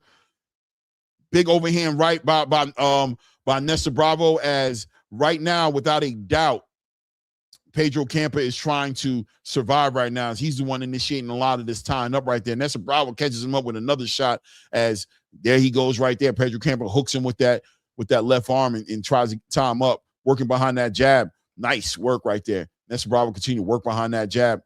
Boom, nice right hand. Another left hand right there hits Pedro Campa as Pedro Campa goes in and tries to tie him up again. Referee separates him. We're hitting the 20-second mark here as the referee gives him a little bit of instruction to stop tying him up so much. Nice. Right hand comes right behind that left guard of Pedro Campa and hits him right on the ear. 10-second mark here. Good work here by Nestor Bravo here, man. Good round for Nestor Bravo. Referee separates him again. Pedro Campa initiates that tie-up. We're at the end of the first round. Ding, ding, ding. Nice straight right hand right there for Nestor Bravo right there. Yeah, Pedro, I need you to use your angles a little bit more, man, and get your hand off that damn line. Get your head off that damn line. It is what it is, man. I'm going to give that first round to Nestor Bravo for show. For sure. I'm going to write it down, though, because the way these guys is fighting, I don't know. I feel like somebody going to get stopped. I low-key don't even want to score this because I feel like somebody about to get stopped, but I'm going to I'm going to take score, man. I didn't take score last fight because it was pretty much a one-sided situation, right? Let me see here. Bravo, Kempa. Boom. Look at that beautiful work right there. Look at that left hook. Caught him right there. That was such a good left hook. Caught him. Counter punch came right over that lead hand. Just boop, touched him. 10-9. Top of the second rounds. A referee clears the ring. All officials, anybody who's not fighting, get out my ring. And let's go. Top of the second round right here. Nestor Bravo trying to work off that momentum he built himself in that first round right there.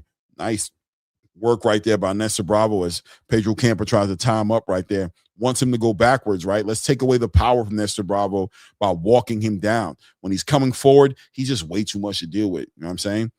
But Nestor Bravo's like, nah, back up. And we're going to double up on that jab a little bit right there. And we're going to keep that right hand free and moving, touching you. Back him up as Nestor Bravo continues to work behind that jab. Pedro Campa trying to smother the work a little bit behind that jab and stay on Nestor Bravo, but Nestor Bravo responds right there, doubles up on his own lead hand right there. Beautiful work, 1-2 right down the middle. Nice work by Nestor Bravo. Big left hook to the body of Pedro Campa right there. Woo, nice overhand right by Pedro Campa. Catches Nestor Bravo. Nestor Bravo spins out, tries to get up from this clinch that Pedro Campa is keeping up on him right there. Working by a nice overhand right by Nestor Bravo right there as another tie-up clinch is initiated by Pedro Campa. Kind of early in this fight for all this clinching, but listen, man, you got to do what you got to do to survive as Pedro Campa continues to walk down Nestor Bravo right there, working behind that lead hand. Nice work by Pedro Campa, working with a nice boom. That's it. Nasty left hand puts Pedro Campa to sleep. Second round, bing, bing, bing, bing, bing. Backflip by Nestor Bravo, celebrating his victory. Easy work. Nice shot right there, man. Caught him right on the chin. That's what happens when you pressing and you ain't got no answers. He was trying to press and smother that work from Nestor Bravo, and Nestor Bravo really was just taking his time and just keeping that space there, working behind that jab, but kept that big hand. He keeps on doing backflips, and he better not hurt himself. Kind of fell on his knees there a little bit. Calm down now, bro. You ain't Tio. You ain't Tio. Good night, Irene, man. That was a nasty shot. Was I right, guys? Was it a left? No, it was a right hand, right? Was it a right hand? It might have been the right hand. It was a right hand that put him out. It was a right hand. Lord child. Shout out to everybody in the building, man. Hit the like button. Support the channel. Subscribe if you haven't been. Subscribe. Subscribe to the channel, man. Hit the like button. Just do be back soon. I ain't take over the channel. Yeah, they celebrating, man. Some old man's crying in the corner right there. It's Nestor Bravo. Let me see. Was it the right hand? Nah. Was it the right hand? Nah, it was right. It was the left. Nasty. It was a check left hook, man. Yeah, man. Face plant, man. He gonna have rug burns on his head, y'all. You think he gonna cry when he go home? Look at this check left hook. Ready? Whoop, whoop. Oh, Lord. Nestor Bravo said, Lord, oh, Lord. Just laid down, man. What a nasty left hand, man. Woo!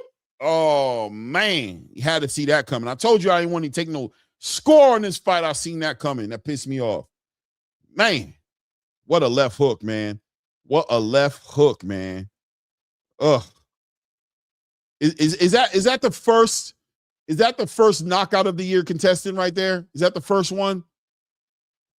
Put it on the records, man, because we got to start early, man. That might be knockout of the year #1 right there, right? Candidate, of course, not knockout of the year, but first knockout of the year candidate. What you thinking, man? Yeah, you think he gonna cry when he get home? Bro, you just got knocked out. At least wasn't nobody in the building. Woo! Hey, bro. You want it to be one way. Hey, bro. Hey, bro. You want it to be one way. Pedro Campa wanted to go one way, but stop saying that. Nestor, right? Nestor Bravo said, but it's the other way. He said, but it's the other way, man. But it's the other way. You want to be one way, but it's the other way. As Pedro Campa tried to press the issue, he tried to respond to the shots he was getting hit with. Was that the third round? In the second round, he's trying to respond to that, and he thought he could smother Nestor Bravo's work, keep him busy, stay behind that jab, and set him up with his own power shot. But what was Nestor Bravo doing? He was timing the cadence, ladies and gentlemen. He was timing it. Okay, no. And what he do? Every time he came in, the price of admission was way too high, and one of them check left hooks that he was throwing with bad intentions got him out of there, man. Big puncher right there as he's celebrating, and the referee trying to get him to be serious. Like, damn it, let me take a picture with you. That's like, bro, I won, bro. I hate when I watch winners get scolded by the referee. I hate that shit. When winners is trying to do their thing, the referee's trying to, this ain't your time, brother. If the picture can't happen, it ain't gonna happen, bro. The record is gonna represent that I won. Stop it, bro. This is my time. You scolding me, bro, and I won the fight. Come on now. I won the damn fight. You scolding me. You don't want me celebrating. You're trying to pull me off the top of the turnbuckle. You're trying to pull me from kissing my girl, hugging my mama. You just stopping me from doing all that because you want a picture, bro. Calm down. It is what it is. It is what it is. Frustrating. Frustrating. Let's go. The boxing source in the building. Shout out to the boxing source. Says the Jeep has the motor, but the timely movement and sharp punches by Usyk will be a problem. Yeah, Usyk ain't fighting no G Kabayel, bro. Usyk good on that, man. He looking to fight Deontay Wilder. You know what I mean? He trying to make money. Maybe I think, what do you think about Usyk chasing a Netflix fight with Deontay Wilder? You think Netflix will get behind that fight? Woo! Lord, child, that left hook right there. That is a knockout of the year candidate. That is a knockout of the year candidate. He said it was all the left hand. It was all the left hand. It was a lead hand jab, then a quick little check hook, like almost like an uppercut. Put that chin in the air. He went over there, reached with that right hand, didn't bring that right hand back up. Boop! Left hand caught him right on the chin. Lord, man. Woo. Man. I ain't got the sound on. Well, I mean, what they gonna do, bro? This ain't, I mean, I'm gonna put you on mute for a second and hear what he's talking about. See if he say anything.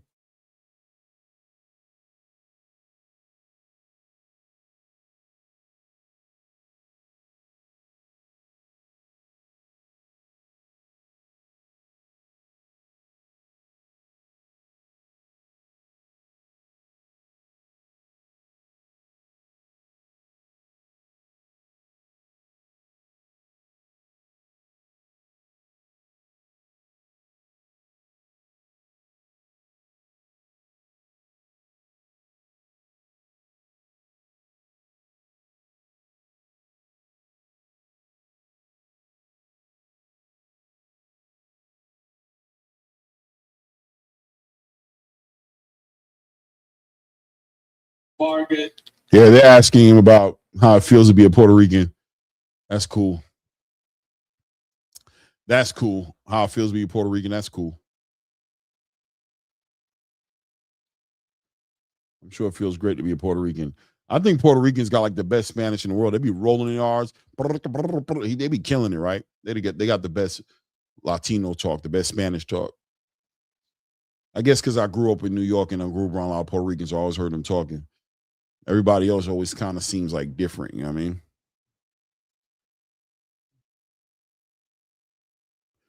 Damon Wester says, I can't believe Pedro lost to this guy.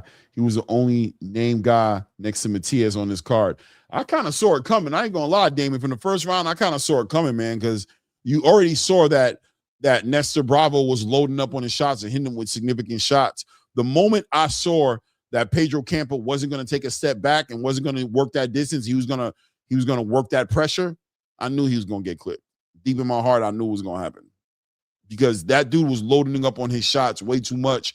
And even though I saw him hurting him with those shots, Pedro Campo was not respecting the power. Matter of fact, he comes into the third round pressing it even more. I was like, he's going to sleep.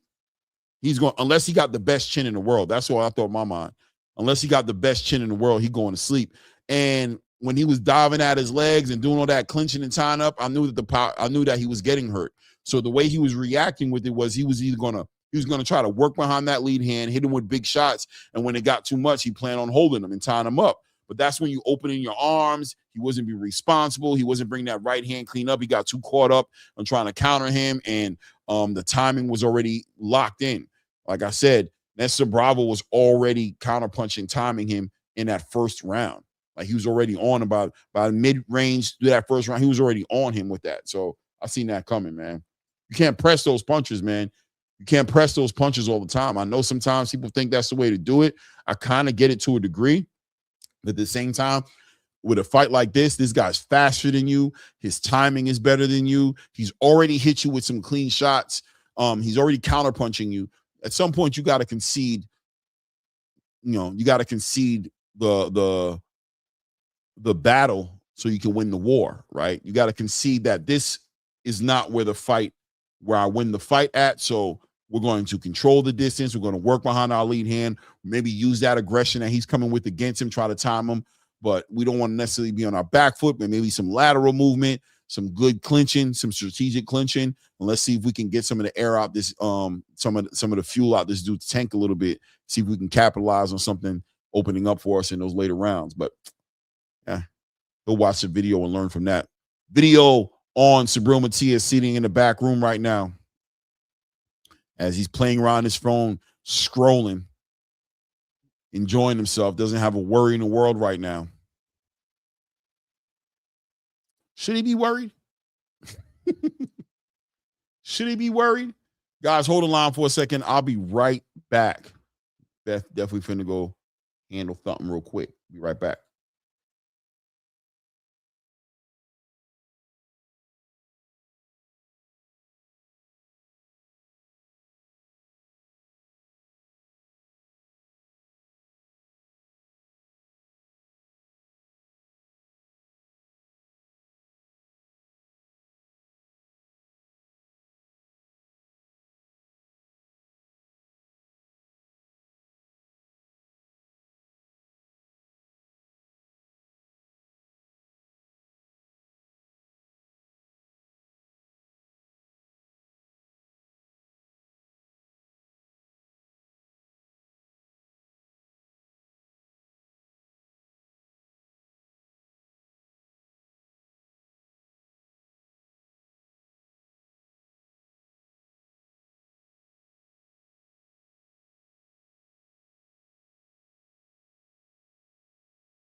All right, we back at it. Right on time. Who we got stepping into the ring right now? Who is this? Woo! Somebody from Mexico.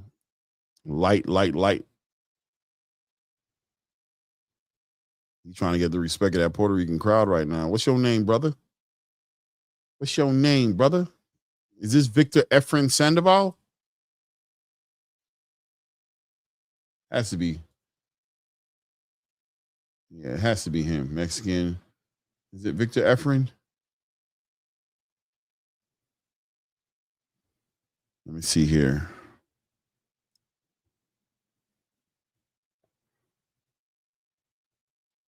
Oh, you mean, bro. You ain't playing no games. You in a bad mood. Okay. You in a bad mood. Whoever this is in a bad mood.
My bad. I was muted.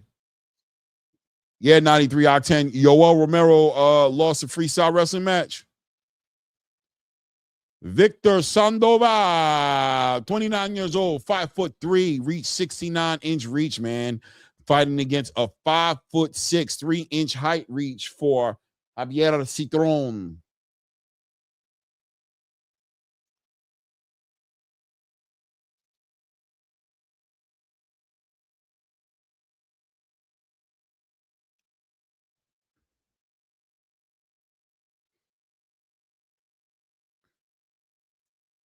What's this guy's record? Victor Sandoval. 38 wins, 24 knockouts. Okay, 5 losses, only 1 knockout. Last 2 lost to unanimous decisions. In the last 2 fights he was in. Last fight he was in, Edgar Pulido Rodriguez. He got a knockout, lost against Yanquiel Rivera. Did y'all see Yanquiel Rivera get his ass whooped the other night? Lord child. Then lost his fight before that by decision, but at least Rivera didn't knock him out. So I'm assuming this guy's a tough guy. And looks like he was fighting at 112 pounds, so he's just been going up in weight. So he's pretty new to this weight class. It's a small guy, man. Got to be a tune-up fight for Javier Citron, man. How long has Javier Citron been fighting at one? Yeah, he's been campaigning at 117 for a minute here. So Javier Citron's the big guy in this fight, the acclimated guy in the division, and the winning record as well, right? So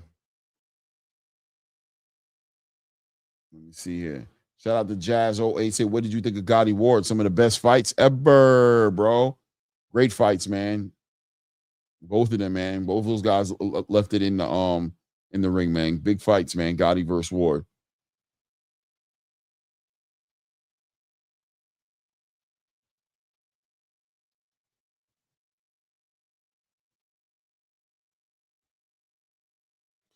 Damn, 10-0. Damn.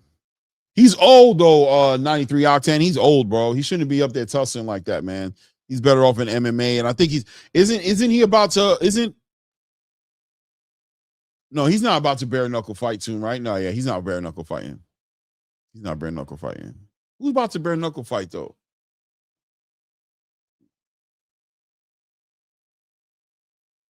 I can't remember. Somebody about to bare knuckle fight, though. Oh, wow.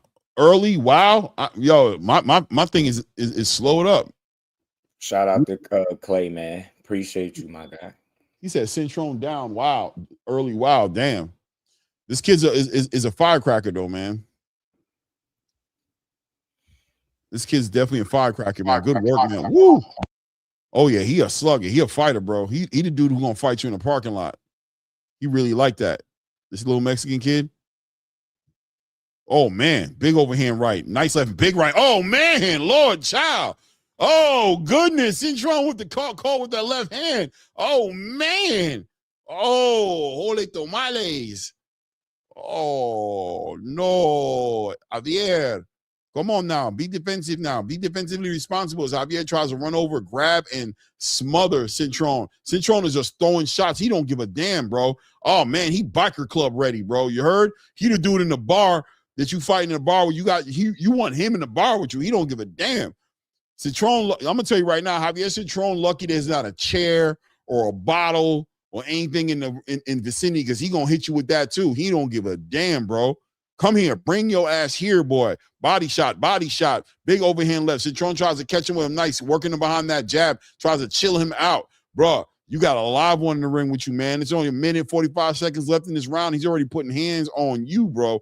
Big swinging overhand left. Boom, Citron puts him down, hits him with a straight shot. Looks like he hurts the young bull, man, as he goes to a corner and tries to get his wits about him. But damn, this is a brawl, bro. Jesus. Shout out to the homie Clay, man. Y'all hit that like button, y'all. Yo, you seen this, Just? Man, yes, sir. Yo, I want Sandoval with me in the club, bro. I ain't gonna lie. I don't care how little he is, bro. He don't give a damn, bro. Hell no.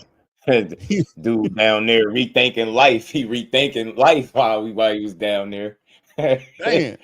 Like, should I be doing this shit right now? Why am I doing this again? He's looking at the ref like, man, I got a good mind to get up out of here. He's like, yo, this is a little too much. Oh yeah, yo, rep, this dude's a he little about to be extra, bro. Yeah, He a little extra. Yeah. Oh yeah, he about to get put. Oh, shit. Get What I this tell dude. you? Get him, bro. He's like, yo, It's come Young get and these. Whose man hey, is this? is that Kermit Cintron family? I don't know. Is it? Maybe. I don't know. Is it? Maybe I don't know. gotta look that up. I want to know. Oh, man. Bro Hey, said, yo, Citron, like, yo, whose man's is this? If you all you got to do is tell me it look like I can't go. He looked at the ref like, I know you ain't say I'm ready to go. Exactly, bro. I got a little bit left on that count. Don't I? Yeah, like he like, come on, bro. What you mean go? He like, nah, man. You was supposed to weigh this shit off. Yeah, bro. How much time's left on the clock? You mean this diabolical? Whose man's is it? Come get your man's. And he did all of that. He fought like that with that cut too. He acted a fool, didn't he? Yo. Shout out to everybody still rocking out, man. Y'all keep hitting the like button. This has been a good card, man. Keep Cologne 9-0, 9 KOs. Hey, man. Keep It's gonna Cologne. be a fun interview asking him about that because he got that in common. Him and Shakur got a common opponent. Mm-hmm. He continued to put those guys away, man. He's very patient, yo. Very patient, working behind that jab, man. Took his time. That body, I love man. his demeanor and temperament, yo. He's so chill. Like, he's so chill. Like, I love that shit about him. Like, hey, you know he coming to beat you up. Yeah. Once he got the cadence down, it was just a matter of time for him. He was like, oh, I'm coming for you now. He got his 9th knockout. What was that in the 7th? Did he get it? 7th? It was the 7th round. Yeah, 7th round. He stopped him. First 8-rounder, he got the stoppage. I like how he getting these stoppages, man. I do. Hey, yo, Citron got his ass Shout out beat, to the bro. boxing source, my guy, man. How you feeling? He slept. In the building. Buzz Ness is in the building. Yeah, Clay, man, you did a hell of a job, man. I enjoyed just listening to that. I'm saying, bro, bro got me. I'm gonna just sit here and listen, bro.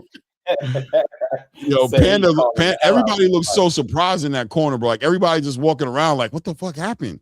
Yeah. Tay, he did his thing. Appreciate my guy, man. Everybody in here rocking out. I had to switch the background up. I'm like, all right, man, we ain't on that live no more. We had to switch it up. We had a good one though. We hit the topics, man. Now we on the fight. I meant to end it before the card came on. I was just gonna call it. I do that from time to time. I'll do a live and give myself like 20-30 minutes and call the fights, but you didn't come back. Improvise. Yeah.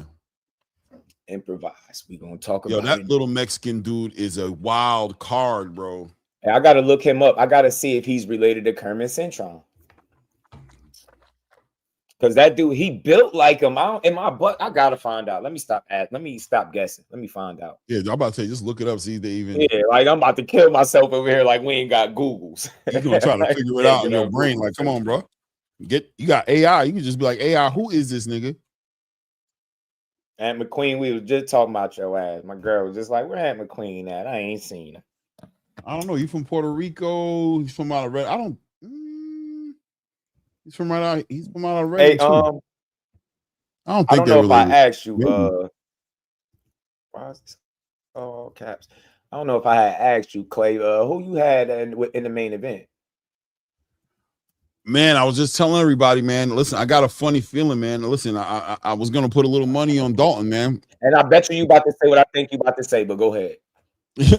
No, I mean I don't know what I'm gonna say except for the fact that at the end of the day, bro. Hold on, what? How'd the fight end? Oh, it's only a 4-round fight or something? I don't understand what's going on. They're waiting on a decision? Sparkling shorts. I got a feeling that let me see. That Dalton's gonna be able to manage this. I think the power is gonna. I don't know, man. It's like I am favoring Sabril, but I got a feeling, man. I got a feeling, bro. I ain't gonna lie to you, bro. Let me see.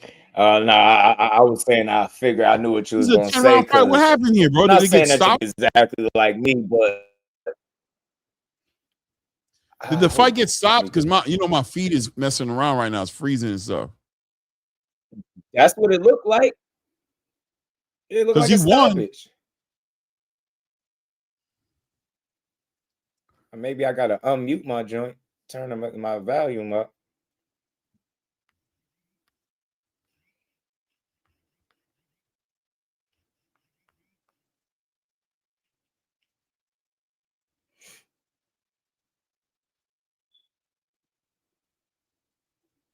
Hold on, I'm looking at.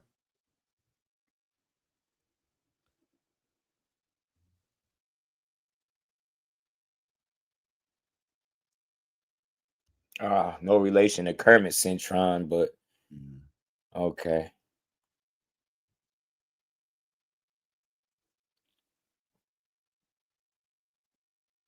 Okay.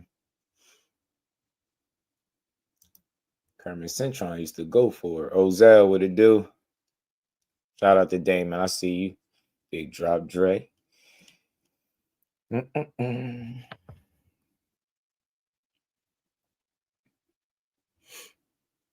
Okay, this one is better. They're interviewing him. I'm gonna hit the mute button and see what he's saying. Yeah, because what I'm looking at is them. He talking now. I don't even know what he's saying. Yeah, hold on now. All right, here go to replay.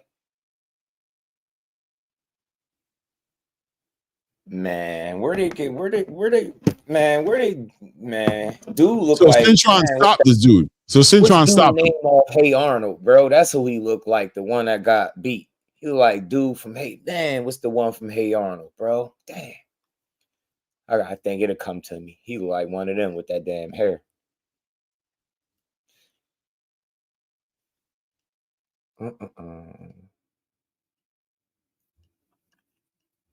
Said, is that good boxing?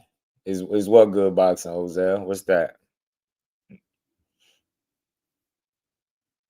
Dalton's skill set is better than Paro, and he can crack too. That's the thing. I don't know if his skill set is better than Paro. And the thing for me is he gonna be prepared the way Lynn Paro was prepared against Subriel Matiz? He was very prepared. Like, he had the right game plan, and he understood exactly what needed to be done and executed. Right. In many ways. I need to see. I don't know how this fight ended, bro. I'm confused. I thought the little Mexican dude won, but Cintron won. I got that. Funny because look, I was looking at it and I seen dude winging off, and then it stopped, and then I clicked back over to the actual stream because I got tabs open. So I'm looking at this shit and I'm like, what happened? I thought he got stopped. Yeah, but nah, bro. Hold on. Let me see what happened. And then Oh, keep nice. showing, Okay. damn. Oh, he got dropped first. Damn. Yeah, okay. Yeah, I'm looking at it right here. Yeah. He dropped him like that? Yeah. He caught him. Nasty work. Oh, yeah, he caught him with a nasty body shot. Him back. He caught him with a body shot, put him down. Yo, I love boxing. Bring your ass here. Bring your ass here. Oh, these dudes is fighting. Life. Oh, Jesus. I almost turned into a UFC fight. He waved it off. Okay, so it was a wave off. Yeah, Cintron showed heart, bro. He wasn't having that. Yeah. I thought I seen a wave off before I clicked back over to see what was going on the other side. Okay. Good win. His pops used to box, Cintron. He ain't related to Kermit Cintron, but his pops used to box. Yeah. He said the Mexican dude fell on the floor so much the ref stopped it. Yeah, the ref just jumped in front of me like, let me stop this nonsense. This is chaos, bro. I don't even want to deal with this right now. He just stopped. Like, bro, what you got going on? He said, y'all doing too much, bro. We just gonna stop it. Yeah, they better not have named no rule after Tank Davis. No voluntary knees, nigga. What you mean? Yo, I'm telling you, I'll be trying to get people when they come through here. If you just laugh at boxing more than, or just try to enjoy it, look at it as entertainment, I swear you'll get a lot more laughs. You'll really enjoy it. Every now and then I get fired up, but I'll be passionate. I don't be so mad. I'll be a little pissed, but not mad per se, right? But man, it'd be a lot of shit to laugh at, man. It's hilarious. These dudes, bro. My favorite fighter better not never do no shit like that. Swear to God, I'm gonna be online. He gonna think I don't like him for a day because I'm telling you, you better not have no controversial fight and disappear from the fans. Right, like, bro. What? You don't owe nobody no explanation, so you're not even gonna kick it with us no more. We ain't even do shit. we just supported the fight. Bro had a controversial fight and slid. He said, "Yeah, I'm good." I said I ain't doing no interviews. Said, matter of fact, since y'all throwing my shit in the gymnasium, I'm not interviewing with no regular boxing. You know what I'm saying? No regular boxing people, analysts, nothing. No real reporters. Yeah, comedians, all types of shit. When I seen him do an interview with Chime Time, I was like, yeah, he giving the boxing world the middle finger, and people don't even see it. Because that's clearly what that is. I don't give a what you say. These dudes can't name your last 3 fights. I'm serious. There should be some type of like standard when you interview a fighter. You know what weight class they in. Like you shouldn't be in weight classes that they nowhere near. Like that embarrassing casual shit. It gotta be a standard. You at least need to know something about the fighter that you interviewing. Yeah, well, I mean, how are you gonna interview him if you don't know nothing? Like, what are you gonna like? Bro, this is what I be saying, man. Like, you can't interview nothing. Like, you don't know nothing. Yeah, that's not an interview, right? And you do this dude killing food reviews, right? I love the food reviews, but I don't never see you talk about boxing. So I don't even expect your interview to be good. I expect the boxer to not even do an interview with you because of that. Damn, like, and it's no hate involved, but it's like people spend years supporting these dudes and they won't even do interviews with them, talk to them, and none of that. They isolate themselves from the same public that they want to support them. It's weird. I hate that. Who you talking about? With Tank. Oh yeah. Tank, not when he wasn't. When I started, I don't know if you was catching it. Because you know, Blue put the video out, and he said they officially named a new rule after Tank. So I looked at his thumbnail and just started laughing from the rip, and I'm like, it's crazy, like what happened in that fight. You know, with the controversy with the knee, and he completely avoided any real interviews, like any accountability. I was like, that's my biggest criticism for him. It's not the fight. I don't give a damn you had a draw, so. I don't even think you look bad. I just think Lamont fought well. He fought better than people expected, right? But I don't think you fought bad, but that's my biggest critique, how you handled it after the fact. Right. After the fact. You treated it almost like, what did we do? And when I say we, I don't really mean me, but like, what did the boxing public do? Yeah, like, we didn't do nothing to you. Yeah, exactly. You try to make it look like we was the one being. Hey, man, we miss you, man. The game ain't the same without you, man. He said, fuck y'all. I was like, damn. Bro ain't tell you to come back and fight Shakur. No, he just said, yeah, the game ain't the same without you. We miss you. You know what I mean? Like, man, fuck y'all. I'm like, yo, damn. He just that's why I always say, man, it's his fans who catch the treatment because listen, I'm not saying I ain't no fan, but I ain't no fan. Like, I'm not gonna trip. You know what I'm saying? Like, I like to call myself a supporter. Yeah, I'll support you when you fighting, but when you I'm not no fan. Like, I'm not the one over there. I'm not riding your shit like that. You feel me? Yeah. So I'm good. I already, when I read somebody like that, I won't even give you a compliment because I know you might spit in my face, bro. And then we're gonna go crazy in here. You know what I'm saying? So I just let you have your space. But the fans who really be supporting them no matter what, you know what I mean? Right. They be getting the worst beatings. They be getting abused the worst. I said it before. It's a joke, but it's not a joke, right? I said Tank treat his fans like he treat his women. You know what I'm saying? To a degree. Yeah, and we ain't trying to take no shots. You're right. I just wish like they kept the same energy with all fighters that they had with that guy. The same grace that you afford him, I wish they gave it to every other fighter. That's why I don't respect the way people call boxing when that's their favorite fighter. I don't have no issue with the fighter. I'm going to always support him. We pay for multiple pay-per-views. Like we thorough, true supporters of his. You can't find a hating word online and none of that. But what I don't respect is y'all could tear down a certain Jersey native. Y'all can tear him down. Y'all can tear him down and everything he's accomplished. But I can't simply say I think he'd beat the guy on the other side of him without y'all losing y'all minds. is like crazy. And all of a sudden I'm a hater because I think he could possibly lose a fight to one of the best fighters in the world. It's crazy as hell. It's like, see, I knew you was a hater. I knew the Rod should have never messed with you. I knew you didn't like Tank for real. I'm like, bro, name some. I've been asking people for at least a year. That's why I don't even go over there because of that. Because as soon as I don't go nowhere too much anymore.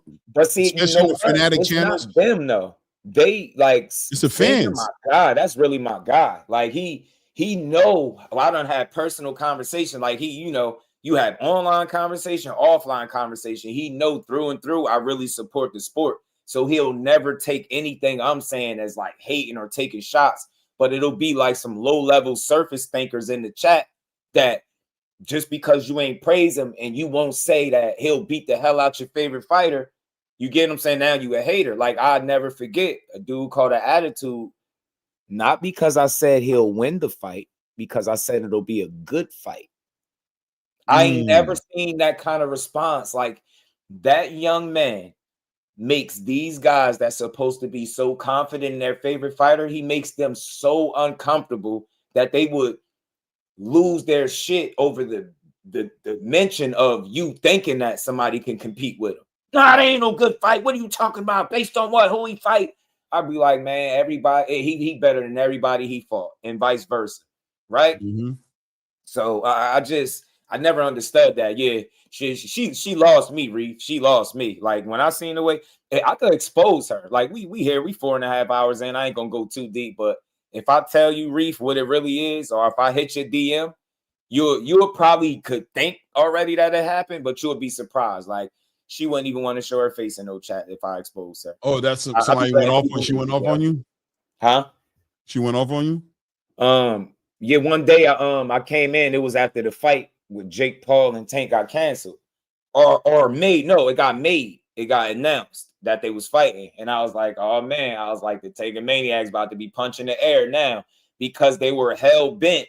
I watched people disrespect Big Dog Willie and get mad at him for saying, yo, Jake Tank next fight. You know what I mean? He kept saying that with a date. And this shit really happened. And then people, that's all I said in the chat. I said, yo, they about to be punching the air because they was sold that it wasn't going to happen. Right. That he was going to rematch Lamont. Now he's fighting Jake. Now they going to be punching the air. That's all I say. I ain't say nothing crazy to nobody, man. I got called a loser, fake. Don't nobody care what I think. I was like, man, I got an inbox that says a whole other story. What makes you think like I couldn't understand what make you that confident that I won't be messy and just expose you? But I guess because of my I guess I got integrity, man, with my channel. Right. Like I don't never want to make it out in people. Like the most I've done is took like a message she put, like when she called me that loser shit, I took her message.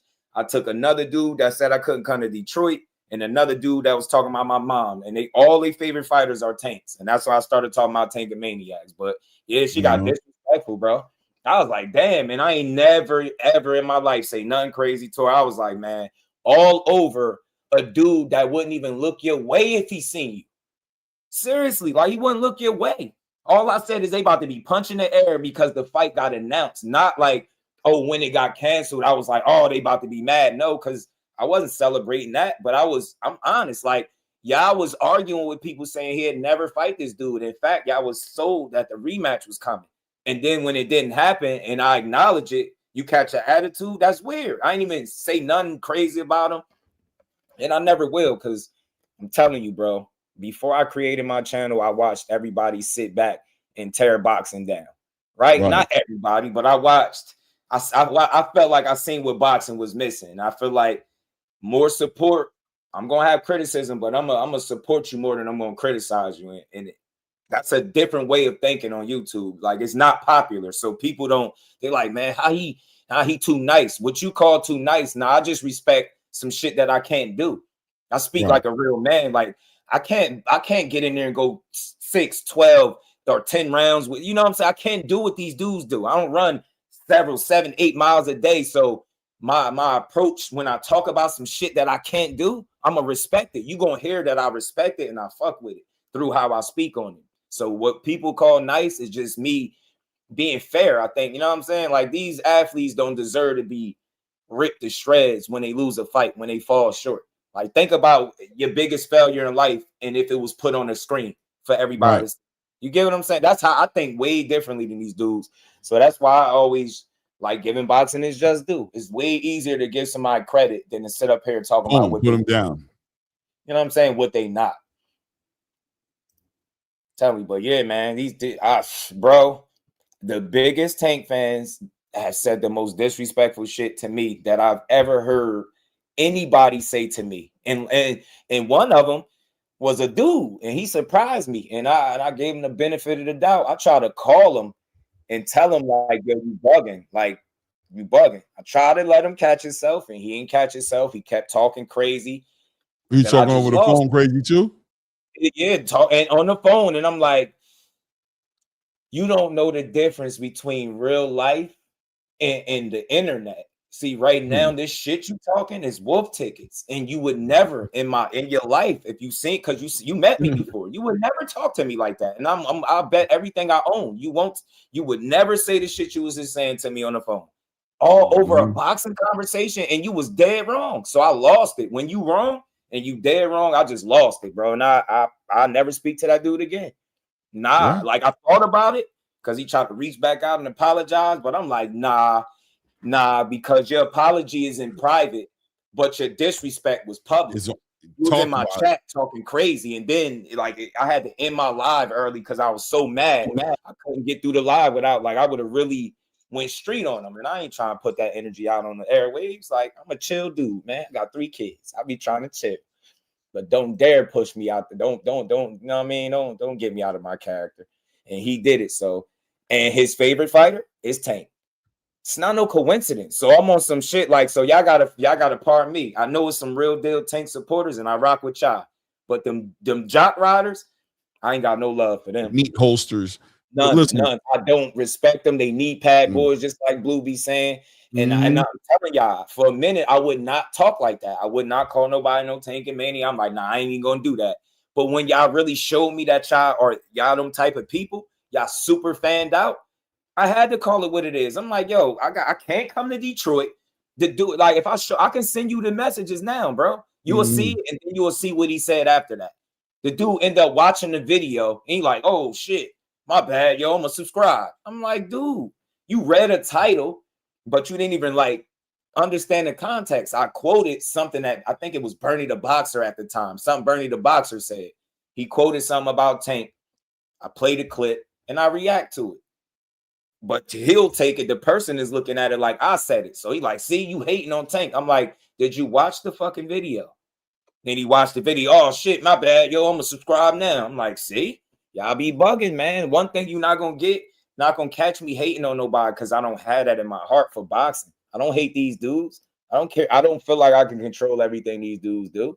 Right. You know what I'm saying? But then the next fight on Rodriguez and Diaz. But yeah, man. Yeah, here he got put in his pockets. But no, look, at the end of the day, that's why I don't go into. I don't care. I don't go to the Devin Haney channels. I don't go to the Pink channels. I don't do none of them, because the thing about me is I know if that fighter falls short or something happens, I'm going to call it correctly, bro. I don't care.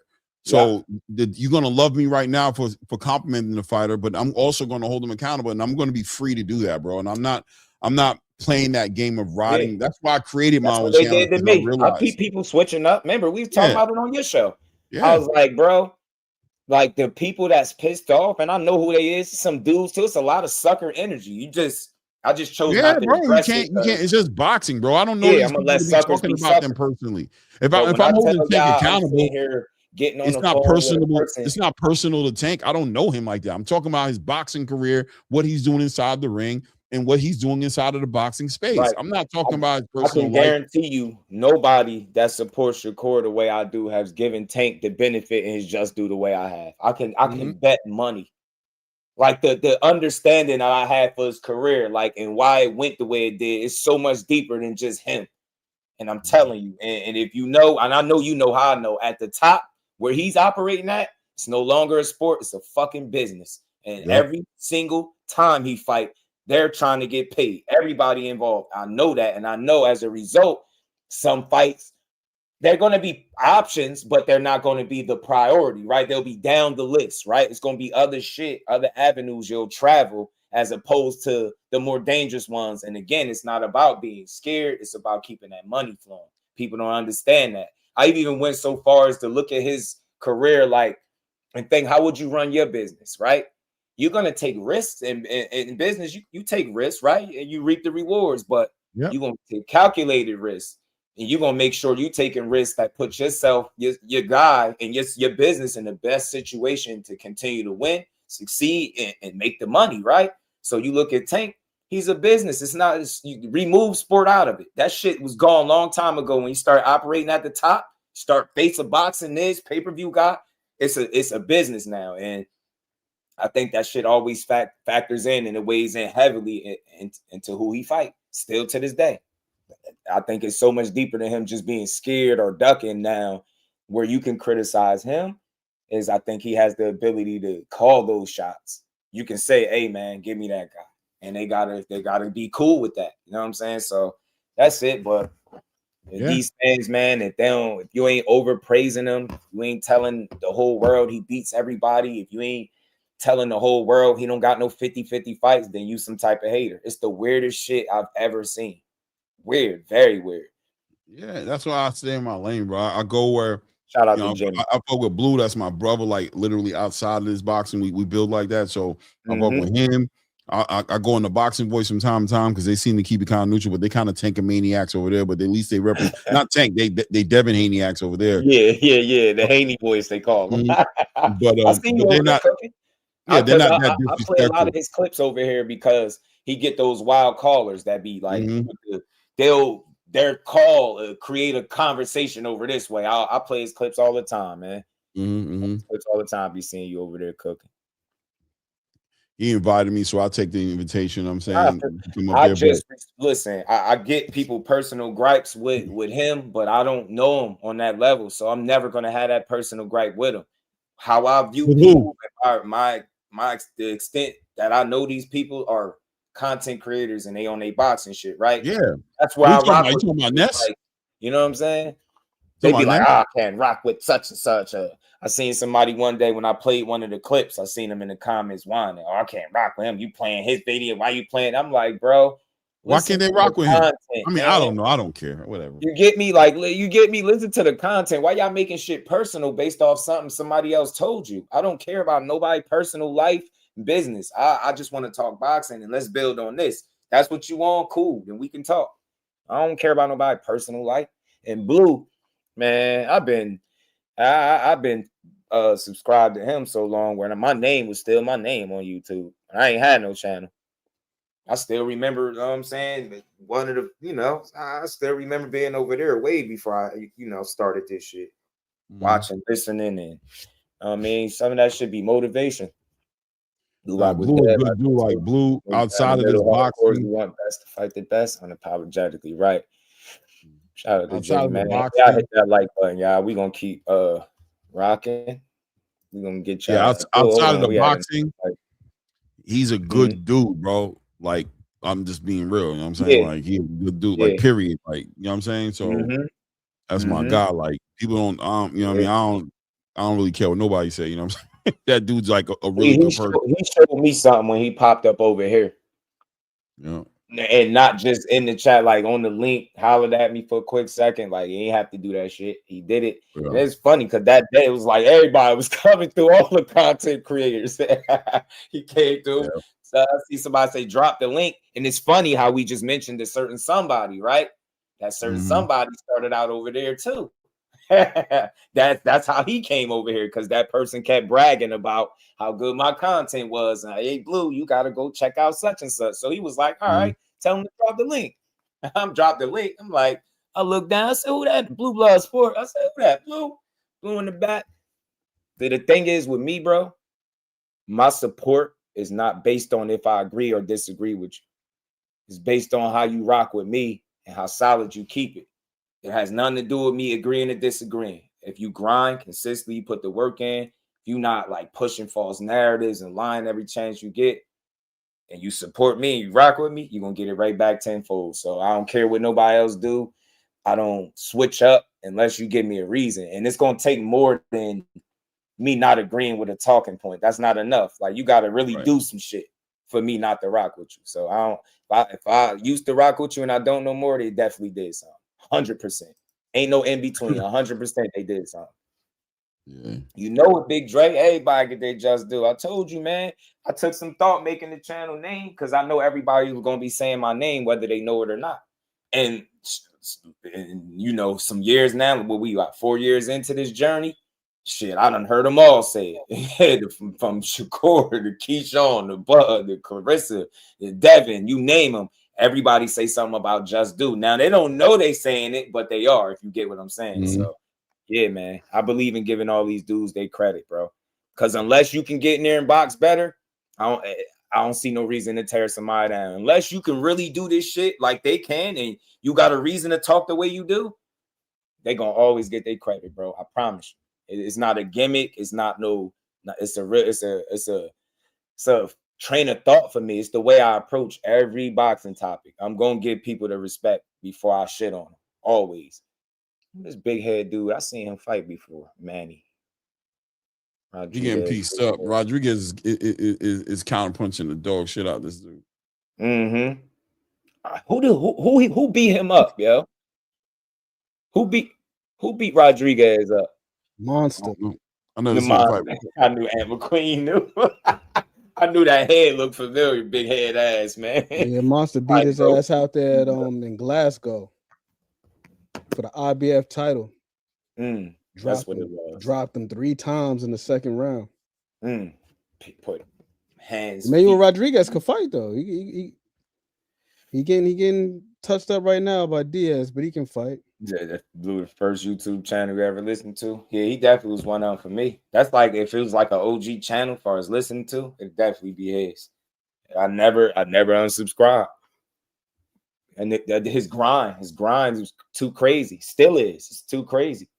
Gotta respect that. I don't care. I don't watch people just because I agree or disagree. You doing your thing. If you logical, I can listen to you. For me, it's always been the coaches. Like guys like Barry Robinson and Marvin Cook, the Russian dude over there at the Russian School of Boxing. I never really got into Blue Blood and Boxing Voice and everybody else. Been familiar with them, but for me, out of curiosity, like it gets to a certain point where if you go from Fanon to Blue Blood to this person's channel to that person's channel, you didn't heard pretty much everything that you're going to hear in a day. And that shit be burning me out real quick.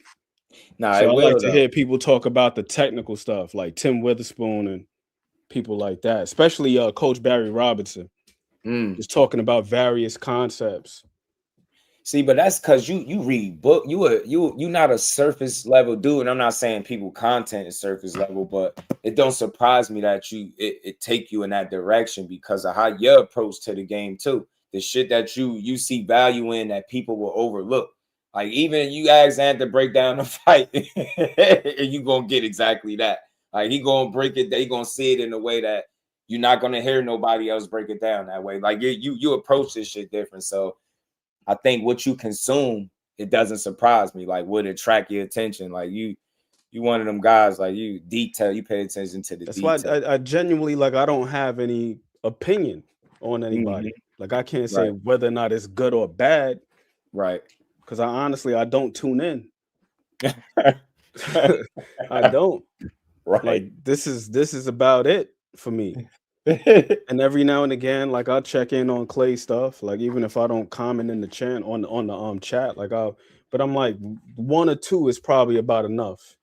Right. For me, as far as like this is concerned, because I don't know how many times I can hear about this person's dispute with this person and the contract and so on and so forth. Because like even when it comes to the business side of things, I like to try to find interviews from what's my man's name from Matchroom. He did a really good interview where he was talking about profit and loss sheets and how they determine what fights are going to get made, like along the lines of what you were talking about.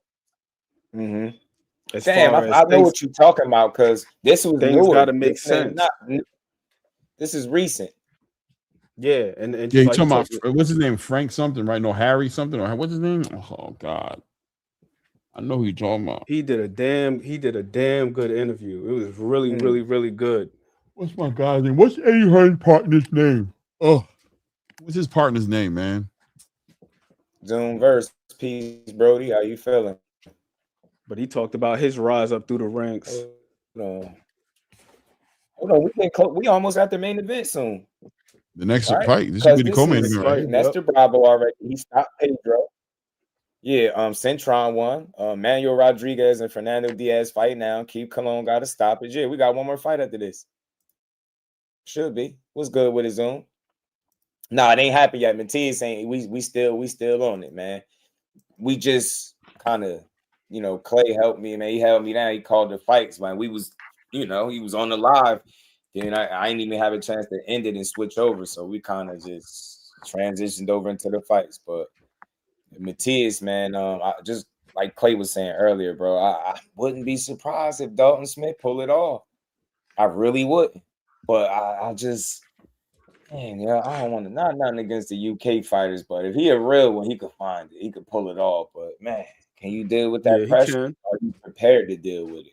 He look like he ready for the challenge. I mean, but looks don't really mean much. He got to show up, right? But we'll see. He just, if he gonna lose, he gonna go out fighting. That's what I feel with Dalton Smith. So at least he ain't gonna be on some scary shit, right? So just want to see. I don't believe that to be the case. Right.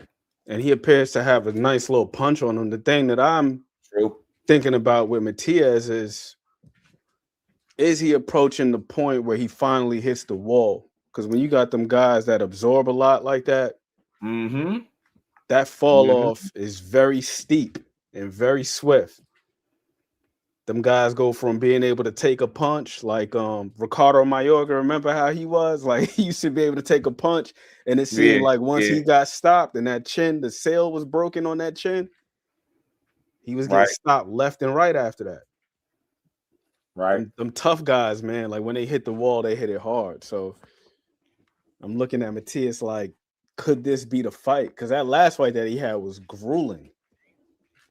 That joint with Puello was landing some really good shots. It was a couple of times down the stretch.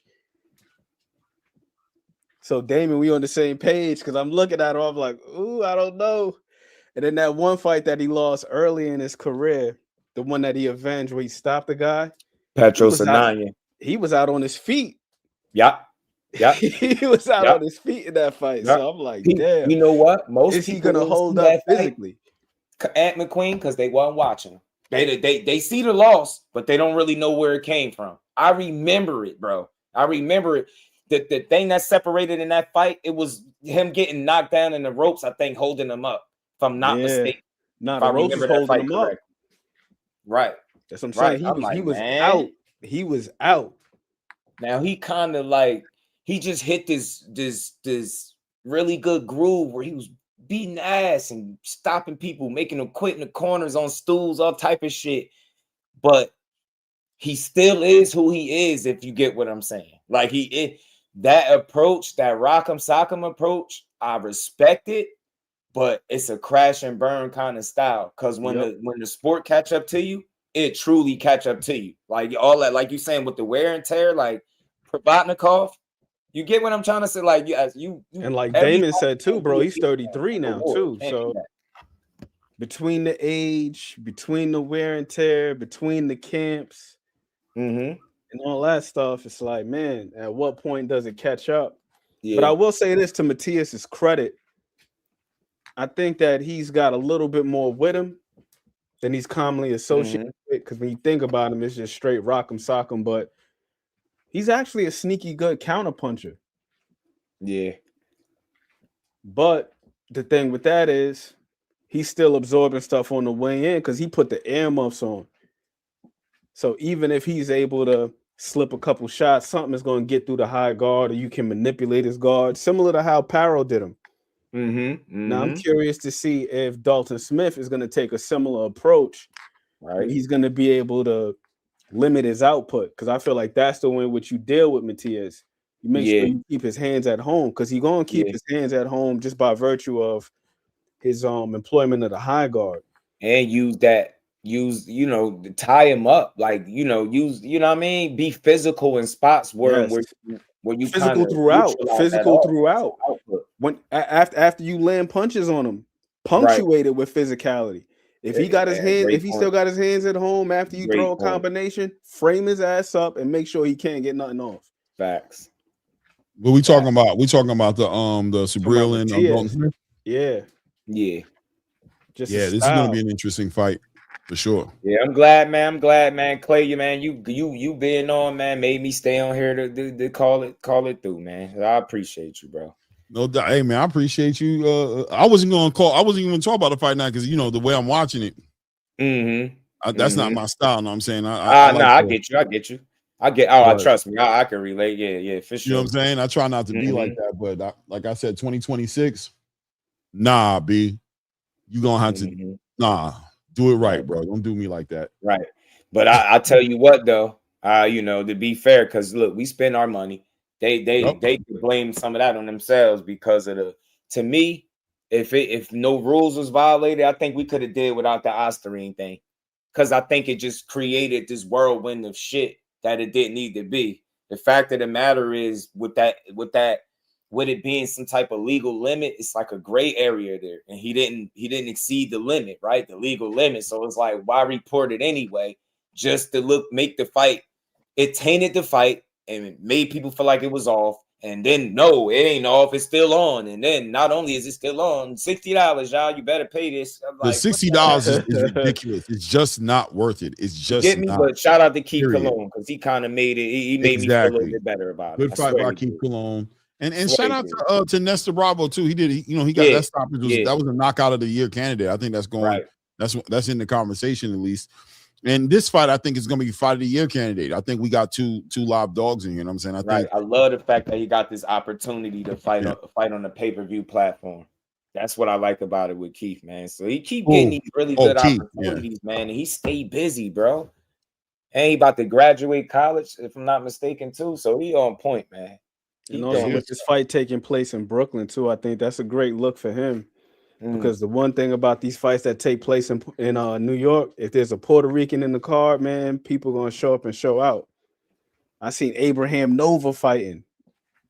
People was going crazy. The 5 stick boys outside too. Crazy. Stone style. Yeah, that I be hearing people saying the 5 stick boys. For me, my biggest reason for paying for boxing, other than the fact that I support it, is because of my opinions. And I feel like if I was just opinionated the way I am and just keep stealing fights, it's like it don't feel right. Yeah, I feel that's why if I'm gonna do something like that, I do it privately and just do my thing. Like I knew people had me messed up when they was hitting me up asking me for links, other content creators and shit. I probably low key getting offended though, because I'm like, so you don't think I'll pay for this shit? Like in the back of my mind, like you hit me, I'm looking at the message like link. You got a link? I'm looking like motherfucker pay-per-view link. You know what I'm saying? I done bought this shit. I'm offended that you even think I'm up here live stealing it. Like right. Offended, bro. No, last year I had to spend I had to spend over 500 for sure, at least minimum. Like I don't know what the number is. I don't be counting, but I know I know. Listen, my card is in my computer. And in my on my you know what I mean? So boop every time, whatever it costs, right? That's how I'm doing it. But this year is just like, y'all they just go too far a little bit. That's it. That's what I'm saying. Expensive. I speak for the people that don't buy them all the time. They're the ones that come through and be like, man, I'm glad you call them because I ain't paying for this. Like that shit gets expensive, bro. It get expensive, man. I'm telling you. And it's one thing, especially with the last year. And then starting off this one already with a damn unnecessary pay-per-view. But shout out to Keith. I'm glad he got the opportunity. Yeah, for sure. And the main event, shout out to them boys, man. Dalton Smith, he got my respect. I think Dalton's gonna fight the living shit out of Subriel tonight. He gonna fight that boy for real. I think this is gonna be an interesting fight because when Subriel fought against Liam Paro, would you guys agree that Liam Paro didn't fight? I mean that Subriel didn't fight the way he normally fights. Like Liam Paro did get him, but it seemed like Subriel was keeping his hands at home a lot more. And I heard Ant talk about, you know, framing him, and I feel like that was happening. Liam Parr did a good job. You don't want to take away from his victory, but it did seem like when he fought against Alberto Puello that he was kind of fighting more like himself, and it was a lot. And even though I thought Alberto Puello won that fight, when I scored it, I thought he won the fight, but it was a lot. And that style of fighting wins over judges. You know what I'm saying? When you got people on the ropes and you're pressuring them nonstop and they look like they're on their bike. But Dalton Smith knows how to turn, uses angles, and I don't see him getting caught up on those ropes as much as Alberto Puello. Wait till this fight over. I ain't even gonna lie, because I don't even care about it. My bad, y'all. I usually never say that online. I think the difference with the Puello fight versus the Paro fight, Clay, is that Puello is not very active off the lead. Like he's very good counterpunching, but he's inconsistent as hell with his jab. Like if you've seen the fight that he had with Gary Antoine and the one that he had with Sandor Martin, whenever these dudes wanted to close the gap on him, they could. And then you close the gap on him 9 times out of 10, he's just gonna clinch. It's with Liam Paro is different. Liam Paro is being first. Right.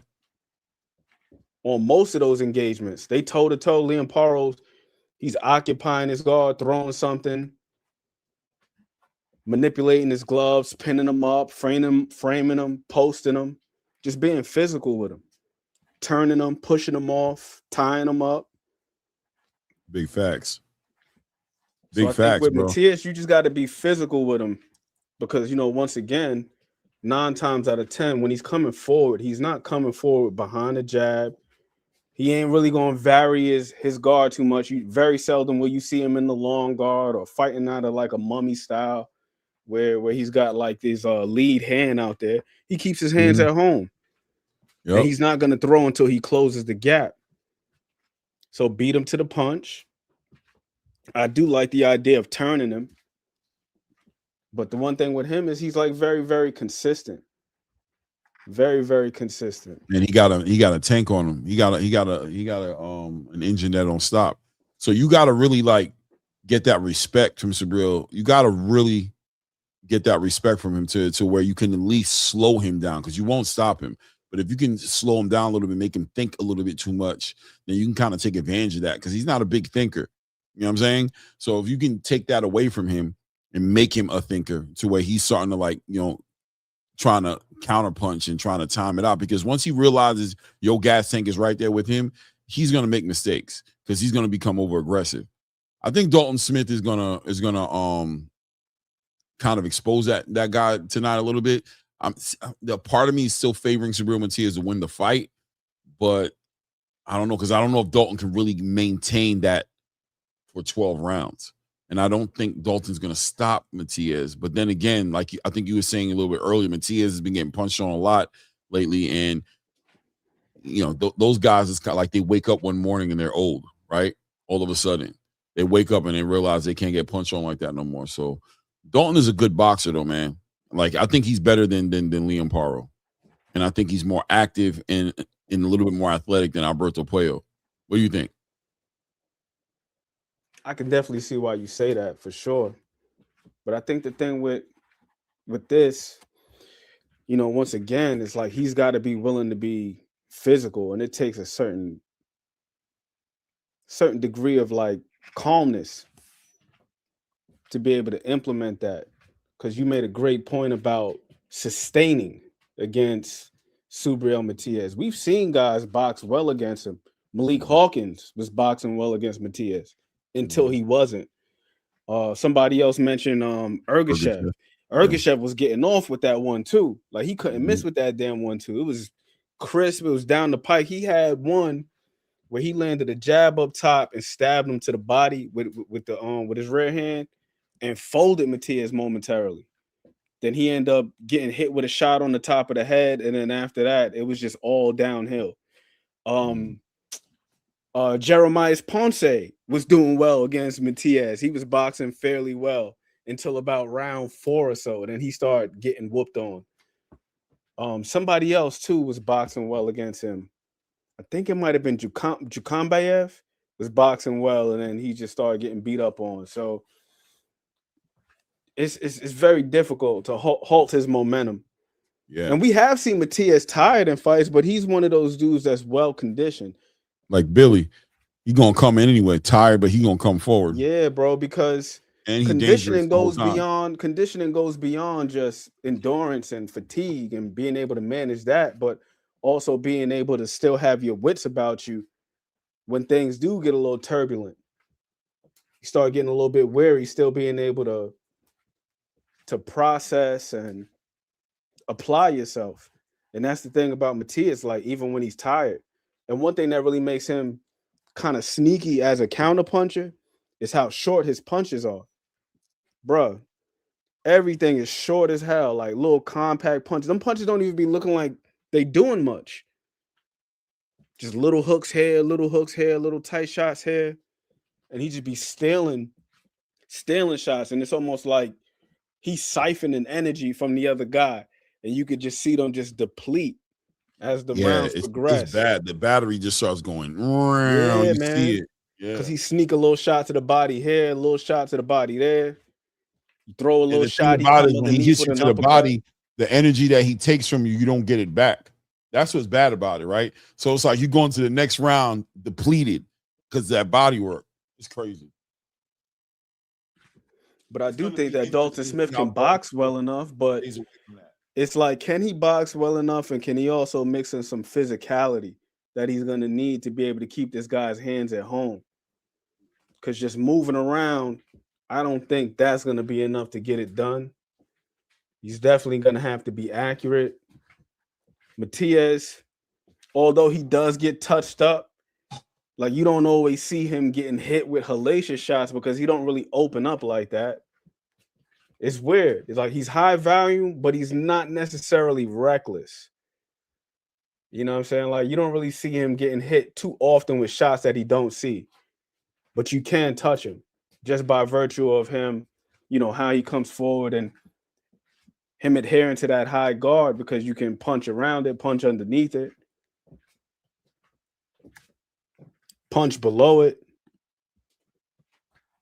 punch between it if you're sharp and accurate enough. Yep. That's a fact.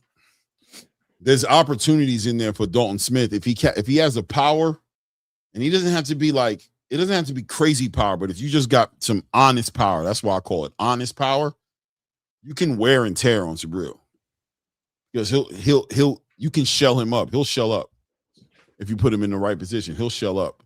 And that gives you opportunities to pick your shots. And like you said, above and below that guard, around the ear, you know what I'm saying, straight down the middle between the guard, you can catch him. It's just I think he should try. I think he should look to work the stab early on, so that way he could take some steam out of him, but do it responsibly. Yeah.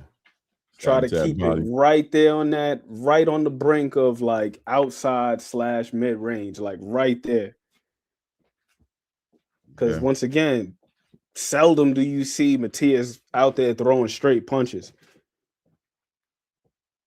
Damn near everything he throws is like, it's like a hook or uppercut. He might throw a throwaway jab here and there, just for the means of just getting a combination going. But he's not a dude that's gonna come forward working behind the jab and throwing crosses, and that's just not him. Now that being said, the Subriel Matias, do you think in that Alberto Puello fight he kind of found his identity again? Because I don't know, like it seemed like he kind of like tried to answer the bell in the boxing a little bit. You know what I'm saying? Like, and it seemed like that wasn't a good look for him. But it seemed like in the Alberto Puello fight, like he was like, nah, this is who I am. I'm gonna smother, attack, pressure, attack the body. I'm going to close this. This is going to be a close range fight. I'm not going to sit here and let you pick me off from a distance. I'm going to come forward. And it seemed to be somewhat effective because Puello wasn't able to really adjust to that. He was able to hit him with some clean shots. And I thought, like I said, I thought Puello won the fight, but Puello was really dealing with, like, he found himself on the ropes a lot. His back on the ropes a lot in that fight. Do you think Subriel Matias comes into this fight feeling like he's going to try to fight Dalton Smith the way he should have fought Liam Paro? I think that's tricky because once again, it's the things that Liam Paro did. I don't think it was Subriel Matias just going in there and just saying, "Hey, I'm going to be patient." Liam Paro was very deliberate early on, and it's like even if you look at the punch stats, where me personally, I don't believe that it's everything because the punches landed can be skewed, they can be very inaccurate at times. But I'm just looking at the punches thrown. Like Paro did such a really good job of manipulating Matias, just through output and physicality, that he didn't really allow him to get going until about, I'm looking at it now, to about maybe round 4. In round 1, Liam Paro threw 134 punches. Matias only got 12 off. But how sustainable is that? Like you were saying before about Dalton Smith. How sustainable is that? 134 punches in a round, bro? Yeah, that's a lot of work. You got to have a different type of gas tank to be able to keep that going long enough. And you can see once that started to dissipate, Matias started to up his work rate. Y'all know that Paro fight was the fight. What y'all think about him saying he had no game plan? He went into the fight with no game plan. Subriel? Yeah, he said that Paro fight. Yeah, he said he went into the fight with no game plan. Yeah, I mean, that's what I'm saying, right? That's what I saw. I noticed that Subriel didn't have no plan B. I felt like he was just waiting for an opportunity to do what he does. He thought that an active Liam Paro would be a tired Liam Paro in the second half of the fight. And he thought he was going to be able to get him out of there. And I think Liam Paro just showed that he had just enough. Plus, he had enough to survive and did enough in the first half of the fight. He bagged up so many rounds that the pressure became on Subriel to do something. That was the major key, because I'm looking at the punch stats. That was the major key. The first 3 rounds in particular, I thought that Paro did a really good job of being active and outworking him. Because like it went from first round, Matias only threw 12 punches. Then the second round, 46, then 58, then 65, 48, 75, 58, 47. So you can see he gradually started to pick it up. But Paro came out with the gas on 9. And then by the middle rounds, he was able to bring it down to about 5 or 6 or medium and just kind of sustain that. From 134 to 117, 118, then to 85, 102, 82, 89, 88, 59, 79, 77, 76.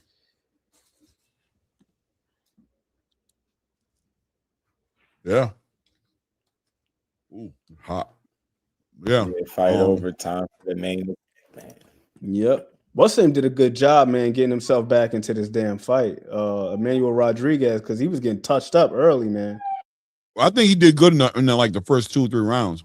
He was all right, but he brought it back heavy. The middle rounds, he was getting swallowed up a little bit, but he started catching him. Yeah, he was. He was getting caught up, but he started like getting that cadence down. He was punching whenever they got in those exchanges, when they were punching at the same time, he started getting the best of those exchanges. He is looking a little Oscar Valdez. Is in the forehead region.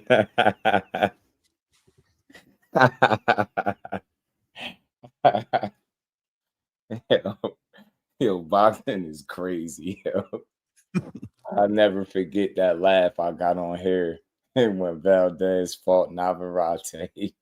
Yo, I laughed so fucking hard I had to record it, yo. Them type of laughs I will pay for. Man, oh man, I laughed so hard that day. I'm like, yo, he is getting his ass whooped. He getting his ass beat.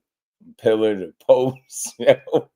Navarrete was whooping Valdez ass. Oh yeah, bro. Remember, I was like, yo, bro, I called that shit I was live. hurt. I was laughing so like hurt. I never thought I would see Valdez get done like that.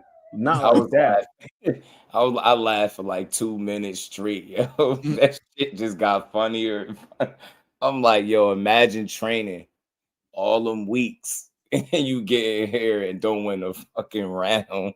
Damn, yo, boxing is really tough, yo. You can really go give it your all and then don't be enough on fight night. Like nowhere near, you could really miss the mark after all that work you know he put in. Shit is crazy. Like I have to respect somebody that is disciplined enough to like refrain from like, you know, sex, certain foods, right? Staying disciplined for weeks on end, a couple months at a time, just for one night's of work. And it could go horribly wrong. You think I'm about to shit on you for that? Like, man, it's a tough ass sport. I'm telling you, man. When your all ain't good enough, like boxing is really one of them. Like when your all ain't good enough, yo, shit get tough. Not even for a round or two, like crazy. You get me? Like all that training and you can't win 1 minute of any round. Navarrete was like a man possessed. It's like when I seen him throw that. They gave it to Rodriguez, right? Who won? Yeah, I knew it. When I seen him throw that uppercut from the basement, I said, "Yeah, it's over. It's gonna be a long night for bro." Yeah, Rodriguez pulled it off. No, I seen him. I seen him turn it up, man. I knew he was. He started putting his punches together real well. Yep. Yeah, he did. He got short with him too. Real short hooks, real short. Like he got real short. Started touching him. Yo, facts, yo. Reef, that's why I was laughing, but at the same time, I still got so much respect for these dudes because you can really give it your all, and the only thing you're gonna get after a loss is a shit ton of criticism from people who can't run a fucking mile. That's why I be approaching it the way I do. Like, how crazy? How you think? What type of person you think you are to be overly critical of somebody for some shit that you can't do? And I know everybody don't look at it that way because they be like, "Well, I don't box," but you talk like you do. You get me? Calling people bums. Oh, he trash. But if you fought him, how would it look? And then you go, "Well, I don't box." All right, then talk with some respect, man. This shit tough out here, man. Dudes be getting their asses whooped. And to think you got to perform with all of these people watching you. You get knocked down, you got to keep your composure. Get up, figure that shit out. You get cut, you got to figure that shit out. Get what I'm saying? You hurt something, you got to figure that shit out. It's a different kind of sport, bro. And you know it's real because you can't fucking play it. That's why I love it the way I do. That's why I say, man, Boop's a different kind of dude, yo. For him to be in the sport as dangerous as this, and he have the kind of fun that he have in his fights, like he is one fighter. When you watch him fight, you can tell 100% he having fun at some point in that fight. And to do something this dangerous and have that kind of fun, you special, man. That shit be different. So I ran the mile in high school. 1 mile ain't for the week. I remember in the high school when it was time for me to run the mile, I didn't have to do it because I had got shot in my legs. So, you know, the teacher was like, you know, I already know you could do it, but you got shot. He just like, nah, you ain't got to do that shit. Just rather the time I started smoking a little bit more too, that mile would have did me in a little bit. Vergil's my guy. Running. When I was in the military, I used to try to run like about 2 to 3 miles a day. You know what I'm saying? Yeah, at least 3-4 times a week. That's good. Sure, but that's something that you build. That's not something you just do. If you stop it for a long time, that should have pin your ears back when you try to do it again. I was talking about that recently, like finding a way to do with some of this this unwanted energy I be having. My girl suggested a punching bag. I said, man, I might need to go out and run. You know what I'm saying? Like tire myself out. Start get a little gym regimen going. It's long overdue. Could get a reflex ball. Yeah, I need something right there at Dollar General. Strap it on your head and just punch it. Right.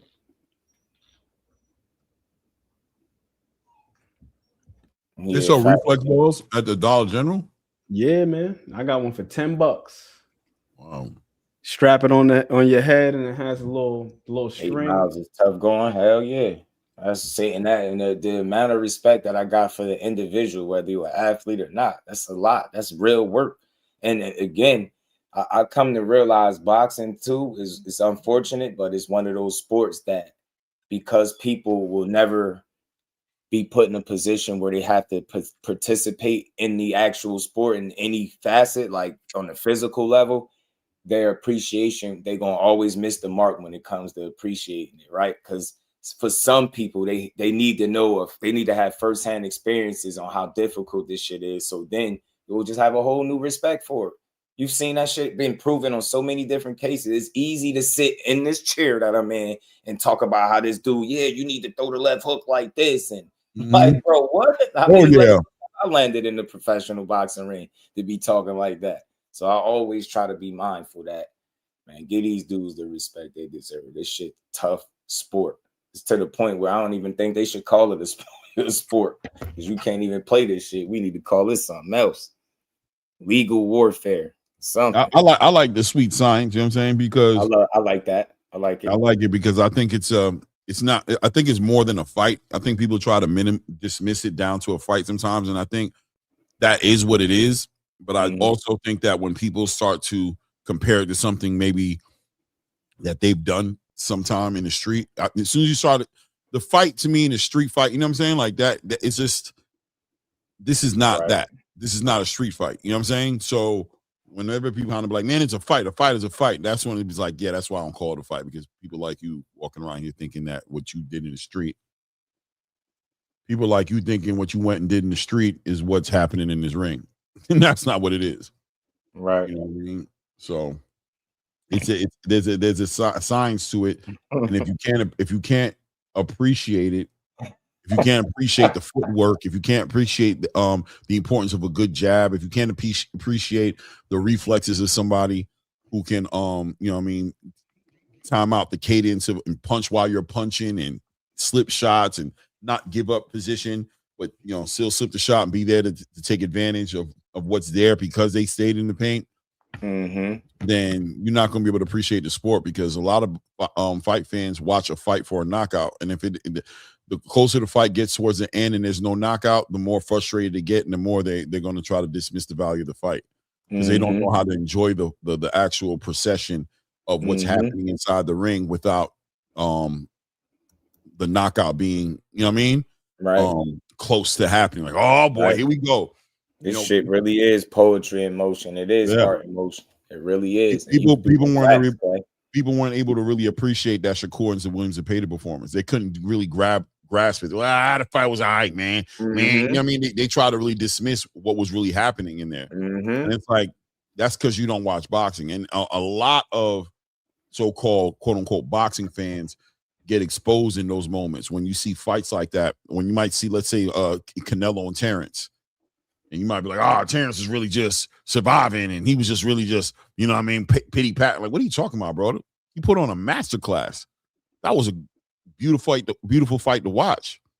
So you got to kind of have some skin in the game a little bit, I guess, to kind of like, you got to kind of be there for the long run. Like I told somebody the other day, I can't stand golf, but I know people who watch golf the way I watch boxing.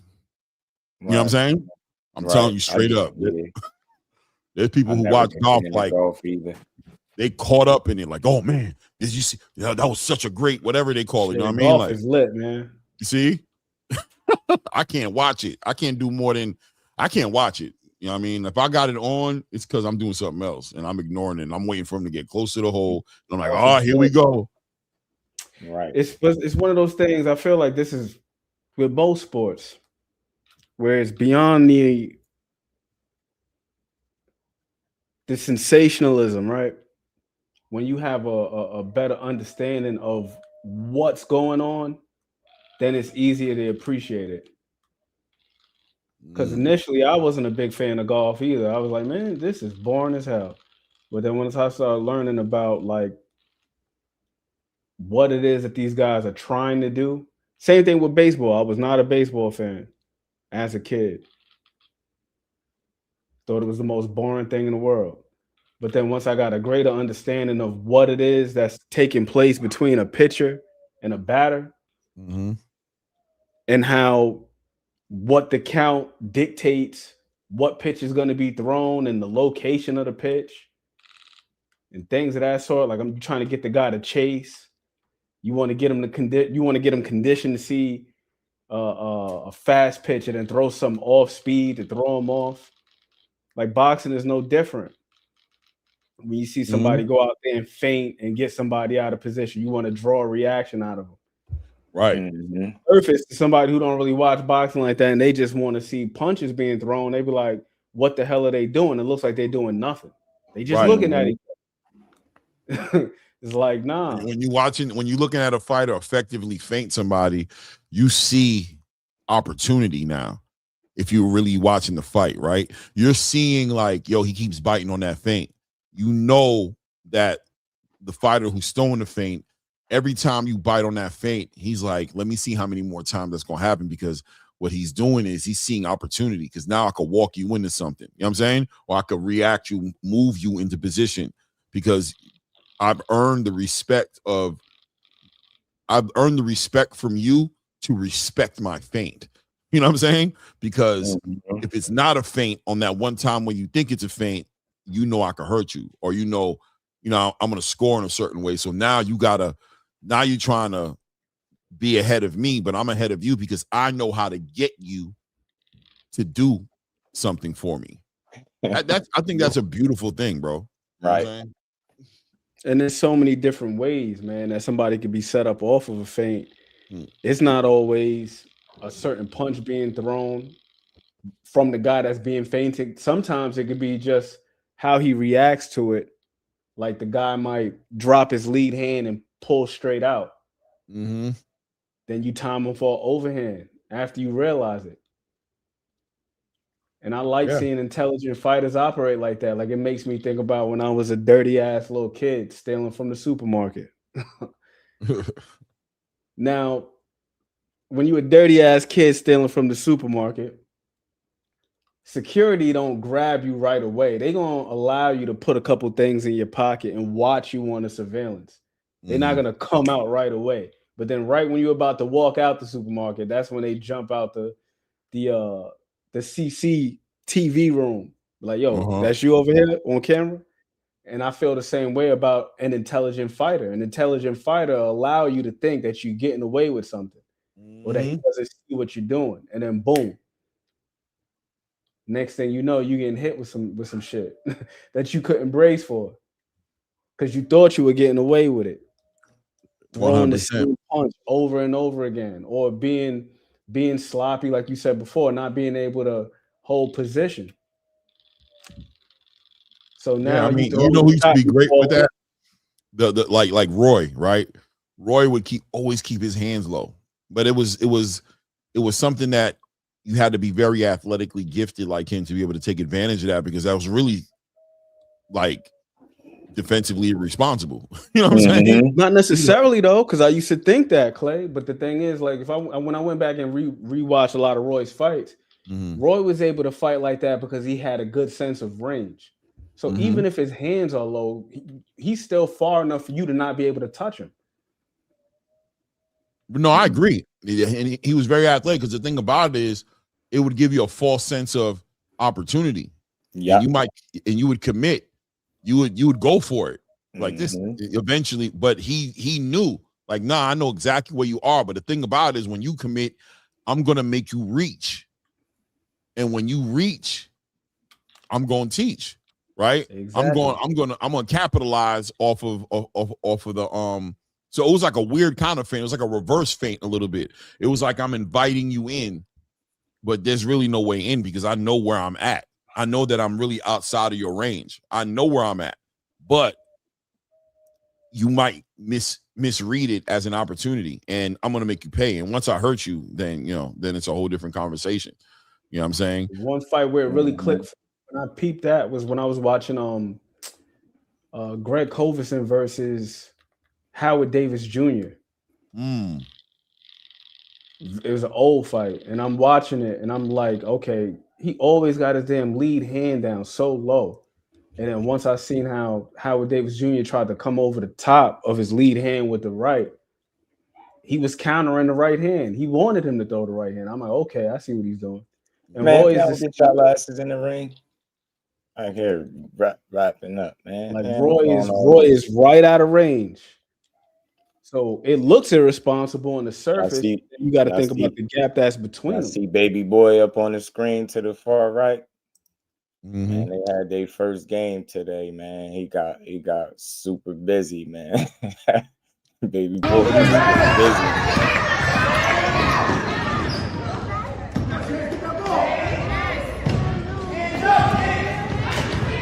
That's him right there with the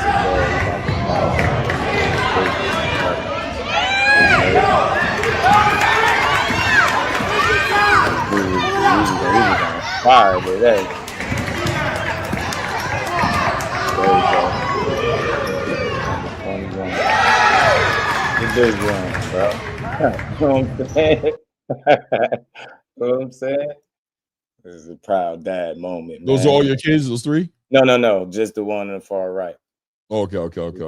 That's baby do. You know what I mean? We got baby do, but we got that's KJ because he a junior. So but he had what was the score, like 16 or something? He had like 14 points, I think 4 steals, 5 rebounds. He was getting busy. You know, he's early, but I like for him to show the improvement that he showed from last year to this year. All that shooting around in the house he be doing because he got a hoop in here, man. All that, let's shoot. That shit really paid off. It make a big difference, man. He comfortable, man. I be talking to him. I be asking him, you be nervous? He like, no. He be out there balling. Said, damn, out of 16 points, you had 14? Yeah, you was acting crazy today. You know what I'm saying? And they won. I said, that's what's up, man. My proud dad moment of the day, man. Okay, Mohawk, Subriel. So you can get the hoop in the high school. If you get missed, you can stay off and take it in my school. Man, I'm glad he like it though. He like it. Football now, he getting to the point where this next year be tackled. So I want to see if he want to do it because he was getting busy in that shit too. So my whole thing is just not to force him to do nothing. You know what I'm saying? I don't want to be one of them. You know what I'll tell you though? Whatever he chooses to do, force him to finish it though. Mm-hmm. Yeah. That's what I told him. Like, ain't no quitting. You decide to do it, you're gonna at least finish the season that you in. Maybe you don't gotta come back next year, but you're gonna finish this one. So I think the same exact way, bro. It ain't gonna be no, I don't want to do it. He had one of the moments with the football, like sitting there whining, I don't want to do it. I was like, bro, that's a little too bad. So you gonna see it through. And the turnaround, bro.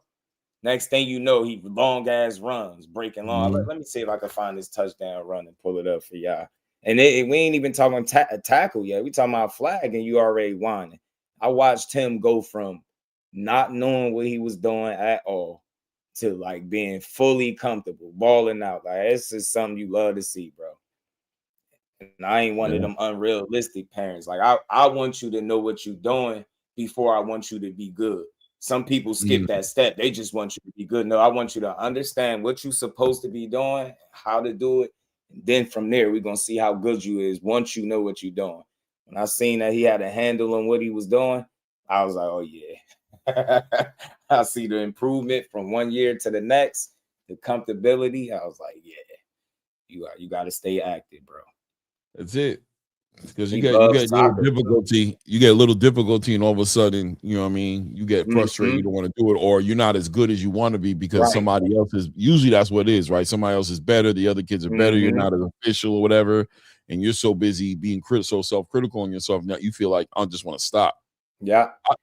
Sometimes you gotta tell these kids, like, don't nobody give a fuck about you like that. And hell yeah. Like, ain't nobody looking at you like that, bro. I'll get on his ass. We ain't gonna be doing no pouting and whining over nothing. Nah, ain't nobody stressing you like that, bro. Don't nobody give a damn about you. Suck. You think you're too much of yourself. You think it's too many people looking at you. The other kid that's faster than me, and this, I'm like, bro, you don't even know what you're doing yet. Don't even worry about all that. Don't nobody care, bro. That kid could be at his crib right now crying about something you think you suck at, that you doing well, that he wish he could do well, and he crying at his crib, and his parents is letting him know that he need to stay in his lane. Don't nobody care about you like that, bro. Ain't nobody studying you like that. You know what I mean? Don't think you think you're too important. I love you, but I gotta let you know, ain't nobody studying you like that, bro. Don't nobody care about what you're doing like that. Just do your thing, get better, bro. That's it. Right. I mean, go out there, have some fun, man. I ain't gonna. One thing I understand early is not to stress them out with expecting too much from them. Like it'll be somebody first, year doing something. And we out here talking about, man, he ass, man, my son ain't good, man. Man, do he even know what he doing yet? Because I'm one of them. I'm patient, and I sat there and watched, and him, being super timid, getting blocked, and letting people run right by him. And I'm like, bro, you can't do that. You gotta block. You gotta do this. You gotta do that. And you go from that to blocking people to the ground, running long ass touchdown runs, dancing in the end zone. I said, see, you got all you gotta do is stay with it. You gotta practice, bro. That's it. You practice, you get better. That's how that go. You don't put the work in, you're not gonna be good. That should be fun, man. That made I knew there was something wrong with that jacket because I saw that big lump on. I was like, why does he look like that? It was a hoodie that was tucked in his situation. But I don't know, man. This is gonna be a good one. This is gonna be a good one, I think, man. Additionally, when you get to a certain point, you see the real difference between the guys that are like good and the ones that are great is generally understanding. Real talk, like the basics are. This happened. I think a few weeks back, man. Did y'all hear anything about Vanez Martirosyan passing away? Yeah, from cancer. From cancer. Yeah. Bro. Yo, I heard about life be tough, bro. I was like, damn, man. Damn. Boys take a 8-month, 9-month hiatus. You find out they're on a deathbed in stage 4. You get what I'm saying? Yeah, bro. He was a good fighter, man. Good fighter. Good fighter. And then he was active. He was active, right? Like a few years ago. Yeah, you know what I'm saying? I think it slowed down, obviously, when he took that dumbass fight. What was that against Golovkin, was it? I think it was Golovkin. Fought somebody that you definitely shouldn't have been in there with, but he was a good fighter, though, man. Fought Lara a couple times. Charlo. They dudes good fights, man. Damn good fighter. And then this dude, RIP to Devon Porter, he was from not only Jersey, but, I guess he was living in Old Bridge, but he from New Brunswick. That's where I'm from. I'm like, yo, what? Dude got hit by a car and killed. I was like, man, life tough, man. Shout out to Baby Boy, man. He had fun. He did his thing today, man. He was on fire. Dalton Smith, you got that royal blue on, man. Are you ready? Hope you ready, G. Yeah, I want to see what you do with it, man. You know what I'm saying? What you about to do? All odds is on you, G. Work your ass off to be here, man. Another UK guy, or are you gonna look like,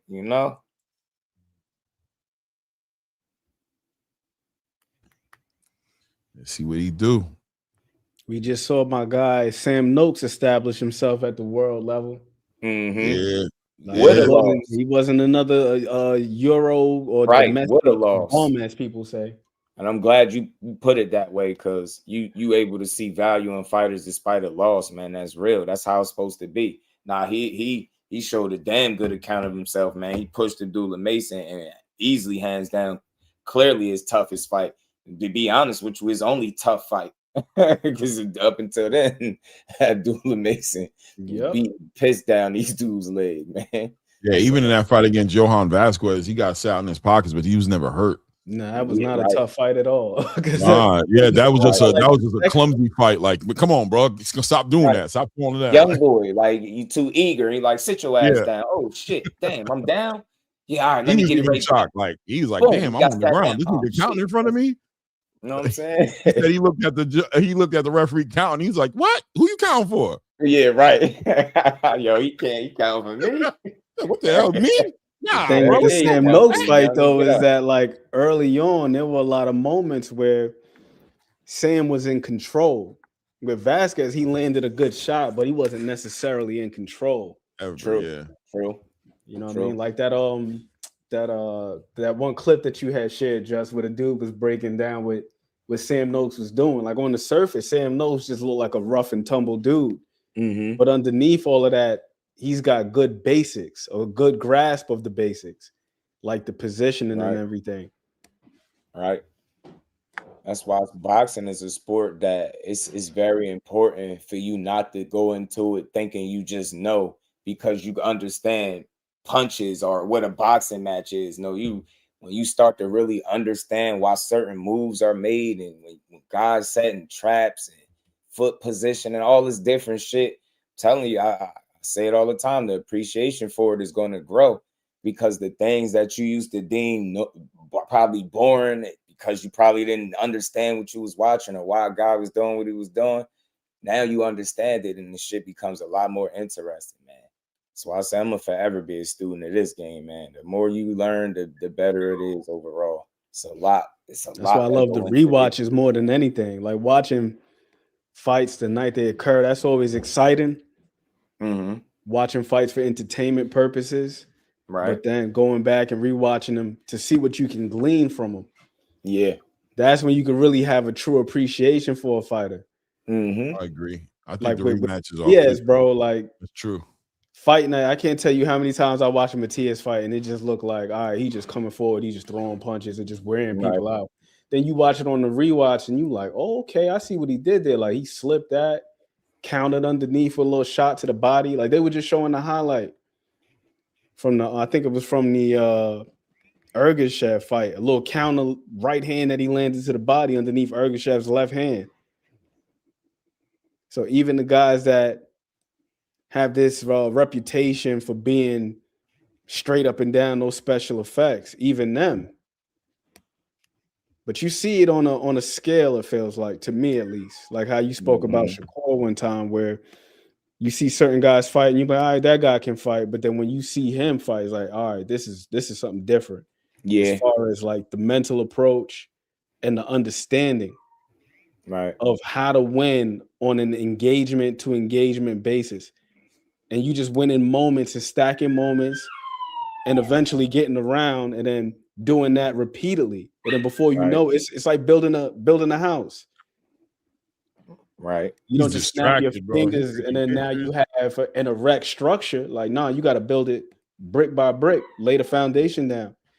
That's what a guy is that knows how to win a fight on a round-to-round basis. Mm-hmm. There's no magic formula. Did the place fill up? Yeah. I don't know, man. Did it? I mean, you know how they play with the cameras if it didn't. I'm trying to see, like, up top, it looking kind of... It don't look too bad because I'm looking at the strobe lights flashing across, and there's definitely people in a lot of those seats. Is it? That's what I'm trying to see. That's what I'm saying. That's what I'm saying earlier about Keith Cologne being on this card because, look, you see Puerto Rican flags right down there, ringside. Mm-hmm.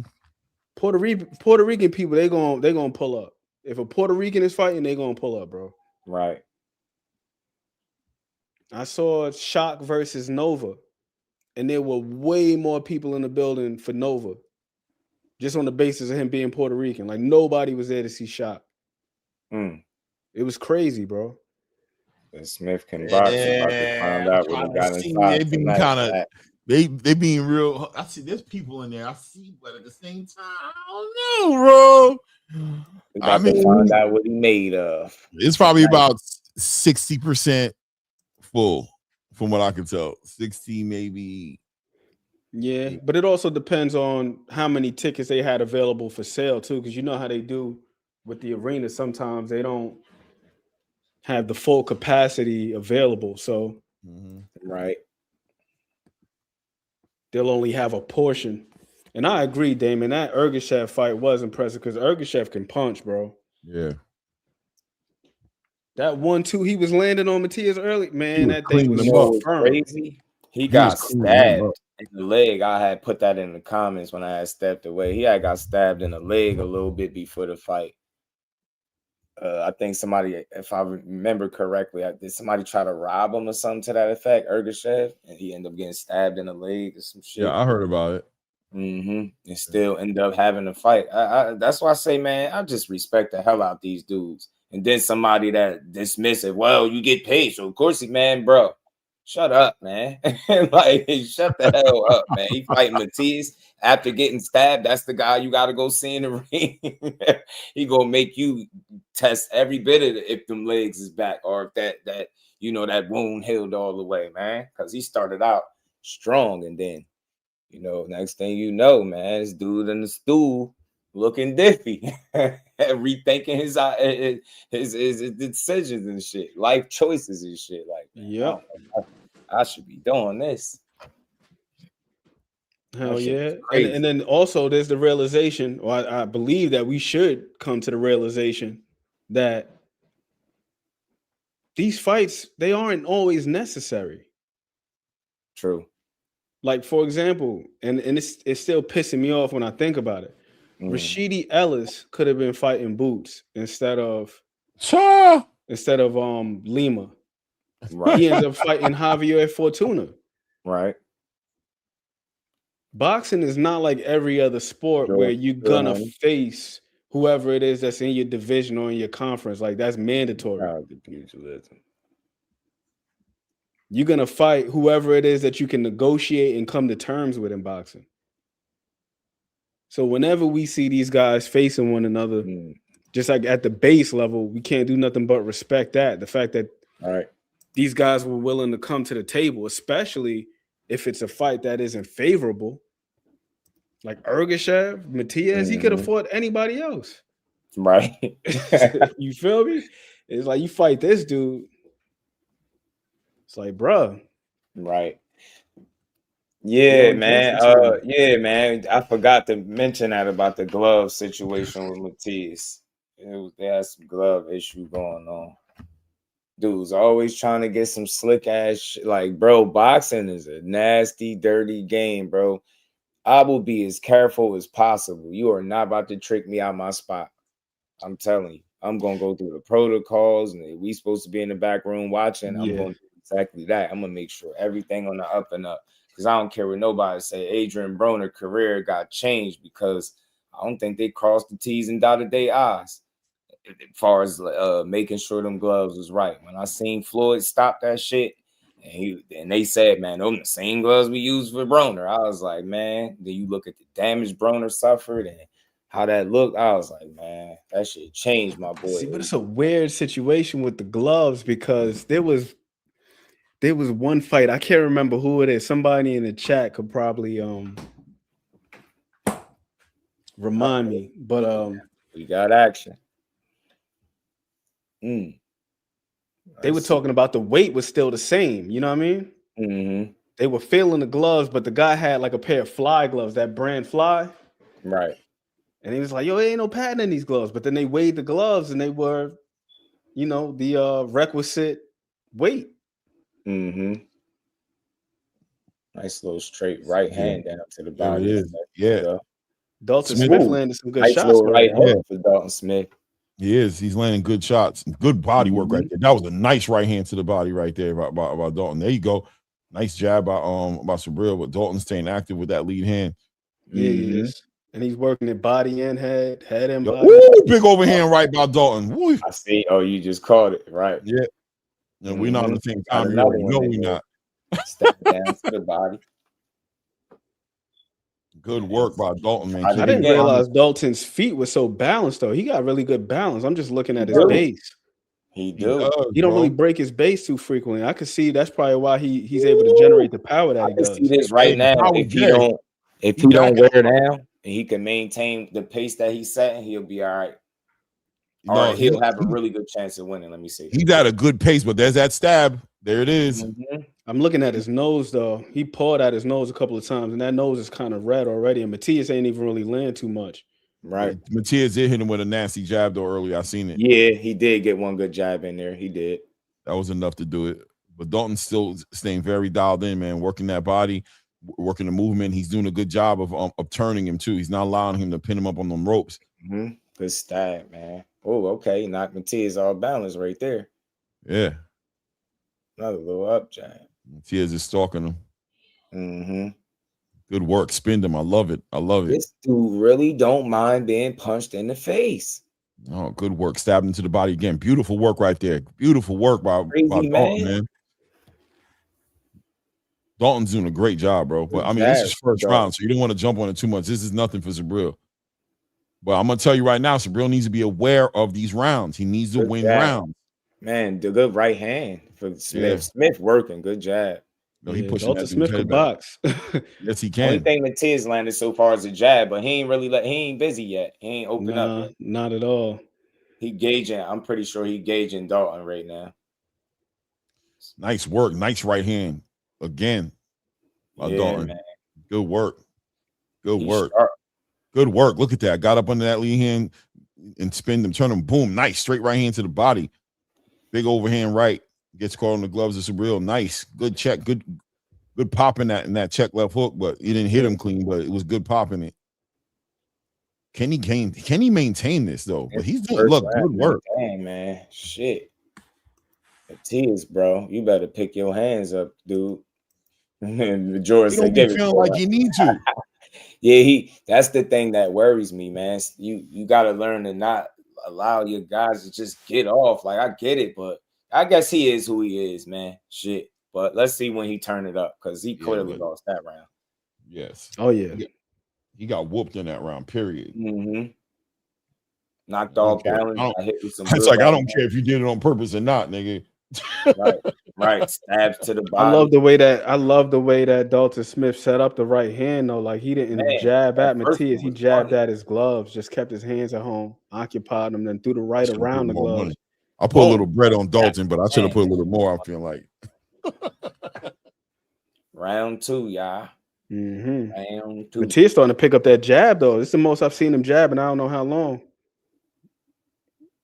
Nice job by Smith to tie him up. Matiz landed like 3 nice jabs, a triple jab in the right hand. Okay, he stayed. He's stepping to him. Okay, all right. Okay. Now Matiz starting to get to him now with that jab. Mm-hmm. See Dalton trying to tie him up. Dalton whipping that right hand in there, boy. I don't think he liked the way that power from Matiz fails though. Me either. Because every time he get touched, he's initiated that clinch without Matiz even throwing anything. Exactly. Right? To your point. Yeah, he doesn't want to allow Matiz to get him on his back foot too much. Nice work by Matiz, man. Mm-hmm. He keep pulling at that nose. Dalton Smith is a sharp shooter though, man. He's Second, accurate as hell though. Clinch that he initiated without nothing really coming at him. There we go. Good old round 2. He's got about 3 of those already. Look, another clinch. What I don't know, and what you seeing is that's the 3rd one. I get it, like far as neutralizing him, but he ain't even throwing it. You just, jumping in, grabbing him. Okay, good body work from Dalton. Look, he tied up again, bro. I don't know if I like that because of what's not happening when he's tying up. Usually, you get me some activity where you like, I get it, but he just like, let me grab. Look, he did it again. Ooh, yeah, you know what it is? I think he's into winning these rounds right now. He knows he wants to win as many of these rounds as possible. He's expecting this to get choppy towards the end of this fight. Like anything after 6. You don't want him to lose these rounds just because this dude is pushing the back. Beautiful. Oh, good 3-punch combination from Matiz. And it's all short shit. Damn. Yeah, he's starting to get busy. Clean shit. Good right up. Durable, bro. Dalton Smith, I think that nose might be busted soon. He keeps pawing at it. Like, just pay attention when he back up. Like, how many times he keep pawing at his nose? Nice work. Good clean punching by Dalton. I ain't gonna lie to you. He got clean. He's a clean puncher. See that jab. I agree, Clay. His technique is clean as shit, especially on his right hand. Yeah. He got a sharp right hand. His nose is bleeding already. Yeah. He keep getting that jab in there, and that shit just come out. Nose is bleeding. Dalton Smith might get worn down, bro. Yeah. He's gonna have to clip Matiz or something soon. Or he gonna get worked down. Nose bleeding already. Yep. Yeah, right now I'm watching. I'm a little bit behind you guys for sure. Right. But You gonna see the 20-second mark, Clay? No, I seen it. Nose start bleeding. I seen it. Man, that nose leaking. I don't know, but to end of the 2nd round, that round was pretty, man. Matiz did some really good work. Yeah, that's a Dalton swing probably round. still Depends on pulled the it judges off, look at it, but but Matias is much getting off. closer. Jordan said the only question. Who's next? That's my boy, man. He said that's the only question. Who next? Jordan, like I've seen enough. Nah, that 3-punch combination was I very agree, Damon. That's gonna be a encouraging, major like, key too. Like how long the ref allows it, and if the ref allows them to fight on the inside, or is he gonna break every he single had about time? five clinches in that round, bro. Matias And got that a was little a mouse closer under round, but maybe that it's right still eye. TJ. But if his nose broke, he in trouble at all. If his nose broke this early, I think That conditioning is gonna be he's gonna be breathing out his mouth. I'm telling you. Exactly. And he already moving a lot. Okay, let's see how this shit change. Matias is he already clinching, man. 10 seconds into round 3. Right.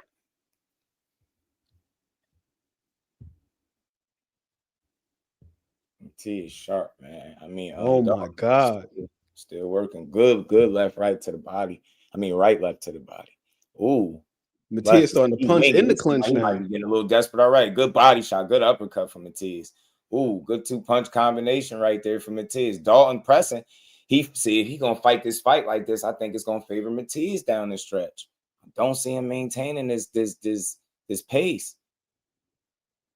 See, another clinch. Ooh, I'm watching it beating right now. Matias is starting to turn it up, bro. Right, right. Yeah, he gonna wear it down, bro. He gonna wear it down. He gonna take my little dub, man. I put a little dub on him. I was talking earlier. I'm like, man, I should have put some more money. I was gonna put a C note on him. Like, yo, he might get it because it was like a plus 140. A lot of energy. I'm like, I don't know. I'm leaning towards Vergil, man. I just don't know if he can weather it. And I'm right. He's not weathering. I don't know. He's weathering it, but is he weathering it? I don't know. Right. It's like he is, but is he at the same time? He boxing well still, but Matias getting closer and landing more. Ooh, good left hand for Matias. He don't give a about getting punched in the face. This shit is something. This shit need to be studied. Like he don't. Damn, that's what make me nervous with Matias because he don't give a damn about what you throwing at him. At the back, really that was a nice shot right there by Dalton. But I'm gonna tell you right now, bro. If Subriel wins this fight, I already know the fight I want to see him in next. Period. I don't want to play about it, bro. I need to see him and Gary Antoine get it in. Period. Period. I don't care what they got to do. Make that happen, bro. I need to see that fight. That's a hell of a scrap. He said, not study, just investigated. Yeah. Yeah, I feel you, Jordan. He said, not study, just Shout out to my investigated. dog, man. Church. For real. Got a minute left in this third round, y'all. It's a lot of ebbs and flows, back and forth action. Dalton is still maintaining his But I'm telling you right now, I'm watching this, right? Because I'm about to hit the minute mark right now. Just hit the minute mark. You guys probably like a 45-second mark or something like that. But Dalton's body language looks like he's pushing Matias back. You feel what I'm saying? Right. Like he's not good allowing body shot right there from Dalton. He's not allowing Matias to look like he's hurt. Good job. Oh, he's hurt. I'm talking about 18. No, I'm talking about Dalton Smith. He's starting to get punched on. Matias hitting his ass with combinations. Oh, yeah. Ooh, they going back and forth. Ooh, that looked like it bothered him. Ooh, that looked like that bothered him. Ooh, beautiful right hand by Dalton Smith. Yeah, moving around. Legs. It is the fight of the year candidate, bro. Yeah, he got hurt. He a dog though. He got some dog in him. Ended the fight round. of the year candidate, bro. Fight of the year, bro. That might be a Matias round right there, y'all. This might be the that was a Matias round for me, but I do feel like Dalton Smith, he closed it out strong with that. Yes, that do you left hook understand what I'm right hand saying? Combination. That was nice. Do you understand what I'm saying? What I'm saying, like he's getting hurt, but he's it looks like he knows how to win rounds. Like there's a skill, like he's winning rounds, but he's getting hurt. So Subriel can feel confident, like, yeah, he's not really hurting me, and I know I'm hurting him, but are you winning rounds? Because Dalton's coming on strong on the back end, and he's decent in the beginning, but Matias is doing good in the middle. And the body language is Dalton is not going backwards. And I'm telling I always tell people that the judges get relationships with these fighters. You know what I'm trying to say? In other words, they know what a fighter looks like when he's winning, if that makes any sense. And make a lot of sense. I question if Matias not pushing him all the way back and him getting pushed back, is that Matias winning according to the judges, or is Dalton winning? Yo, there was a very good article on Boxing Scene, Clay, about what you're talking about, how the fighters, not the fighters, but the judges, the way that their perspective is influenced by, you know what I mean, like the psychology, different things, like what a guy typically looks like. Has he wavered in the past? Mm-hmm. Is this his typical style? Just like little things like that. Mm-hmm. Dalton Smith is looking good again to start the 4th round. It's funny you said that pugilism, because it wasn't an official like offer per se, but he was asked about fights with Matias and Gary Antoine at 140. Shakur was. He said yes to both of them. Yo, referee need to get the hell up out the way, bro. He's kind of being a little too like, I need him to before the Teo fight. Oh my God, that uppercut. Damn, then what's the name came back? Dalton Smith, I don't give a shit who wins or loses this fight. Respect to both of these dudes, man. There's a breed of UK fighter coming out. I don't know if y'all noticed it. There's a breed, bro. They out here fighting right now, bro. When you think about Nick Ball, you think about Sam Noakes, you looking at him right now. Mark Chamberlain, bro. These dudes get it in, bro. They do. Woo! That was a nasty uppercut. Combination from Matias, man. Look, but Dalton back with that right hand. Listen, Dalton ain't playing. My guy in the UK, Jack Rafferty. I like how Jack Rafferty fight, man. He's like, Jack Rafferty too, 100%. It ain't pretty, but it's gritty. He got a real gritty style. I want to see him and Mark Chamberlain running back right quick. I think Mark Chamberlain about to fight. He's not fighting Rafferty. Oh my gosh, these combinations. Matias over here using angles, stepping over. Yeah. What the hell? Ooh, doubled up with the left, man, to the body, to the head. But Dalton is not allowing them to put hands on him without an answer. He's not answering, and he's not allowing him to push him back. He's clinching him. I like the response from Dalton. He landed a hell of a left hook, man, around the 25 mark. I'm telling you right here, right now, I don't care what happened in this fight. I want to see Dalton Smith again. Me too. 100%, and we only in the 4th round. But I like how Matias is using his legs right now. Damn, Dalton Smith got a nasty little cut over the top of his right eyebrow now. Oh, what a hell of a left hook. He buzzed Matias. Nice left hook. Nice left hook. Yeah. Oh, nice. 3 punch. Oh, right there. Good combination. See, he holding again. Is Matias able to generate the power? Nice work on the ropes right there by Dalton. Matias. Jesus. Matias, bro. Punching on the back foot, baby. Dalton Smith is tough as hell, man. Yeah, with Dalton getting in him. Dalton, yo, who won that round? Who won that round? Be honest. Oh my God, I can't even say. That's a swing round. That's a swing round for me because they both had some damn good moments. Dalton leaking on that left eye. Yeah, that left eye. See, that's what Matias do, yo. He slowly break you down. Even though it's looking good, like, let's see how it look in the 6th, 7th round. Yeah, man. Let's see how it look in the 6th. I think we're going into you know what this looks like to me, low-key, a little bit? This kind of look like a reverse Alberto Puello fight where it's like Matias is hitting him with these clean shots, but Dalton is pushing him back and like pressuring him and smothering his work. Is Dalton... Right. I don't know, bro. I'm telling you, bro. I don't know what these cards are gonna look like at the end because this is a Puerto Rican card. So, you know what I mean? So, you know, the judges are gonna be looking at some real, but I'm telling you, bro. I'm telling you, man. We're in round 5 and the aesthetics. We see but Subriel whipping them joints in there. Like, are we scoring the rounds? Is anybody? I'm scoring the rounds. I don't even want to tell you what my score is. Listen, Dalton's punches is nice and tight, bro. Yeah, he's got good technique, bro. Really good technique. He got pretty good hand speed too. I didn't realize his hand speed was like that. Bro, and he's pushing Subriel back. I'm telling you, he's pushing him back. He's not hurting a lot of energy, though. Ooh, good combination from Dalton. Yeah, he is a good combo by Subriel. Subriel letting it go too. Boop, boop, boop, boop. Dalton pushing him back. Like, nah, bro. Yeah. Nah. I'm gonna hold you. I don't care if I gotta grab you. I'm not. Ooh, nice work by Dawn. Ooh. Yeah, this plus keep Cologne Damon is worth it. I yeah. ain't gonna complain. They got me. I'm cool. Nah, this is a hell of a fight. I'm cool. I knew this was gonna be a fight of the year candidate. I Good knew it. 3-punch Dalton Smith getting busy on the inside. Combination by Matias. Damn. Now the question is, we looking at this. Is Matias able to weather the storm? Is he able to keep this pace, kind of fight? If he can keep this pace, he can win this fight. Because I'm gonna tell you right now, Subriel Matias, I'm used to him. Ooh, I'm used to Subriel Matias. I'm gonna be real with you. Minute 30 to go, y'all. I'm used to Subriel Matias going at his pace, not being forced to go at a pace. And I don't know if that makes a difference. Matias, man. Does that make any sense to anybody in here? And does No. that I know what you're saying. I know exactly what you're saying.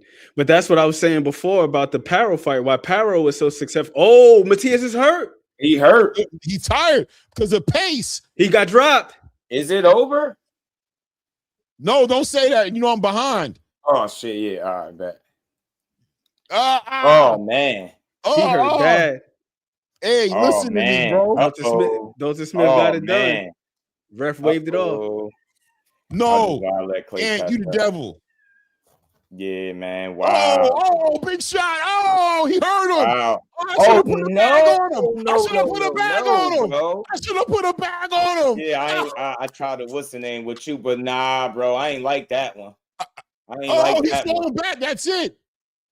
He waved it. You're done. Puerto Rico's done with you. Don Smith. Man. Don Smith with the stoppage. With the stoppage, bro. It went the other way. Matias couldn't deal with the pressure. Matias couldn't deal with the pressure. Dalton Smith. Wow. Oh, man, I should have put a bigger bag on this. I should have put the bag on it. Oh, no, Matias fell back. I think you should have allowed it to continue, though. But no, let's talk about that. Let's talk about that for 1 second. second. There was so many ebbs and flows, and it was the first knockdown. You should have told him, like, yo, show me something. I know. Let's talk about it. Let's talk about it, bro. A little bit getting up, but damn, man. Let's talk about it. Matias was taking a lot of punishment, bro. Way too much. He was taking punishment. So when he fell down and he looked in his eyes, he didn't want him to take no more punishment, bro. He saw him fading. He saw Matias fading. So it wasn't a stoppage only based off of his ability to answer back at the 10 count. It was about in his eyes. It's like, nah, you getting punched too much, bro. And this is what we're talking about when you were saying, man, you kept saying this, Justin. You kept saying, damn, he liked to get punched in his face. You said it needs to be what? Studied, right? And remember, I said that's why it make me nervous. Because you, as somebody going, and this what happened when you allow a person to have too much success, bro. I'm mad I ain't put the bag up, man. Shout out I know my guy Angelo. Angelo said he was gonna beat the shit out of him. Angelo said, "Do we got a new player at 140 and oh yeah, bro. Because who's gonna do what Subriel did tonight to him? Who's gonna put that kind of pressure on him, bro? Nah, bro. They gonna box his ass, Clay. But he can box. He can box. Yeah, he can. They gonna box his ass, but see, this is the thing. He that fighting shit he had with it. He had the recipe. He was prepared. Remember, that was the question: is he prepared to deal with this pressure? And I got my answer. Yes, he was more than prepared. Because he was getting. He was money on this, man. How this fight was gonna be at like 7-8, man. But he said, "What you mean 7-8? I ain't got time for that kind of shit. Get my belt. Let me get on home." And this is in Puerto Rico, ain't it?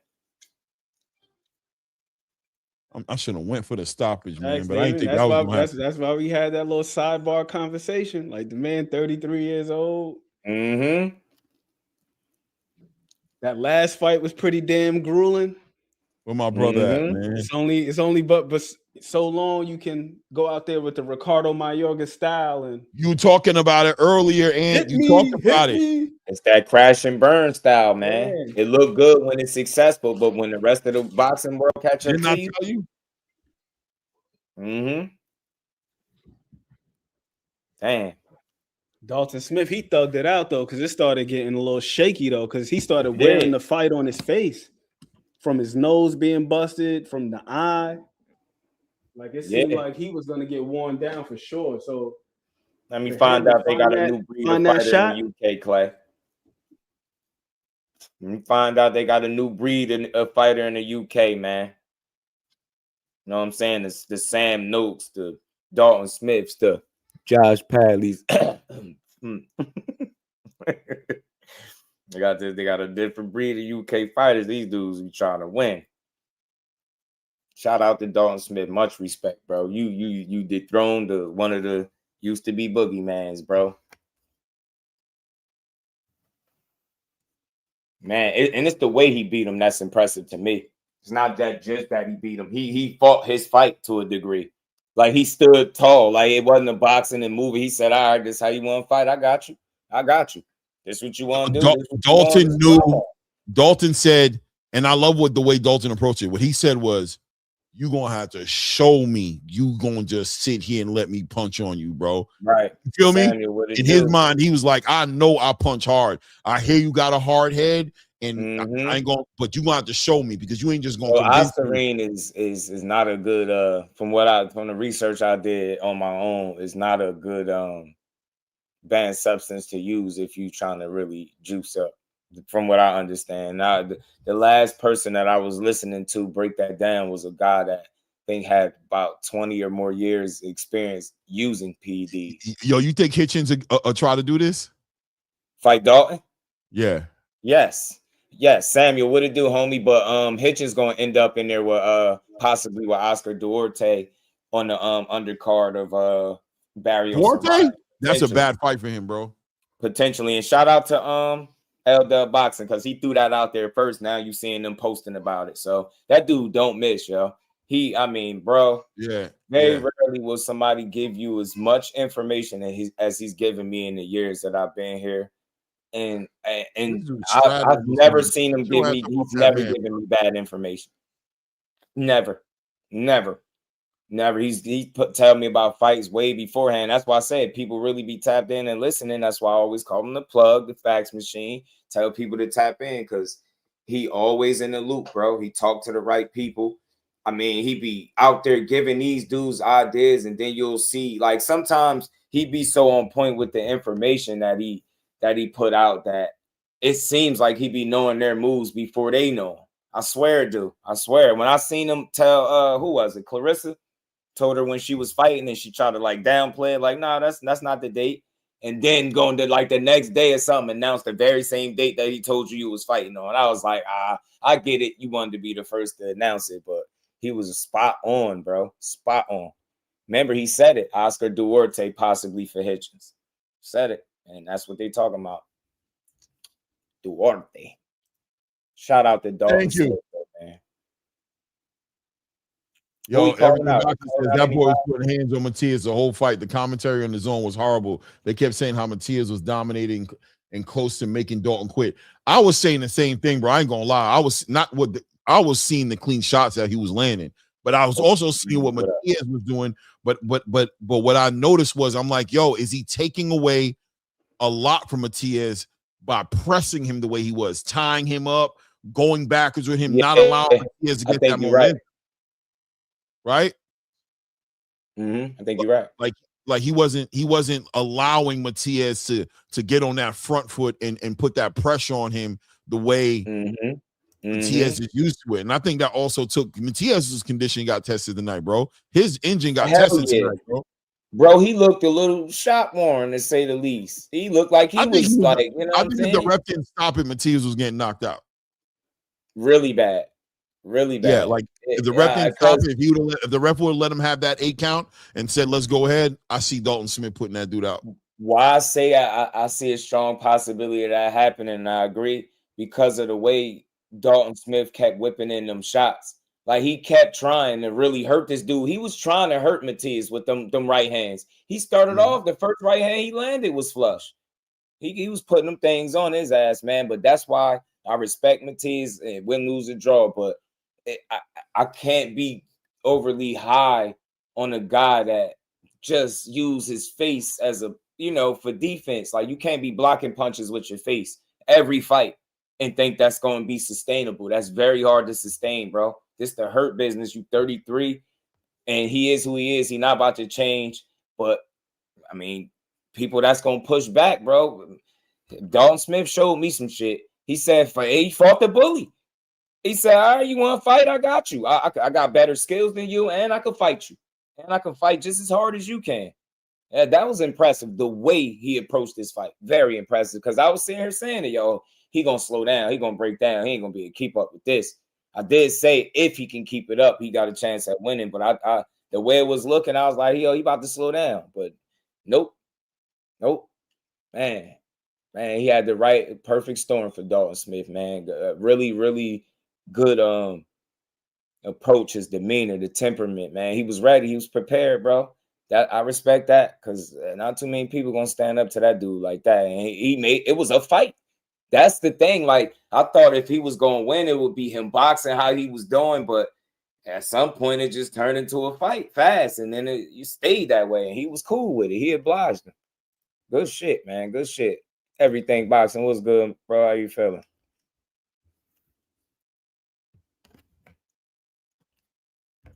Yeah, man. Dalton looked tired in the second round, but bit down. Yeah, it looked like, you know, I had my questions like, is he gonna be able to keep it together? But he was maintaining his form, and he had me a little concerned when I seen him doing the clinching. But it was a method to his madness, because he had the grit and determination to fight this dude. Like, I noticed how none of us felt like we was watching a dude be jittery or scary.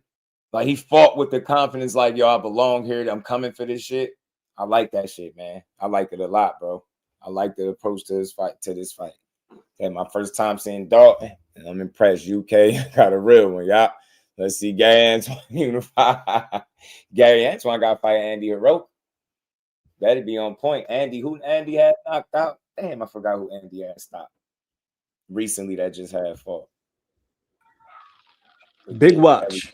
Yo, so what's up, man? This is a new energy in 140, right? Because the UK fighters aren't like other fighters. They chase down the unifications, they chase down the championships, they like to fight. They like to prove they legacy driven. They're more legacy driven than money driven. So appreciate now what's good with you, Keon, man? Salute, family. With salute. With the addition of a Dalton Smith in this division now, because listen, man, I'm telling you guys, man, these divisions need European champions, bro, or European, because once they get in the divisions, they're willing to make the fights, bro. They don't get all caught up in getting moved around like what Oscar Delahoya doing with Vergil right now, or like Hitchens is doing right now, picking and choosing and getting into these weird situations and letting big fights go away because he ain't getting paid enough. No, we got somebody in here. We got a champion in the division right now who will fight whoever wants to unify, I believe. If Gary Antoine wants to unify, this dude will fight Gary. If Hitchens wants to unify, he'll fight Hitchens. You know what I'm saying? Yeah, if whoever wants to unify, he'll fight whoever wants to unify. What do you guys think about Dalton Smith right now in 140 pounds? That dude is hey, Just remember we was having this conversation the other day, and salute Just and Clay. We was having this and he answered all the questions I had. He did the same shit to Matias that I seen him do against them lower tier level opposition in the UK. Man, I know y'all was commentating the fight, so you didn't get to hear the commentary. I thought the commentary was horrible on DAZN, because I'm watching the fight, and from the first round on, they was like talking about how Matias was dominating Dalton Smith, about to make him quit, how he was in. The fight that I saw was a complete opposite. I thought that Dalton Smith was putting hands all over Matias. I thought that he was able to hit him constantly. Huh? He was hitting them constantly, bro. Did I see your scorecard? Nah, I can't. Look at the screen. Yeah, bro, that's what I'm saying. Like it's crazy because to me, Dalton Smith was dominating Matias. Matias, like, you know, he started trying to come on, but his punches wasn't hitting like Dalton Smith's punches was. And it was crazy because Dalton, man, he was in. And if you look at Matias, his face, you could tell by his body, like his impression, like his facial impression, like you could tell. I just knew. I told my son, I was like, he looked like he about to fall out or quit. Because I could just tell, like that same. He was laboring. Right. He was laboring through his punches, like he was throwing them. There was desperation behind him. Like, please go away. Like, and I bet on Matias. I lost. You know what I'm saying? I got Dalton. I ain't gonna lie. I put a little money on Dalton. I bet on Matias, and man, shit, he man. All I needed was him to win 3,200. He met, and so I'm keeping it real. He was getting hands the whole time. I'm like, man, this dude beat the shit out of Matias. Like, I already knew once the second round came, I was like, yeah, ain't no way Matias is gonna be able to already. He said, I hate that Matias, mother, bro. No, I'm telling you, when I heard when Just Do said, yo, man, this guy just like getting punched in his face. It needs to be studied. I knew there was an issue because the reality of the situation, what Just Do was saying, even if he didn't realize it or he didn't realize it, was dude is getting punched hard in the head a lot, bro. Yeah, that's what remember I said it's concerning. That's what concerned me. I was like, bro, somebody in the chat said, nah, he don't need to be studied. He need to be investigated. Hey, I had this conversation, right? Me and Money was talking, and I was telling him about the glove situation, how the New York Athletic State Commission caught him and was like, nah, they didn't let him go through with the gloves he's trying to use, right? And this is before the fight. I said, if we watch this fight and his punches ain't affecting Dalton Smith like they usually do with all of his other opponents, something up.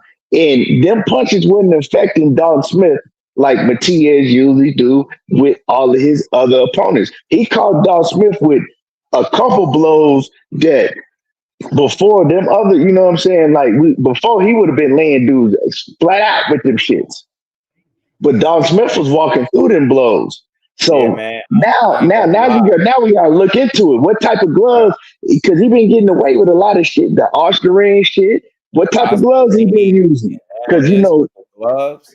Because New York Athletic State Commission, they don't let you. They real strict in New York. So it's something to look into. Thanks to WC paid off in this fight. He said Matias been a punching bag in the cheek. Listen. I feel like the issue in boxing is it don't need to be a gray area. If it's Ostarine is a banned substance, it need to be banned completely, zero tolerance type deal. The only place where I level and pay attention to what I'm saying, level, because they have a legal limit and he never reached that threshold. So it's like to report it just almost made no sense to a degree because it made the fight look like it should have been canceled. And then, it's still on. And we're gonna do y'all one better. It's pay-per-view while we at it. Like it's just silly. And then for him, it's a bad look because they allowed you to fight. You had some traces of Ostarine in your system that wasn't over the legal limit, but still in all, we didn't trying to hear that shit. How did it get there? Then on top of that, you had this issue with the gloves. Then you come out here and you get stopped and push back. That's an element that he removed from this fight that Matias at some point enjoys, pushing the guy back. Dalton Smith, credit to that dude, man, because he didn't allow it. He didn't allow it when Clay, you kept pointing it out. You're like, yo, he pushing him back. He keep pushing this dude back. So I'm like, it looked like it was a problem for him after a while. Like the way he had to fight him off him, and Dalton Smith, to his credit, he was stubborn. He wasn't backing off him. He stood tall. Even when Matias turned it up and was hitting him three punch combinations, he still was in there willing to fight him back. Like he was hitting him with significant shots. He wasn't just being like a warrior, like taking punishment. He was effectively giving punishment to Matias. While pushing him back and making him exert a lot of energy, having to fight him off. It's usually the other way around. He wasn't used to that. And he wasn't able to do it. Smith was stubborn as hell tonight, and he wasn't going. He had his mind made up. And Smith is a puncher, bro. We got a puncher at 140. He a puncher. Yeah, Dalton Smith is a problem. He's a problem in that weight division. And a lot of them boys is going to 140 and getting up out that weight division real fast and jumping to 147. And I know y'all see that shit. The 140 is hot. Keon, this was the live I did the other day, right, was about basically a catalyst. Something needs to shake up between 140 and 147 because I was talking about how Devin is sitting there not having the opponents. And I'm like, we need some fighters from 140 to go up to 147, namely Hitchens and Keyshawn. I'm like, these guys need to go up there, people who are willing to fight Devin. And so Devin has opponents because it seems like 147 is just freezing this dude out. Nobody wants to fight this dude, right? But who would have known it would have been Dalton Smith, who's probably going to light a fire underneath Hitchens behind you. That's why I asked you, do you think Hitchens going to fight? I don't think Hitchens fights him, bro. Hell no. I mean, look, like I said, they reported that the Ortiz thing, but I think ain't gonna after be this fight, surprised if Hitchens goes to everybody 147. He's out of there. Because he's I think, man, it's crazy as good as he is. He's going to 147, bro, because he's too depleted.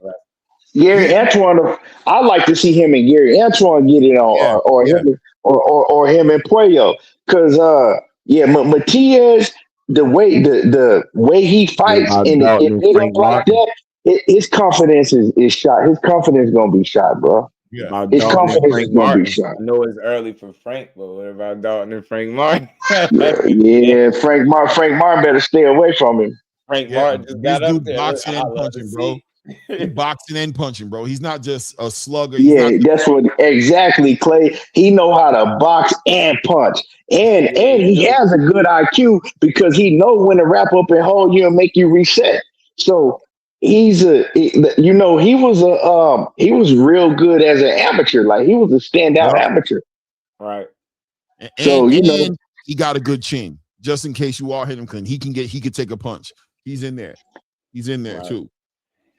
Yeah, I know my boy Angelo's hitting me up because he said I told you. I didn't bet no 3,200 on I had him on the parlay. Somebody said I bet 3,200 on Matias. Hell no. I had him on the parlay, and he was the last one that I needed to win on my parlay ticket, and he lost. Oh, but man, I hate to hear that, bro. Man. Lose more than one instead of just one. Like, just the one, dog. I hate that shit, man. That's why. But like I said, man, after that second round, I already knew it was gone because I'm like, ain't no way. I could just see the skills that Dalton Smith had, and I was like, yeah, he finna beat the shit out of Matias. I ain't gonna lie, he was still getting hit with some good combination punching by Subriel Matias. He still was getting. They weren't as effective. They weren't as effective as his shit usually be with other fighters that he hit with shit like that. That's why I'm saying, like, people look over it, but what's up with them gloves? What's up with them gloves? Tonight, he could not stop. Yeah, he couldn't hurt him. And he couldn't hurt him. Other way where guys can't stop Matias from he pulled the hip, he pulled the U on you, Matias. Pulled the That's why I'm saying, like, hey, is this something with them gloves he been getting away with? Because if they stop you this time, this ain't the first time you tried to use them joints.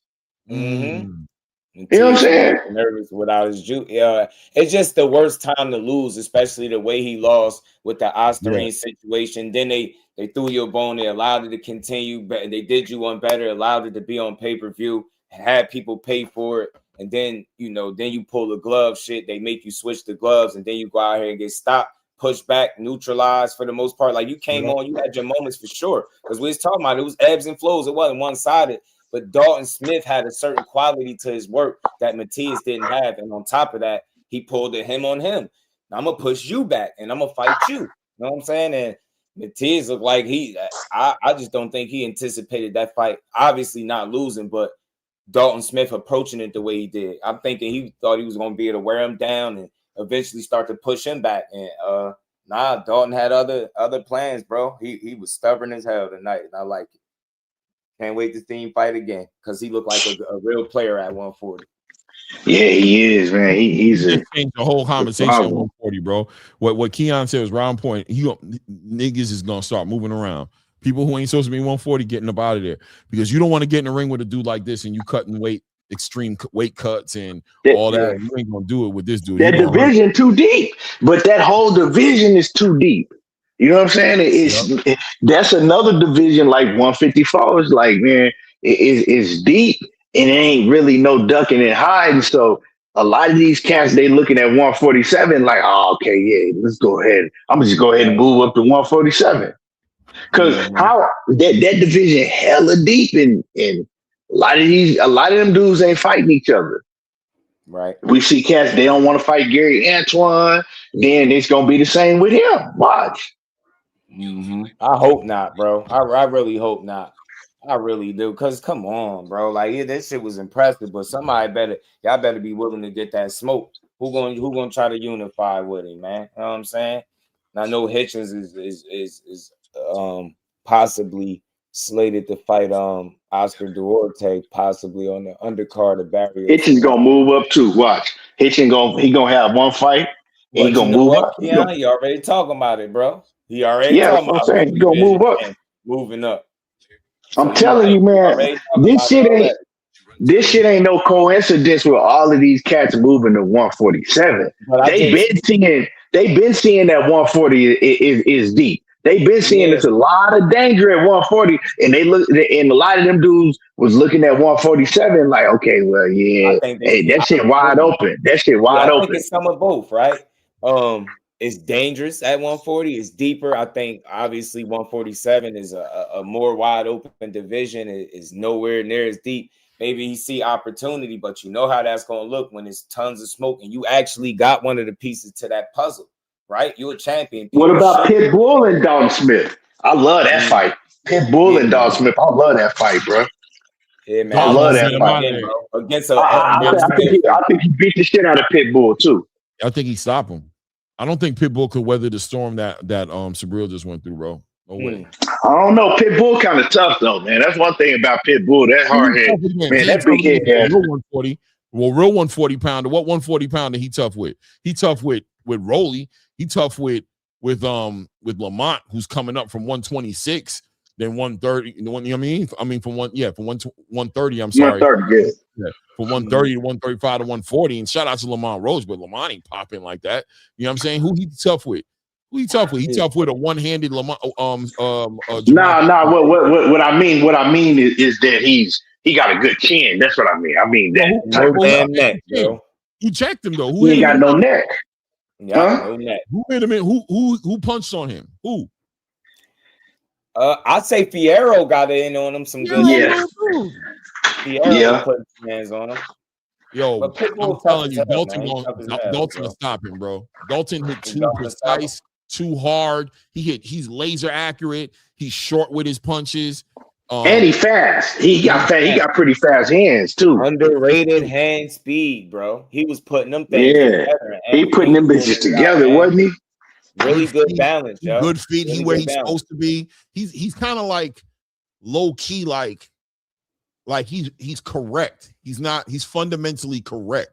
You know what I'm trying to say? He's not punching out of position. He's got great balance. I'm telling you, bro, he's gonna be a problem for a lot of people in that. Hey, we all thought. I remember thinking Eddie Hearn was crazy when he jumped in the ring talking to that Dalton Smith shit when after the Matias and Puyo fight. I was like, man, nobody wants to see no damn Dalton Smith. Hey, I was wrong. I was wrong because this dude can fight. Players mess up, you know. We stand you know what I'm saying. You being a true boxing, like my guy Angelo says, we don't know what we don't know. Because that just means we got an extra player in another. Yeah, I'm glad. And like I said, I'm not even mad that I lost. You know what I'm saying? Of course, I wanted to win that bread. I ain't gonna lie to you. But on the other end of that, I'm like, man, hey, we got somebody else in the. You know what I'm saying? We got another hitter. Yeah. You know, I'm glad I was wrong. But like I said, when I studied him, I saw. We talked about this just like I said, man. I saw a lot of great skills, you know what I'm saying? But I just didn't know if he could translate it at the top level. And now we know that. Right. You know? But Matias ain't never gonna be the same.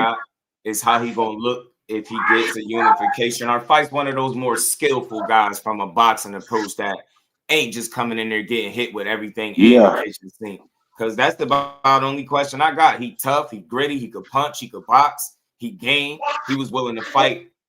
And this is him leaving. He moved well too, though.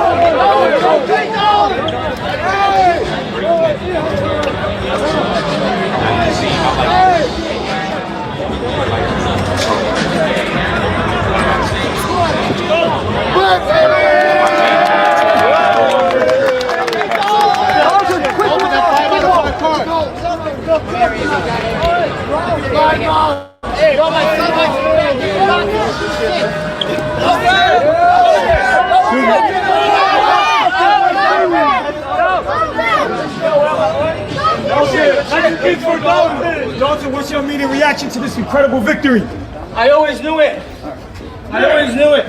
You knew it. You just have to believe in yourself, man. And I had everything against me coming into this fight, and man, I got fucking dry, man. What do you have to say to your fans? They're so excited for you.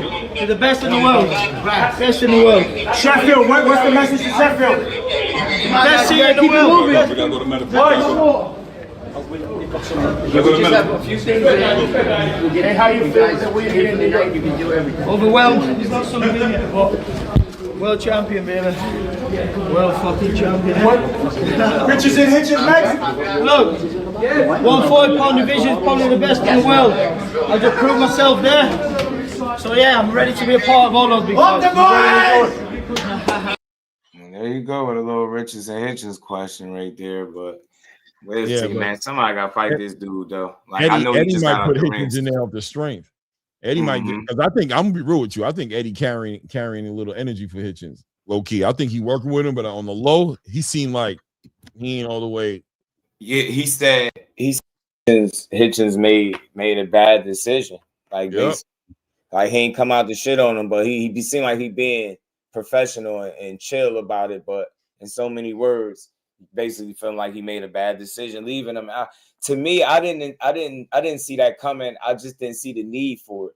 Unless you were going to leave him to be in a better situation, bro. He got you out of boxing purgatory from Mayweather Promotions, turned you up, got you a world champion. They told you they was going to make you a millionaire and all this stuff, and all that stuff happened for you. I just didn't see the reason to sever, cut the relationship off. It's because Hitchens drinking his own Kool-Aid. He believed when he did that, he thought he was going to get a deal.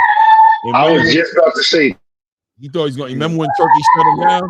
Turkey was like, if you ain't messing with Eddie, you ain't messing with me. He thought it was going to go the other way, bro. He thought, y'all heard the saying. For fighters for Devin. Yeah, I know y'all heard the saying. Acting like a nigga that ain't never had shit. That's That's Richardson Hitchens, and wait till he really gets some money, man. I already can see it in him. I'm just a little disappointed, and I'm a fan of Hitchens. I personally vouch for this dude. Like I really believe in his talent, and me too. Just some of the moves it be seeming like he questioned himself a little bit. Like I'm gonna see if I can get him on here. I want to holler at Hitchens, man.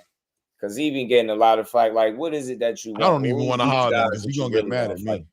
I ain't going to lie to you. I don't even want to talk to him because if I talk to him, he's going to be upset.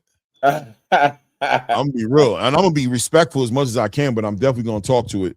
I'm going to speak to it because I need to know about how Gary Antoine Russell ain't done nothing, you know what I'm saying, to be in the ring with you. You don't got no motion. I definitely need to understand why. Yeah, that's foolish to say though, man. Yeah, that make no sense. We know what that type of talk is, though. Like if we keep it real, we know what that type of talk is. That type of talk is that, like, I'm not finna say that he's afraid of him, but that's the type of talk is like, okay, I'm not ready to take that type of chance right now. Right. You know what I'm saying? I'm not taking them type of chances right now. That's all that is. He don't fully believe that he can beat him. He know that if he get in the ring with that type of opponent, it's a possibility he can take a L. Difficult fight. It's a 50-50 from his mind. Not necessarily. Yeah, it's a 50-50 fight. Same thing with Sabril. He did the same thing with Sabril. I don't know if I'm gonna, the rehydration clause, and all of a sudden, as soon as Liam Power, right. We see through that shit, man. Come on. Sometimes having the same promoter, Broly, makes it easier. That shouldn't be a reason the fight can't happen. Like, for example, with T.O. and Richardson having, working with the same people, you would have thought that would have been an easy fight. I think it comes down to guys' power. He was pressing T.O. though. He wanted that T.O. fight. Mm-hmm. Yeah, he wanted that T.O. fight for sure. Mm-hmm. Like, he looked at T.O., he like, yeah, I'll beat T.O. Like we could tell the energy was different. You know what I'm saying? He was pressing Tio. Right. Right. Impressive, man. Shout out to Dalton, man. He did it, man. He pulled that joint off tonight. Impressive fashion, man. And Kabayel destroyed Nibia in terrible fashion, busted his face all up. Man, I like that dude Nibia. You know, Caviel was a huge favorite, but man, I saw some shit that I liked from Nibia, man. I never had. He can box. He can box, man, and he got a real nice jab. Yeah. You know, he can move well to be so big, man. I hope this don't, you know, I hope he don't lose his confidence because, man, down the line he could be a problem, man. He could fight. Yeah, he can. He put them punches together for a big guy. He was touching up Caviel, man, for a minute. Caviel, man, he remind me of Evander Holyfield a little bit, man, because he undersized, but man, he just relentless. He got pretty quick hands. He go to the body, like his body punching was crazy, man. But Caviel can fight, man. But his defense is what's gonna get him hurt because his lack of defense. Because Caviel get hit with a lot of big shots. Yeah. Kabayel is every heavyweight's worst nightmare. I don't care. He's a dark horse, bro. They don't want to fight him, bro. Yeah, he relentless, man. Yeah, he relentless. That body work is special, bro. Like he's one of the best body punchers I've seen in he does it well. Like you can expect it now. He's just a reputation that is just he's building a reputation for himself to where the night he don't fight with body punches is probably going to be the night he knocks somebody with a headshot out because they're going to be expecting it. His feints to the body are going to be respected. You know what I'm saying? Because he's just doing the work. He's doing the work, man. And the thing about him is he's burning your candle at two sides. You know what I mean? He's pressuring you. So you're on your legs. You're letting out a lot of punches trying to get that respect from him. Yeah. So you're burning energy there. And then he's beating you to the body. Why are you running? It's crazy. So you got to stand in there and hit him. Too. Yeah, you got to get the respect. Really you got to hit him with something to make him not want to do that. He understand the value of going to the body. That shit just he's something to deal with. And I'm not going to try to overstate his skill set, but that's a guy that can box. He obviously a heavyweight with legit power, durable. He bring effective pressure. And I know that shit got to be mentally draining. Like you could see it in dude face after a while. You can see that the pressure was mounting. And then along with the shots that he was landing, then he done bust his face up. Now you see his eyes. He got that survival look in his eyes. Like he throwing these combinations, but he more so like, yo, get this dude. You get off me. And then he ain't getting off you. He'll rock back, lean back, parry, whatever. Might even get caught, but he a tough guy to deter and discourage, right? Those guys are tough to deal with. That durable, get better than they get, you know what I'm saying? And real good body puncher. And then you got that tall dude, kind of tall. So you got that long ass torso, man. He was eating. He was at a buffet tonight, man. Them ribs was falling off the bone. I know after some of them shots, man. Fresh Promotions did everything but make money. They got set up. Man, but yeah, man, it was a good day, man. Good day and good night of boxing, man. Overall, man. I agree. Discuss tomorrow about this new player at 140, new champion. Matias, I think that boogeyman label goes completely away. I think they should do away with it in boxing, period. But they definitely. Some people earn it. Some people earn it. You know what I mean? Like, I think he was a bully while he was a bully. You know what I mean? It's just he had the aura around him. David Benavidez is the real boogeyman. That's the real boogeyman right there. And they'll tell you he ducking Benavidez or better be like some stupid shit. Man. Even after proving that he willing to get in there and fight these people. I just don't understand. Benavidez will fight anybody. Not willing to fight. Benavidez will fight anybody. That's the real boogeyman right there. That's the real monster. Yeah. Benavidez is the real boogeyman for sure. For sure. But man, definitely a good night, man. Oh, you about to? But yeah, I mean, we wrap up. Wrap up. I Yeah. mean, get your last words in, bro. I ain't gonna rush. Just to say that, you know, these boogeymans and all these different things. It's kind of like Deontay Wilder was a boogeyman for a long time as well, right? Like, but at the end of the day, these one-dimensional fighters who just aren't showing us the ability to adjust. Right. They're just waiting on the answer, and they usually. But let's see what how Subriel Matias moves on from this. Right. You know what I'm saying? Because that shit has been getting. Liam Paro exposed it. Alberto Puello was kind of like a lot of people felt like Alberto Puello won that fight. Yeah, it was a competitive fight, but you know it wasn't Subriel dominating. And here, Dalton Smith just whooped this dude's ass tonight, bro. Like I said in my scorecards, I was telling you, I was like, yo, he's winning these rounds. Like, I mean, Subriel Matias was hitting with good shots in the middle and doing things, but Dalton was still winning the rounds. He was finding a way to win the rounds, and he ended up putting that dude out. And I know a lot of people tomorrow are going to be talking about, oh, the referee stopped it too quick. Listen, that's cool. That nigga was getting knocked out if that referee didn't. I just felt like he wasn't about to change the way he was getting hit, and that ultimately was going to be the problem. What answer did you have defensively for stopping Dalton Smith? Nothing. More blocking punches with the chin, the face, the temple, my eye, my nose. Like, bro, block some shit, man. To get your head off the line. Do you know it's okay to move out of the way when a punch come your way? You can do more than just throw your gloves up. Because you see how he was setting them right hands up, coming around the guard. And he was really chin checking Matias, bro. He was taking way too many clean quality punches early, on top of not being to settle into his rhythm where he eventually start to push you back. And, you know, I think confidence grow from that, right? You notice you got your guy retreating. You like, I got him. That never presented itself. He completely stripped you of that element that's usually present in your fights when you come on and start winning. You start to drive your guy back. Now, he had a couple moments where he forced them back, hit the ropes. Like, he had some moments, but it wasn't no consistency with it. And more so, seemed like Dalton Smith was way more comfortable than I ever could have anticipated fighting him and not boxing him. Like, or just switching and doing both whenever he needed to do it. He will box him. You know, Matias, at some point, he forces these exchanges. He forces you to have to fight.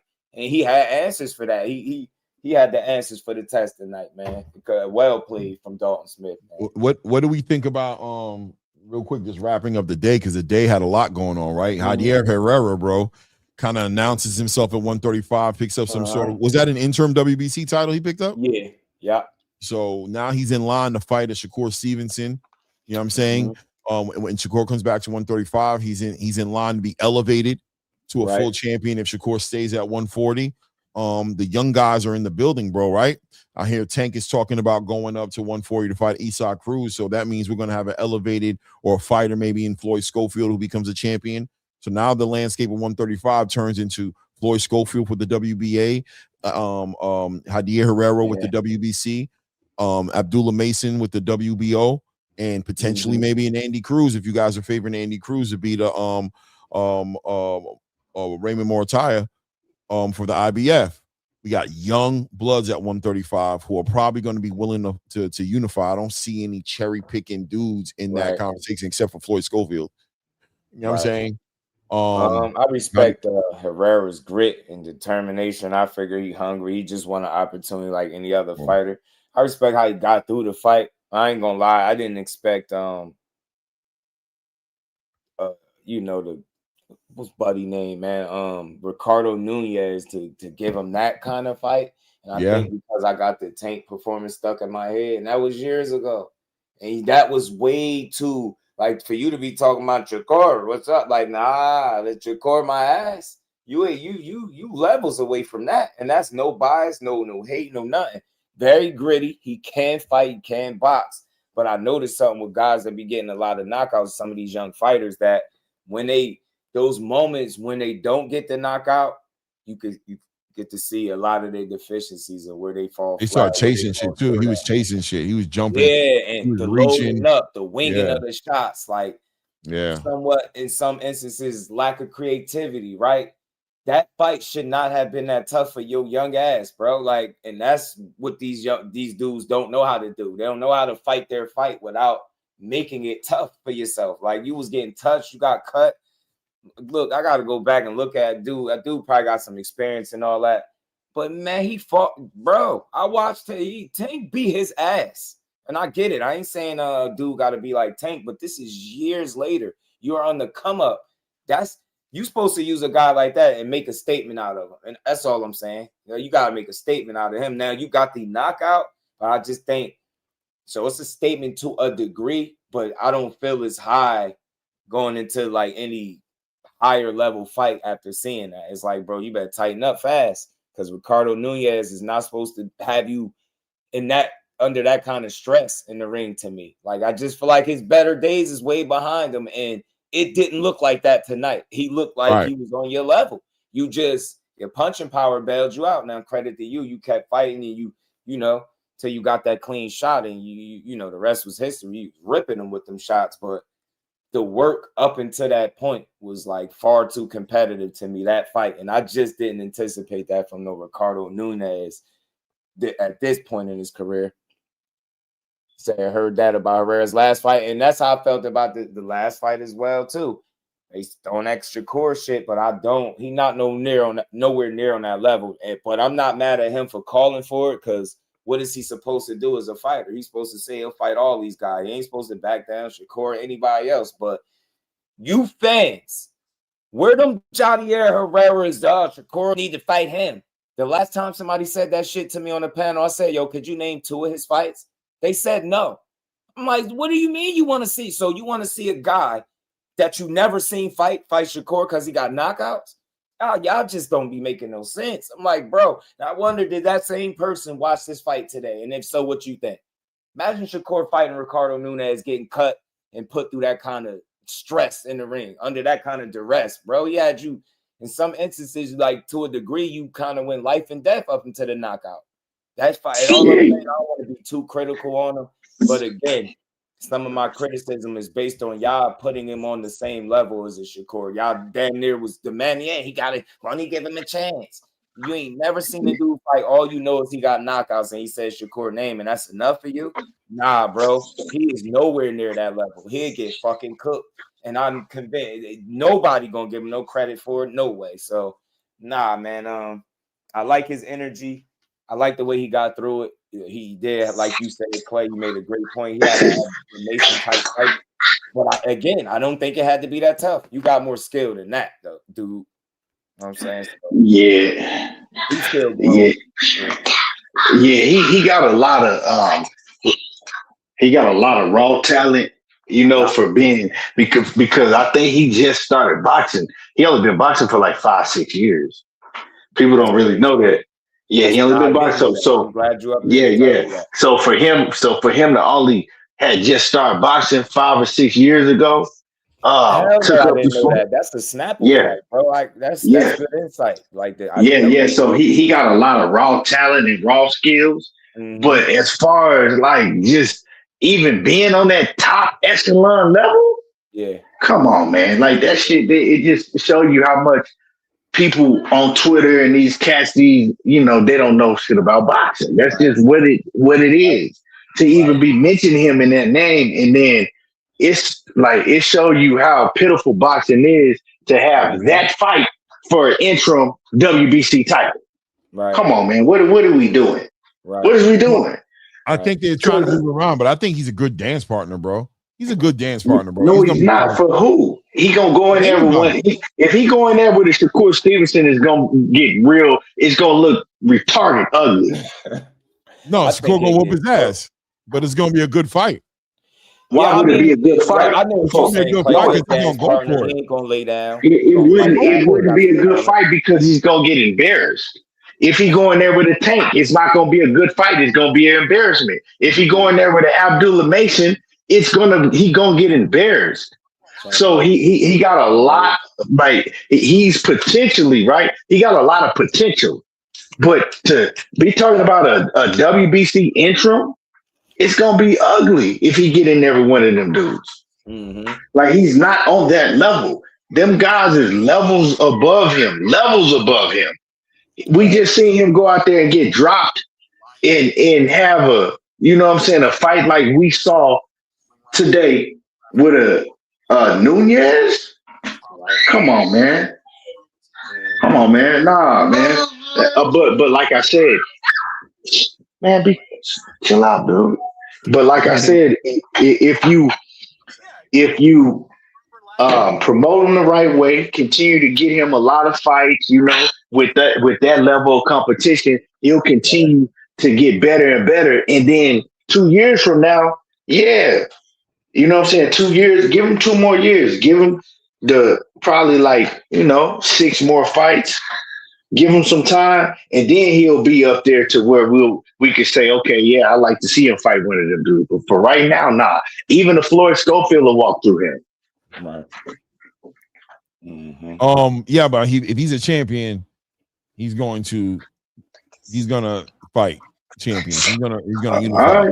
So I don't think Javier Herrera is going to I don't think he's a great fighter, or he's gonna be like a unified champion. But what I look at Javier Herrera is, I look at he's somebody who's not going to stall up the division. He's gonna fight. Yeah, he's not gonna make excuses. He's not gonna get. It's not gonna be about him though, Clay. It's about his promoter. Who is his promoter? Are they gonna want to put him in there with these guys that we talking about? I don't think so. He gonna push for it, bro. He got. But he's not on that level to push it. He's not. He can't demand anything right now. He's not on that level. It's not about him demanding, but he's not going to. Number one, Javier Herrera is the kind of person. That's crazy. Javier Herrera is the kind of person. If you call him pussy, he gonna want to do something about that. He ain't gonna smile that off. He ain't gonna be like, "Hey man, what are you doing?" He's gonna fight, or he's gonna put pressure. But who's his promoter? Who's Javier Herrera's promoter? He's with Queensberry. He's with Frank Warren. Javier Herrera. 100% right. Keon, you definitely out. Queensberry. Frank, appreciate you, T. Y'all on point. He's hungry for money, man. He hungry for money. He from Cuba. Watch. Remember, I told you, watch how it rolls out with him. Watch what he do. Watch what Frank do with him, especially considering the fact that if he gets involved in a big money fight, like on a turkey card or some situation like that, where he's getting a big amount of money, he's taking it. Yeah, I believe he'll fight. He seemed like he willing. It's just a matter of what his team going to do. Yeah, I think he'll fight, but that's what I'm saying. I'm not saying that he won't fight any of them dudes. I think he will fight. But yeah, I know how these managers and promoters move. They're not going to throw him out there. They're not going to throw him out there like that. You know what I'm saying? Knowing that he's still real green and just got raw skills. Raw talent that he's working off of, he's still learning. He only been boxing for 5 years, 6 years. They're not finna do that together. It's crazy. Yeah. Herrera. Okay. Yeah, he barely speak any English, man. He gutted it out, though. He gutted it out today, man, and got the win, got the knockout. But, man, that shit was way tougher than I thought it needed to be. Maybe it was the battle. Maybe it was the curse of the sequin trunks again. Because them all blacks, every single time. Every time I see somebody wear those, they usually lose or have a rough night. Every single person I could think of, especially from recent memory, especially these last few, every single episode, there's no exception. You end up having a rough night. Shakur, look at them shits he had on with De La Santos. I think I'm playing. Them all blacks. Look at them shits Charlo had on with Canelo. Them all black joints. Look at them shits Herrera had on tonight. All black joints, bro. Every single time I see him, I'm like, you about to have a long night. That's just the boxing superstition shit. Because every single time, bro, them little black joints with the sparkles are some solid all black. Yeah, it's just gonna make the night tough. But man, shout out to everybody. Do you think that if that fight between Subriel Matias and Dalton Smith would have went, let's say, into the 7th, 8th, 9th round, right? Let's say Matias was able to weather that storm. Do you think Dalton's conditioning would have carried him in those later rounds at the pace they were running and the way they was fighting? I think it's a good question, right? Because I didn't think he would have been able to maintain up until the point that he did, right? But I say you definitely would have been able to see some fatigue and wear and tear settling in. You definitely would have, but I just felt like, I do feel like it's conditioned. I don't think he would have faded, right? I think if he would have lost that fight, Matias would have had to really dig deep and really do something different other than what he was doing. But at the rate of that fight, it was ebbs and flows and back and forth, but he was having more of the moments because, Matias was getting his little shit off, but when don't he get off, right? He gonna get some shots, but he constantly got pushed back while he was getting hit with shit. And Dalton was changing levels, going to the body, you know what I'm saying? Setting the trap, landing the right hand, coming around the guard. Just a lot he was doing in there where he was having so much success. In order for him to lose, Matias needed a plan B, and we know how he do with those. He don't do too well when it's time to go to a plan B. So I do think his conditioning would have carried him because of how the fight was going. You know what I'm saying? And he showed the willingness to tie up too when he needed to. Remember, I critiqued it earlier. I was like, that one round, he had like 5 clinches, but each of them was like he was initiating them. It wasn't like it was a barrage coming at him and then he'd tie up. He'll just do it. But at the end of the day, I guess it was a method to his madness, man. He tied him up, slowed him down, pushed him back. That was a big play. Brought him back. Great performance from him. That was a very big play, though. The play of tying him up. Yeah. Like he really made a point to not let that dude push him back. He was not going to allow that to happen. And I felt like that maybe even mentally did something to Subriel Matias a little bit. It kind of made him let his hands go more. He didn't get to pace himself the way he normally gets to pace himself. He really blew his load real early. Taking too many shots. Yeah, too many clean quality shots way too early. And we all know this. We speak about it a lot. Like we was pretty much discussing it, asking like, is this shit gonna catch up to him? And in this fight, we got the answer. Yes, it did. You cannot continuously let guys hit you with quality shots. This shit is boxing. It's like if this was a video game, you was getting your health bar drained very fucking early, dude. Like he started very early working at your health bar. You know what I'm saying? By the time you got, close to midway, the damage was done.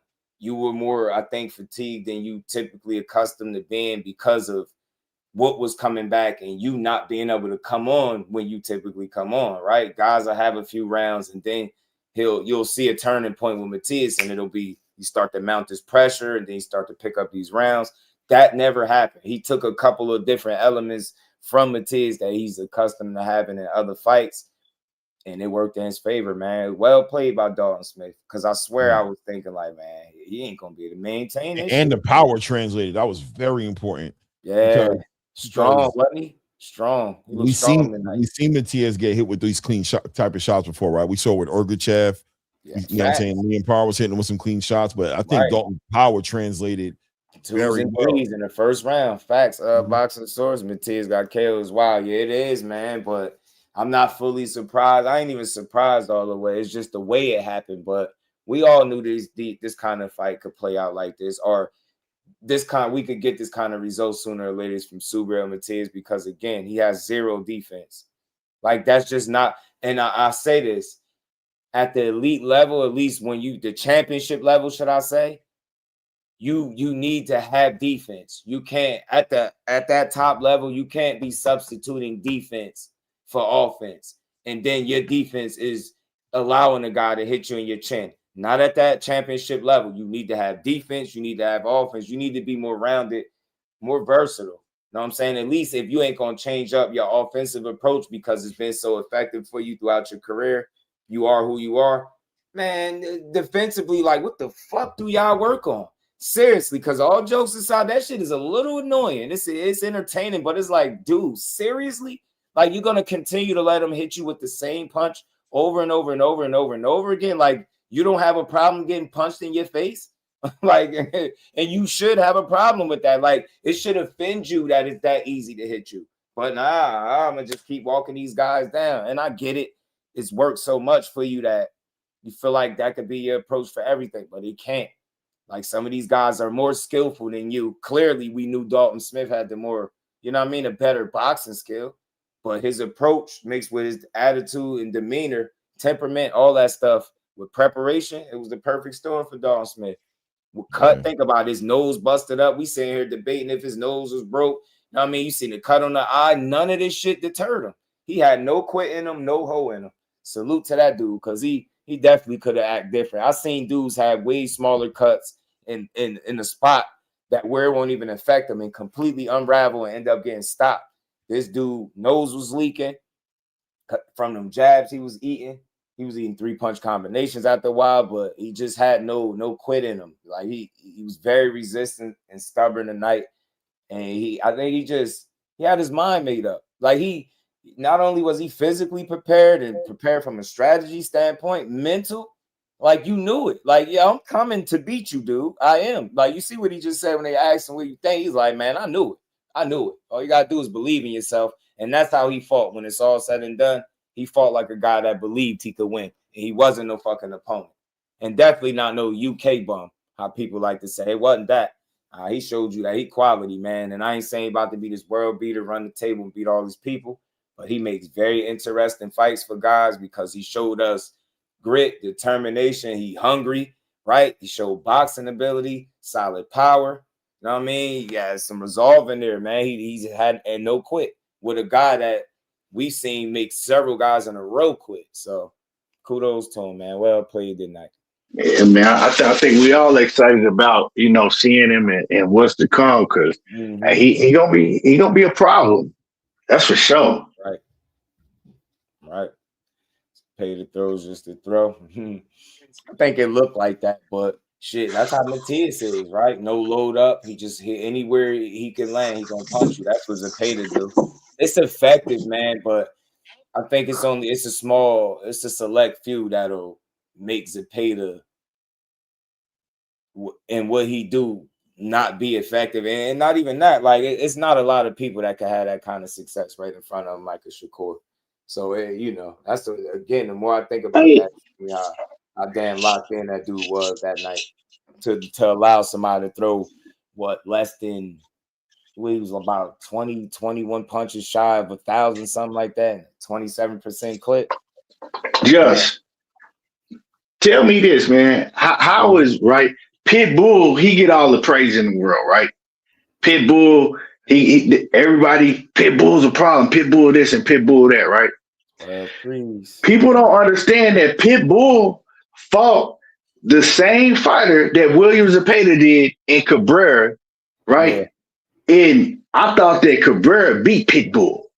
We seen that on the undercard of Errol, Spence, and Bud Crawford, right? Now, William Zepeda fights Cabrera and get him out of there in like 4 rounds. Walk through him. Right. Walk through him like he did, walk through him like some wet tissue. Yeah, he Cabrera fought him differently too, though. I did not expect that result. He fought Zepeda like he could punch or something. Like he fought him weird. Nah, Zepeda cut that ring off and put that pressure on his ass. Put that body on too. And put that body attack on his ass and stopped him.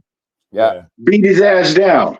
But nobody wants to talk about that because when Shakur go, they want to try to minimize Zepeda and act like he's trash. But before Shakur was fighting him, he was this and he was that, and it's just, man, Zepeda could fight. You don't see nobody calling Zepeda out. You don't see nobody calling him out. What's good with it, yeah, man, that shit crazy, man. How they go out of their way to discredit these guys just because a certain dude fought them. They'd be 2 birds with 1 stone. You gonna shit on the guy that won and the guy he fought until it's your favorite lined up. Now all of a sudden they resume aging like wine and shit. Bro, I hate that talk.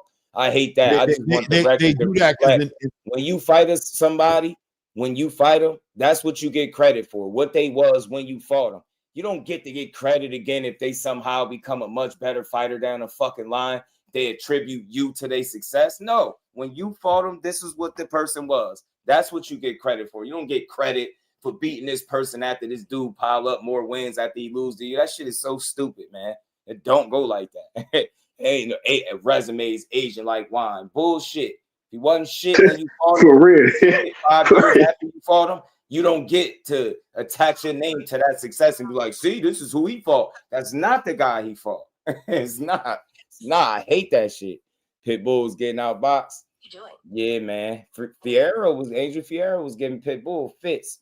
You see that? Wasn't they slated for a rematch and that shit ended up not happening?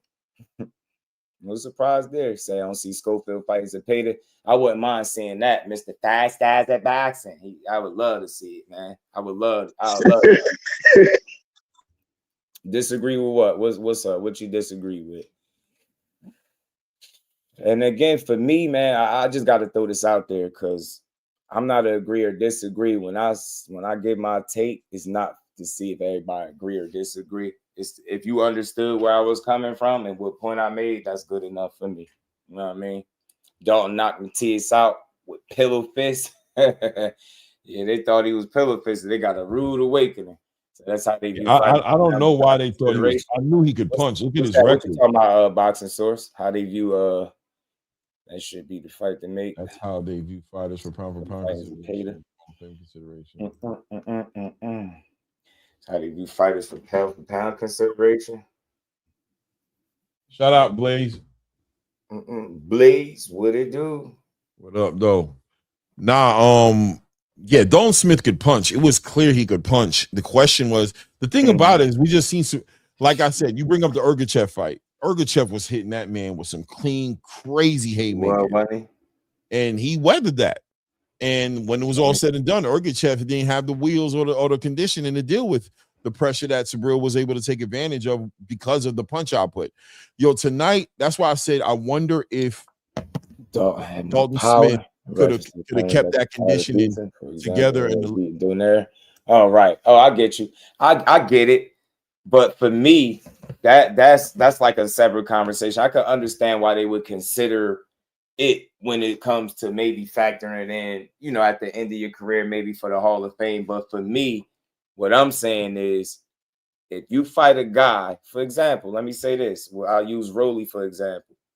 You fight Rolly at, what was he in Tank fought him? 14-0. Like, that's who you fought. You didn't fight the guy that was a champion that got saved after, you know, in the Barroso fight. You didn't fight the guy that beat Ryan Garcia. So, like, what I'm saying is you don't get to give him credit for some shit that has nothing to do with him. You get me? Like, the dude went on to get wins after you. You get me? I just don't see how we can look at it and be like, yeah, well, his resume is aging like wine based on the success that the fighter he's knocked out had after him. It just, for me, like, some people maybe that makes sense and that's how they look at it, but no. Who he was when you fought him, that's what you get credit for. You don't get credit for the guy that he became after you. Shit sound crazy to me, right? For me, I don't look at it like that, but a lot of people do. Even with who else was it? Barrios, same thing. Tank knocked him out. He goes on to be a champion. They're like, his resume aging like wine.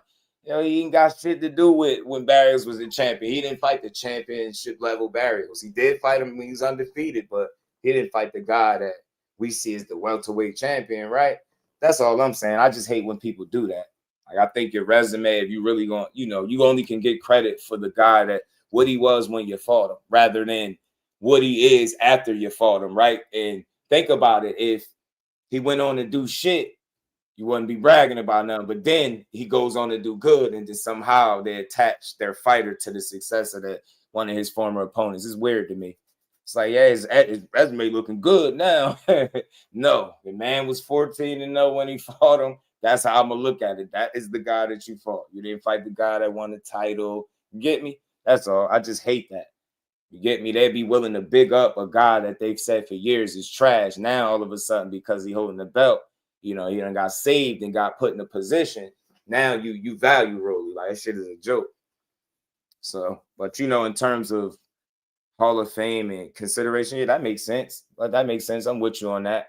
But I feel like the fans are, you know, basically what I'm saying, when you hear fans do that, they're just trying to give the guy that they like more credit than what he actually deserves. You get what I'm saying? Like, who you fought, what that person was, he or she, when you fought him, that's what you get credit for. You know what I'm saying? They'd be like, nah, man, but he beat such and such and beat such. I don't give a damn. He ain't beat them before he fought you. You know what I'm saying? Who was you fought them is what, that's what I said. That's exactly what I said. Who they was when you fought them. Like, you can't credit somebody for the fighter they became after you beat them. Think Rolly best win is Ryan? Yeah. Yeah. I'm the same way. Just fanboy reaching with them. Nah, they do. But look, man, we hit over 7 hours, man. This was a dope build. Shout out to everybody that rocked out. My guy Keon, Everything Boxing, and Clay. More rain, man. I appreciate y'all rocking out. Clay, you held me down, man. Y'all can get some final words if y'all want to before y'all jet out, man. Yeah, no doubt. Salute to everybody in the building, man. Salute Just. Man, it was a great, it was a good day of fighting, to be honest with you. It was good boxing all around. There's my link in the chat. If you guys subscribe to the channel, you know what I'm saying? My guy. And Everything Boxing as well. We don't care if he ain't going live, rock with him anyway. The real gotta be supported at all costs, man. At all costs. So again, shout out to everybody. Another dope fight card in the books. We're gonna have a lot to talk about tomorrow, man. Shout out to everybody, man. If you pulled up, hit the like, super chatty, cash out. We rock with you, man. We appreciate it. And we're gonna have a lot to talk about for tomorrow, y'all. Early. All right, Keon. Peace. Peace, my guy. And shout out to everybody, man. Hit the like on the way out. Man, y'all tap in tomorrow, man. Yes, sir. Appreciate y'all having me. Always, appreciate it. Good build. All right, salute to everybody. Yeah. Peace. Shout out to my guy, man. I rock with Everything Boxing, man. Shout out to the real Clay. You held me down. Appreciate you. Said, Clay, I want to go corn with your face on it. Hell, fool, man. He said Tank has defeated more difficult opponents. Yeah, Ryan isn't Tank's biggest win. I mean, yeah, he fought more difficult opponents than Ryan, of course, for sure. Frank got a solid resume if you ain't hating on him and being overly personal. You know what I'm saying? But again, man, shout out to everybody. Dope fight card. We got a new champion at 140. He defeated the Boogeyman. I think now at 33, that label of the Boogeyman might have to fall by the wayside. He's a former Boogeyman.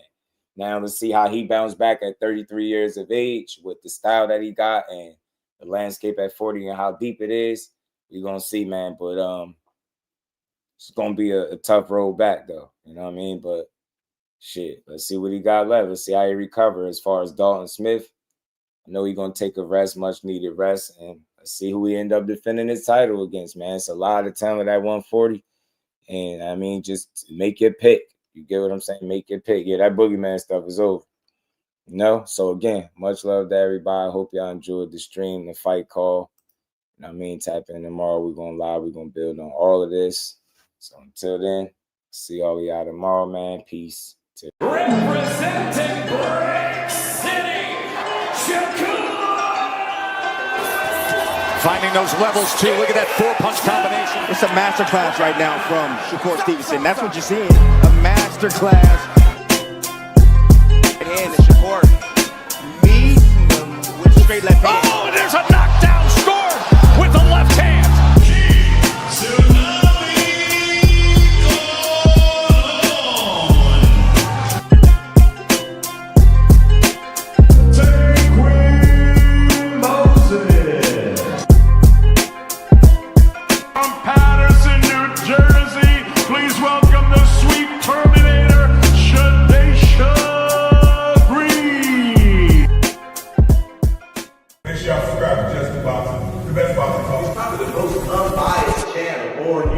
Right now, we're going to give him his just due. Shout out to my brother Just Due.